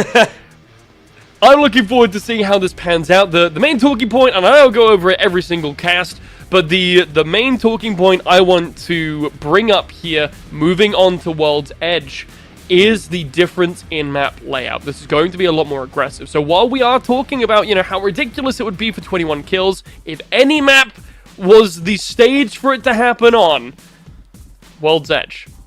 Welcome to the World's Edge. Welcome to the Series Edge. Welcome to the edge of everything that has been built up to these last 7 hours. It has been a ridiculous showtime, so thank you very much, everyone. We have been having a blast. Of course, it's not quite over yet. I expect, as you have just so rightly pointed out, Bard, there is going to be a lot of aggression, a lot of disrespected drop points, I can imagine. I believe, if anything, this is the map where everyone just suddenly decides that the drop spot is theirs, and whoever walks away from that initial kerfuffle may as well crown themselves the champion. I've heard some talks about fist fights. Yep. Not sure if they meant in game or in real life. That was unclear. Everyone's catching me outside. How about that? Catching me outside Fragment East. So we've got a lot to play with here. I think it's been really interesting to see some of the kind of more niche picks. We did see at one point a crypto, I think from 10k. Yes. Right at the end there, which is really fun to me. 0.5% pick rate in Masters and Predator lobbies at the moment. So really fun to see a little bit of love for crypto. I mean, give them the respect. I mean, some teams maybe haven't played around, those more kind of niche champions. There's a reason, like, we're seeing, the 30, the 40% pick rates, but all of a sudden, you bring out someone like Crypto. You even come out with, we were starting to see, I think Bangalore came out and no one was really expecting to see them. Like, there is merit to these kind of surprise picks, because if you're not expecting to have to deal with that utility, your playstyle is going to be different, and you may find yourself getting caught out just because you've not familiarized yourself with the layout, you've not familiarized yourself with a playstyle, and especially, in battle royales and such, getting that third party in a way that you're not prepped for, that might seal the deal. Yeah, I think something else to talk about in terms of these characters, right? We did see a little bit from Royal Signal specifically. I'm unsure if any other teams decided to pick up Watson. But something that, I've been finding quite interesting is how some of these characters are almost completely invalidated by Alta's utility, right? If you go to Watson, your whole shtick is, great, we're going to find an area, we're going to secure it. Alta just says, oh, a wall? No. So that's an interesting conversation to have, but speaking of Alta, there's one trying to get a kill onto one of the Twisted Mind players. Abriel has been cracked. Avriel, though, has been cracked and is cracked. The shots are landing out, but it doesn't look like Riley's going to let them get away with much more. Empire as well, just kind of fallen into all of this. Twisted Minds and Empire already meeting so early on. Considering how the previous match ended, this is going to be exactly what we had talked about in terms of super aggressive, super fast-paced, super violent. As Carter picks up one, Krook is now going to fall, and it looks like Enemy's going to join his teammates. unless the shots nearly don't quite land out, but Carter walks away, barely with his life. Oh man, what a swing from the highs to the lows. This is winning a game after maybe like a week of not playing anything, being like, hell yeah, I'm the best player in the game. You load into your next lobby, you get absolutely dunked on instantly. This was a reminder from Empire that was an upstart aberration. Twisted Minds get knocked out here, I think first. If not first, I think it's definitely second. I mean, yeah, don't get too cocky, I believe, is suddenly the motto that Empire has been dropping down onto the rest of the lobby. Do not get cocky. You made it once. We'll see if it's a fluke or if you can replicate that. And unfortunately for the Twisted Minds, seems to be edging more towards that fluke. As now, speaking towards that, it looks like Inferno and the Cambrians are going to be fighting towards that top left. We might see a little bit more from them soon, but at the meantime, it is just going to be Forbidden Gaming having a little bit of a chill explore. They're walking around, they're discovering the lovely hills of World's Edge. Discovering new items with which to decimate their enemies. And here we have a pair of P2020s in the hands of 18 squads. There's only 14 left, but with 42 members, that's 84 P2020s. So here's my theory, right? The P2020 might not be a great gun when you it's like single wield it. When you have two, right? The only thing better than a gun is two guns. Yeah. That's just simply more guns. I don't think anyone could, I don't think anyone could argue that math. And I think if you could argue that math, schools are open from 9 a.m. to 3 p.m. One is in fact a bigger number than two. Fight me. I think if we need to go back to that, then we've got a problem. They are done with their scenic walking tour of the hills and they're into the combat. Charging after an enemy team here. They were able to get a little bit of damage on the board, but it looks like they're on full retreat mode. FG on the chase. The hills are alive with the sound of P2020s being fired into the sky into opposing teammates. And speaking of opposing teammates getting fired That's the into, Cats. That's Ozus. That's the Cybercats being pressured out right here. 0-0 is able to pick up his teammate. Really cool use of this Mirage. Another character we haven't seen tons of use from, but the ability to go invisible when rezzing one of your teammates is just so important. That's the thing, because like you can get a rough idea of where obviously the res is happening, but for anyone that's, you know, having a rough idea in a first-person shooter and knowing exactly where someone is the difference between life or death. It's the difference between a frag or a crack in Apex specifically. And speaking of, these gunfights are still raging super long range, and it seems whoever can get themselves into that tunnel cozied and safe, which I believe is actually the Cats right now. Empire trying their way to blast their way through and make a home for themselves at the moment. Not quite working out as FG trying to keep this held down. Oh! Forbidden Gaming, they've been locked in a corner. The vault may become their grave as the Cybercats have turned. They have the positional advantage. There is utility thrown into the room. Grenade after Arcstar after grenade. Forbidden Gaming are being absolutely peppered by utility. It could be over before it even starts. Two members dead on arrival. 0-0 able to just sneak out the back through a portal. He's made it, ladies and gentlemen. I mean, at the very least, Dead Men Tell No Tales and 0-0 might be able to have a story time prepped and ready in a higher placing spot on that leaderboard, but in terms of their kill differential, it's likely not going to increase very much from there. And still, Empire causing a lot of a headache for the Beverage, particularly of the Cybercats. And this tunnel still very pivotal as we see Totem just picking up some of the members of Ozzy on the other side of the world. And Team Inferno deciding to finally put an end. Mantorus has been trying his best to get the information, will eventually fall down. And now the shield battery getting resorted 10k, gonna add Viguk into their kill feed. So, back and forth fight for sure. Team Inferno and 10k now having traded kills post-kill, putting an end actually to the Gooch. If they want to pick him back up, it's going to be a res banner. It's actually, never mind, he's alive.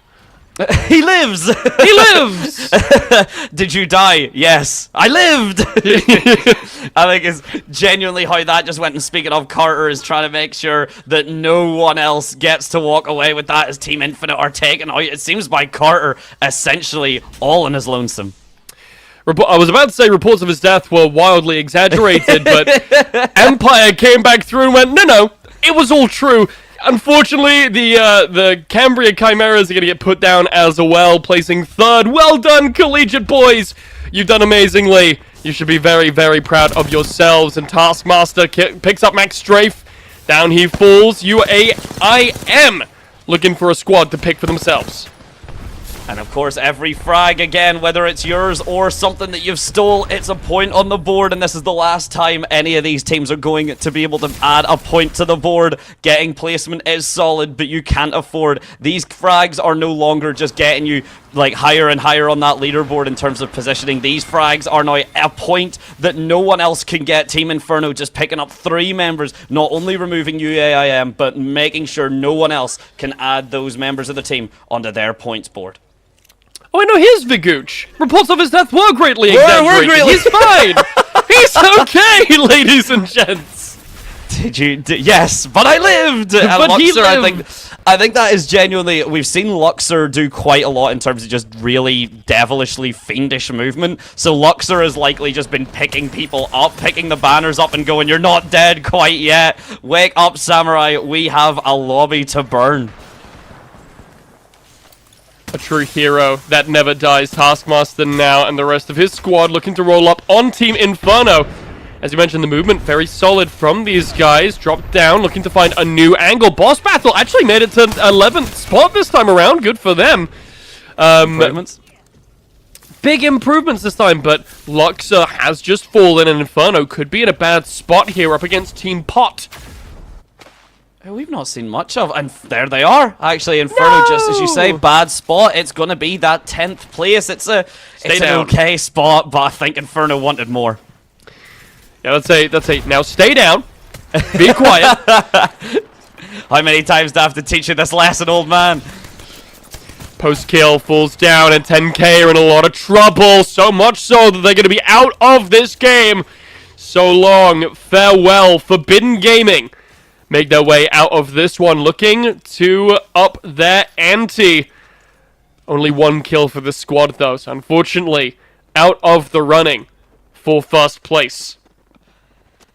I mean, yeah, with the cat still out of the bag, very much so. The Cyber Cats are not out just yet. They just keep adding points. The more fights that they survive, even if they are not a part of them in any capacity, is still more points added on to them for that commanding lead. Nice to see that Team Totem very kind of hit and miss. Sometimes Reply Totem have been basically at the top, frags and positioning alike, and sometimes it's been a little bit quiet from them. So that consistency could easily actually make Reply Totem into a very commanding force to be reckoned with in their future should the teams continue in their place. But speaking of continuing in their place, it's FG right back at it. Fighting inside the ring, so those health bars are going to be ticking slowly down, but who cares? The 30-30! That's how much health it took away from Inferno. 30 times 30. 0-0. Claims that life and claims the entire lives of Inferno UK. What a shot. That's unfortunate. You should be immune to the fire, but it seems 0-0 able to bring a heat that an Inferno cannot withstand. The shots are absolutely clean with it, and with 7 squads left, some of them opting to take further damage from the ring and not get themselves into any further fights. Again, just waiting it out at this stage is a difference between 3, 5, maybe even 8 points, and depending, as these last few squads are whittled down not only by shots across the map, but by that ring that's getting ever so damaging.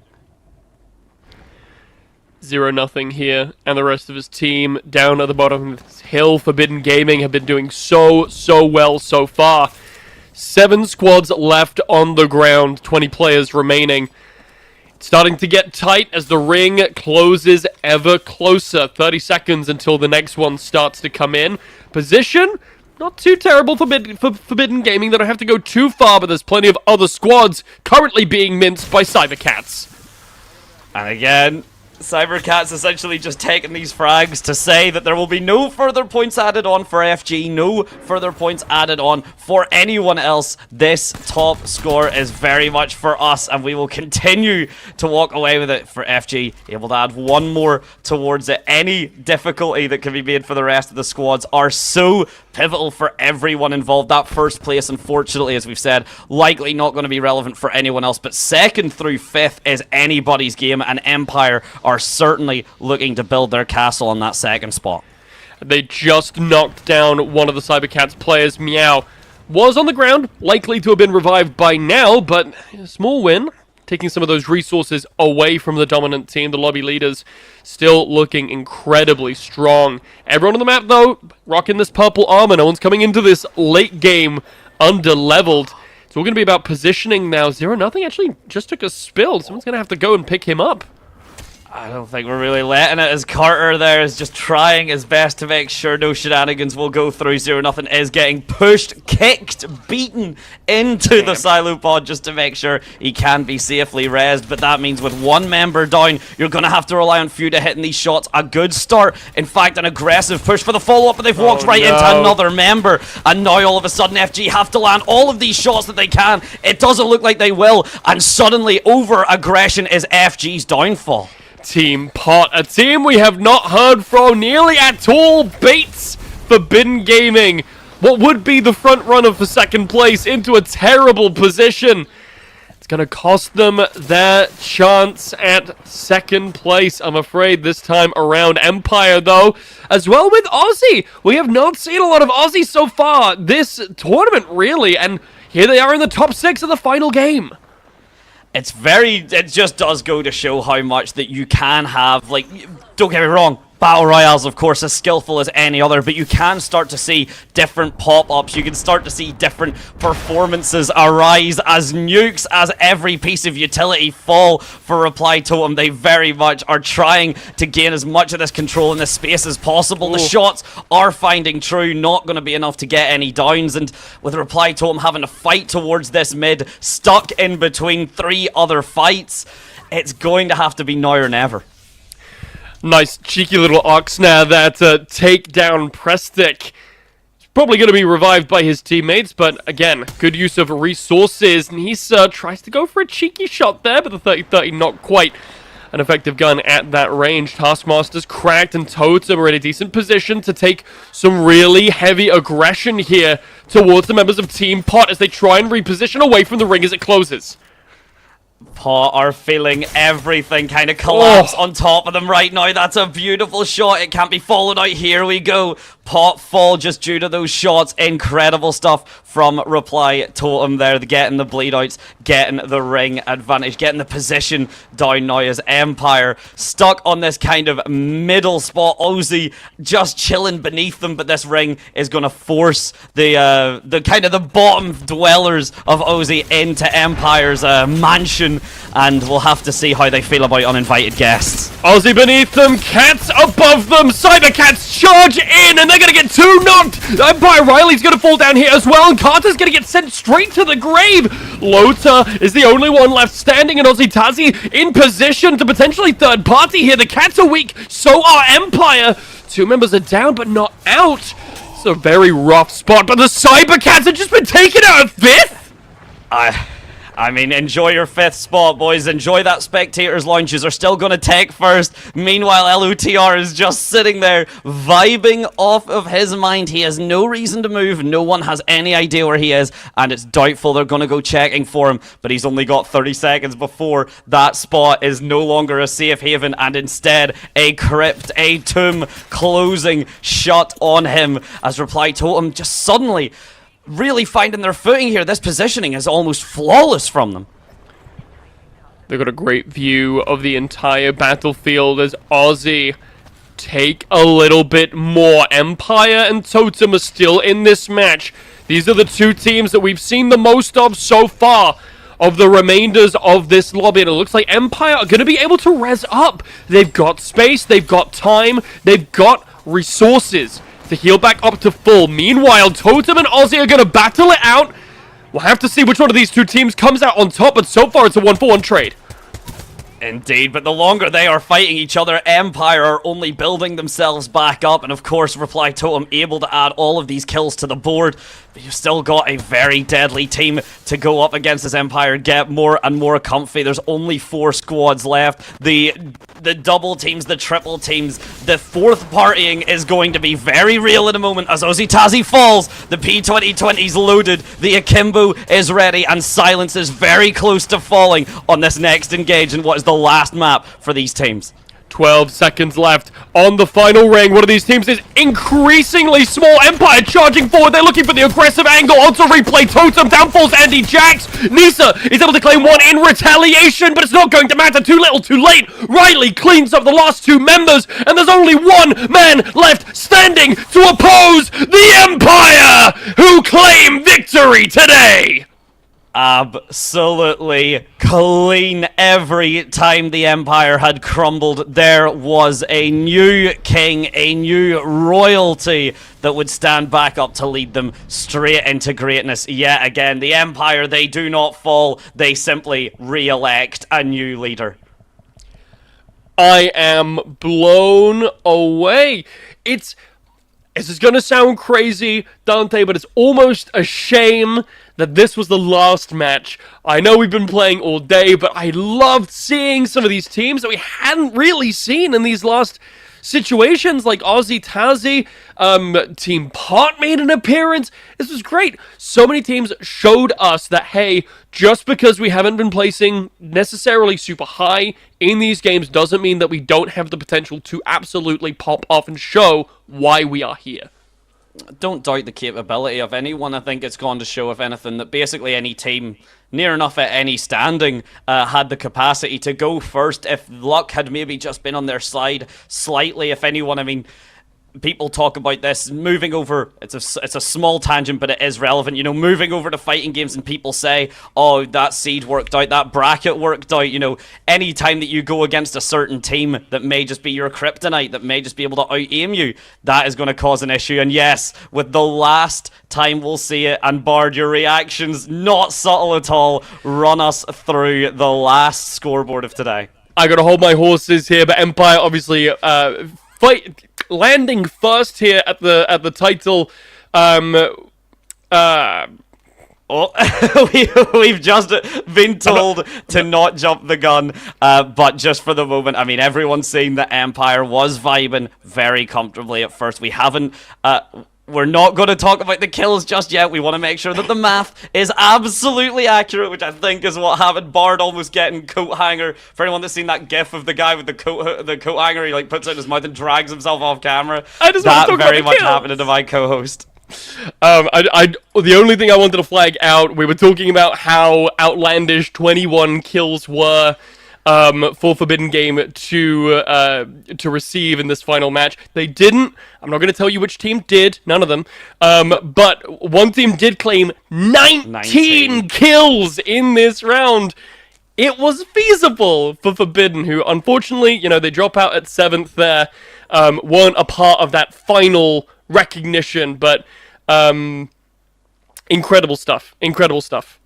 It is very sad. I'm sure for anyone that if you were paying attention during that game, you probably know who our 19k is, but we're going to keep it as a surprise for anyone that maybe did just miss, because the action in the carnage of that last set there was absolutely flawless. You wanted to see that kind of aggression. We'd brought it up before about like that positioning and how some people are going to play in terms of that level of confidence to push, to aggress. And I think Empire really showed that the minute they were happy, okay, this fight is going to be taken on our terms, they brought you in. They were not waiting for you to engage them fairly. Everything was taken on Empire's doorstep. Yeah, absolutely. And this team, you know, this team is a team that has been consistently playing well the entire day. Empire, I don't think, have placed below 6th. Don't quote me on that, but I think that's right. I would have said 5th, but knowing my luck, being wrong on the internet is my specialty. I'm being told we're ready. We can go to the scoreboard. Big reveal. Our top 4 players, our top 4 teams. Dante, I'll let you do the honors. I mean, ladies and gentlemen, it was the Cybercats, who we basically already knew. Empire coming in, they were your 19-kill demons on that last round. So coming first with 12 points, 19, 31 points off of that last map alone is absolutely filthy. Ronin managing to keep themselves safe in that third place. There was a maybe potential for an upset for someone else to come out of that bracket and take it away. That's 750 euros. And finally then, Forbidden Gaming not forbade from taking home a little bit of that prize money. So congratulations to the top four. Commiserations, of course, to anyone that didn't just quite manage to sneak themselves in there. It was absolutely nail-biting at the end, and we can see the point differential, right? Between Empire and Ronin, it's 6 points. Forbidden Gaming 3 away from taking Ronin's spot. If they had acclaimed, they had stayed in the match just maybe 2 kills later, they'd be walking away with a higher scorecard. It just goes to show you the razor-thin margins. And then there's the difference between Cybercats and Empire. 16-point difference between first and second, and then all of that gets so small. Jumping back actually on your point, Bard, for anyone that doesn't know, Forbidden Gaming placed 7th with 6 kills. You basically say that they managed to get the kills onto Team Paw and swap that position around. They finished 6th and get the frags. That may have been enough on its own to prevent Ronin from that 750 euros, which is exactly why they seem to have betted correctly on their Mario Party AI, but in this case, Luigi does not win by doing absolutely nothing. Right. Every team played their absolute heart out, and it was a phenomenal set to watch. Yeah, absolutely. And these teams have been playing so consistently all day. It is truly a pleasure to see. And, you know, as we are kind of coming to our stopping point here, Dante, I would just like to reach out to everyone in the audience and say thank you so much for joining us. As, you know, this is it's been a really big production that we've put on for InCap to really bring in different elements of the world of esports tech and kind of bring these communities together. And it's been so much fun watching collegiate teams play against the pros. And watching them hold their own. It's not just playing, it's actually showing up and making some little thorns in the sides for teams like Empire and such. We've definitely seen them come through. So a massive congratulations, like a big pat on the back to everyone here that was able to take part. You know, these types of tournaments are always kind of the bread and butter of how a lot of people end up finding themselves, particularly shout outs to the collegiate guys again. You know, as I said, they are younger typically. They have a bit less of an idea of what they want to kind of go on and do, or a bit less of an idea of what opportunities are out for them. And I would say pretty convincingly that InCap have you know, as well as lined the pockets of some very phenomenal players, have given a quite a condensed and concise rundown of all the different opportunities, both for players and production alike. Yeah, it's been a great experience, and personally, as a teacher, as someone who works in the education sector and in the esports sector, being able to see so many of my students come in and work this event and do so phenomenally well, and, you know, just a quick shout out, production don't get enough of a hand in these kinds of things. So a massive thank you to all of our observers, to all of our admins, to, you know, production staff, everyone who did amazing work, and thank you so much for letting our students be a part of it. Really, it's heartwarming to say the least. And again, just for the observers, observing battle royales is terrifying. I don't know how you do it. That is impressive stuff. Yeah, it's absolutely wild. Yeah. I really think, for the most part, that is going to be it. Of course, everyone like kind of hang around the teams and such that are going to be waiting for their prize pools. Please, you know, stick around. Make sure you get all the information for that. Everyone in chat, a big thank you and a big love. Make sure you have called out politely everyone that you adore or everyone that you want to meme. And yeah. Blazy, any last final thoughts? Final thoughts? You know, I actually have multiple final thoughts, Dante, and I think it's really rude that you're trying to silence my final thoughts. What? I'm giving you a place. I just think that I have many final thoughts, and they need to be heard. Share them. Sorry, Queen. Pop off, Queen. Sorry. But no, I just wanted to discuss as well. You know, we can talk a little bit more about the analysis of these games, Dante. We can talk about, you know, how how well kind of the maps went. We were originally supposed to be playing partially on World's Edge and then on Kings Canyon, and then some changes. We did have to make a last-minute switch over to Storm Point. I think actually it ended up being a lot more interesting this way. Kings Canyon can feel a little bit oppressive, a little bit small, in a similar vein to World's Edge. So I think having the more open map, as well as being able to see cars, which is fun, I think allowed us to see a bit more variety in the gameplay. I would 100% agree with you on that. It's nice because Kings Canyon, as well, for anyone that doesn't know, it was just like a little custom games, a shenanigananery. I haven't checked exactly. All I knew was we weren't doing that and what we filled in for. But that playstyle of going for a larger set map into the smaller set, you do have to work on your positioning, your kind of communication, and even who you're opting to take the fights, because on the smaller maps you don't mind exactly losing your kind of your best aimer usually on the kind of condensed maps, because aim is obviously still a factor, but your utility is going to come in. You know, the Arcnades and the Thermites we've seen absolutely cooking buildings by the end. You know, your mechanics are not going to save you in that capacity, whereas the bigger maps, you know, like World's Edge and such, that's whenever you've got, or Storm Point, sorry, that's whenever you've got those 2020 shots that we were seeing. Well, the 2020s are an absolute beast regardless of range, apparently. But the triple take shots and such we were seeing were absolutely filthy, and I think that was very much showing quite cohesively which teams and which members were at their strongest and at which points.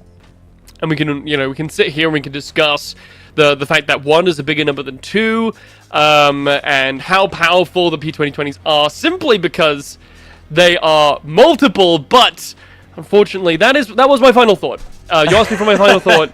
My final thought is 1 is a bigger number than 2. Thanks. I think that's an excellent final thought to leave everyone with. So on that note, 1 is a smaller number than 2. It is bigger. Myself. Bigger. Sorry. Yeah, one is bigger sorry, than 2.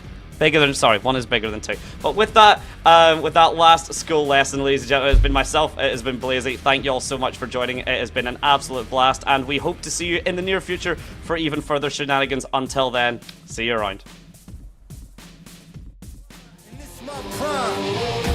Yeah, sorry for the wait.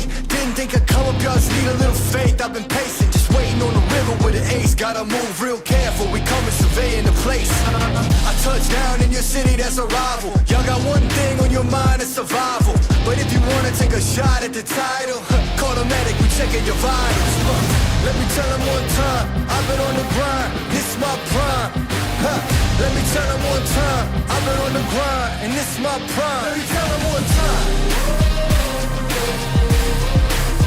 Said I'm all in my prime. Let me tell them one time, I've been on the grind, feeling real good, yeah, all in my prime. It's about that time, say your goodbyes, 'cause ain't no match for the way that I grind, yeah, I'm all in my prime. Prime time, we mile high, the gate closed. Same city as voice and I mean woes. It's flatbeds for the checks, that's a bank rolls. I've been killing it, I'm guilty, case closed. Yeah, y'all are too basic, my reputation, borderline amazing. Good things coming, they just need a little patience. Ready for whatever, all you gotta do is say when. In my eyes, when I rise, I visualize. I ain't ever taking a break, you taking 5. Even if I ain't got it, know that I make the time. On my next move, by the time that the ink will dry. Let me tell them one time, I've been on the grind, this is my prime. Let me tell them one time, I've been on the grind, and this is my prime. Let me tell them one time. Said I'm all in my prime. Let me tell them one time, I've been on the grind, feeling real good, yeah, all in my prime. It's about that time, say your goodbyes, 'cause ain't no match for the way that I grind, yeah, I'm all in my prime.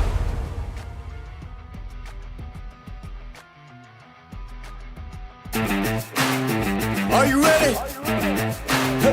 Are you ready for the comeback? Yeah. Are you ready for the comeback? You know we the ones that ready for whatever. We gon' have to show them something, man. Let me see them hands up all the way front back. You don't understand that I'm doing what you can with no cap. This is the return of the one. You ain't see him coming, you just heard drums. They've been ready for the battle. Any person that comes got the weight of the world on them. Yeah, they too strong. I might have been down, not out. It's on sight, you gon' figure that out. And I might have been down, not out. Only one thing I gotta know now. So are you ready for the comeback? Yeah. Are you ready for the? Huh? Are you ready for the comeback? You know we the ones that. Let me see them hands up all the way front back. Yeah, it's the comeback. Are you ready for the comeback?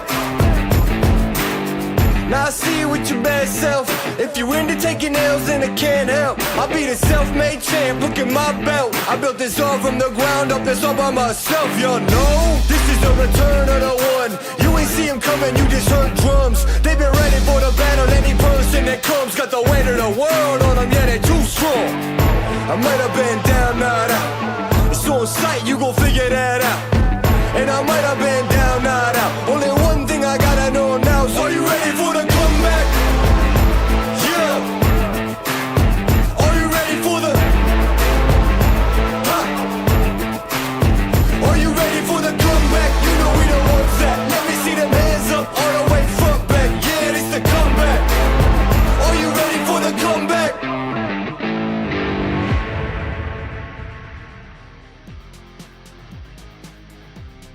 Cause I'm about that. Cause I'm about that.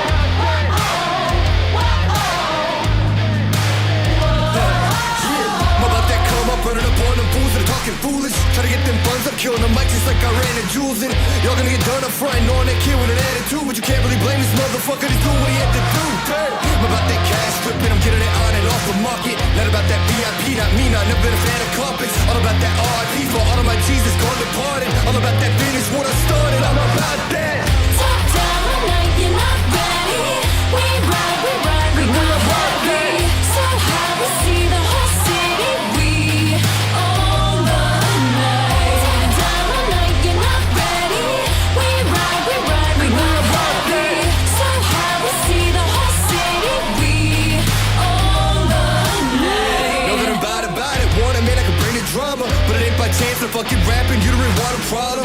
Made a little cash in the back end, but still rap like homie starving. Yeah, y'all ain't gonna ask who the man is, hope I'm gonna be like, beg your pardon. Ooh, I'm about them two cities with me, repping them hardest. And I keep it 250s playing, always been an honest artist. And I got that crew with me, haters, better go watch the comments. And it's on the fence for dog, I promise, I'm about that. Top down, I know you're not ready. We ride, we go heavy. So high, we see the whole city. We own the night. Top down, I know you're not ready. We ride, we go heavy. So high, we see the whole city. We own the night. When I'm all about that get it, how you living, homie? Not about to knock your hustle, getting that money, homie. All about that, I don't need eyes, but I got a vision. Listen, none of my shit is written, bitches know that they bear witness. I'm about that ride or die, I'm fools that come before me, trying to forget who I'm. It's like forgetting your vows at a matrimony line. I'm gonna be saying I'm playing names, I'm bumping phony. Y'all gonna put in work in the game and own me, I'm about that. Top down, I know you're not ready. We ride, we go heavy. So high, we see the whole city. We own the night. Top down, I know you're not ready. We ride, we go heavy. So high, we see the whole city. We own the night.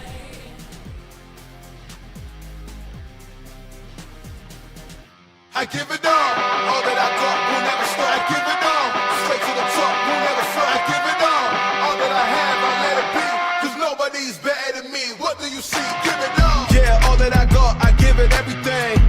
They lost the plot, they think I'm menacing. They wanna talk, but I ain't settling. Circle is tight, feeling like better rains. Whole lot of glow trotter, man, they don't know nada. Bro, gotta show something to me and go harder. So proper, nah, not that, we sure gotta give it all raw now, like Don Dallas. All that I got will never stop. I give it all, straight to the top, will never front. I give it all, they want me rock, I never blow. I give it all, whoa. What you say, my man? Give it all, whoa. Hey, give it all, whoa.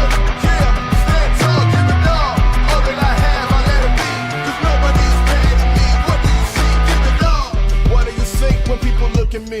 100 degrees tougher than Booker T. Couldn't agree more, but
going hard, it turns out they've been hurting. What is mine is no doubt. My moment is now, I've seen the 7 seas. My moment is now, no distant memory. I've been working, going hard, it turns out they've been hurting. What is mine is no doubt. My moment is now, I've seen the 7 seas. My moment is now, no distant memory. My moment to shine, still gonna take this one day at a time. To my people that I'm holding the line, take a seat and better recline. Wanna break me down and then build me up. It's my time, I can't make this up. It's my moment now, you can't slow me down. I stand right next to Lady Luck, man, you know how I do it. Cruising, see my influence, show you how to move in a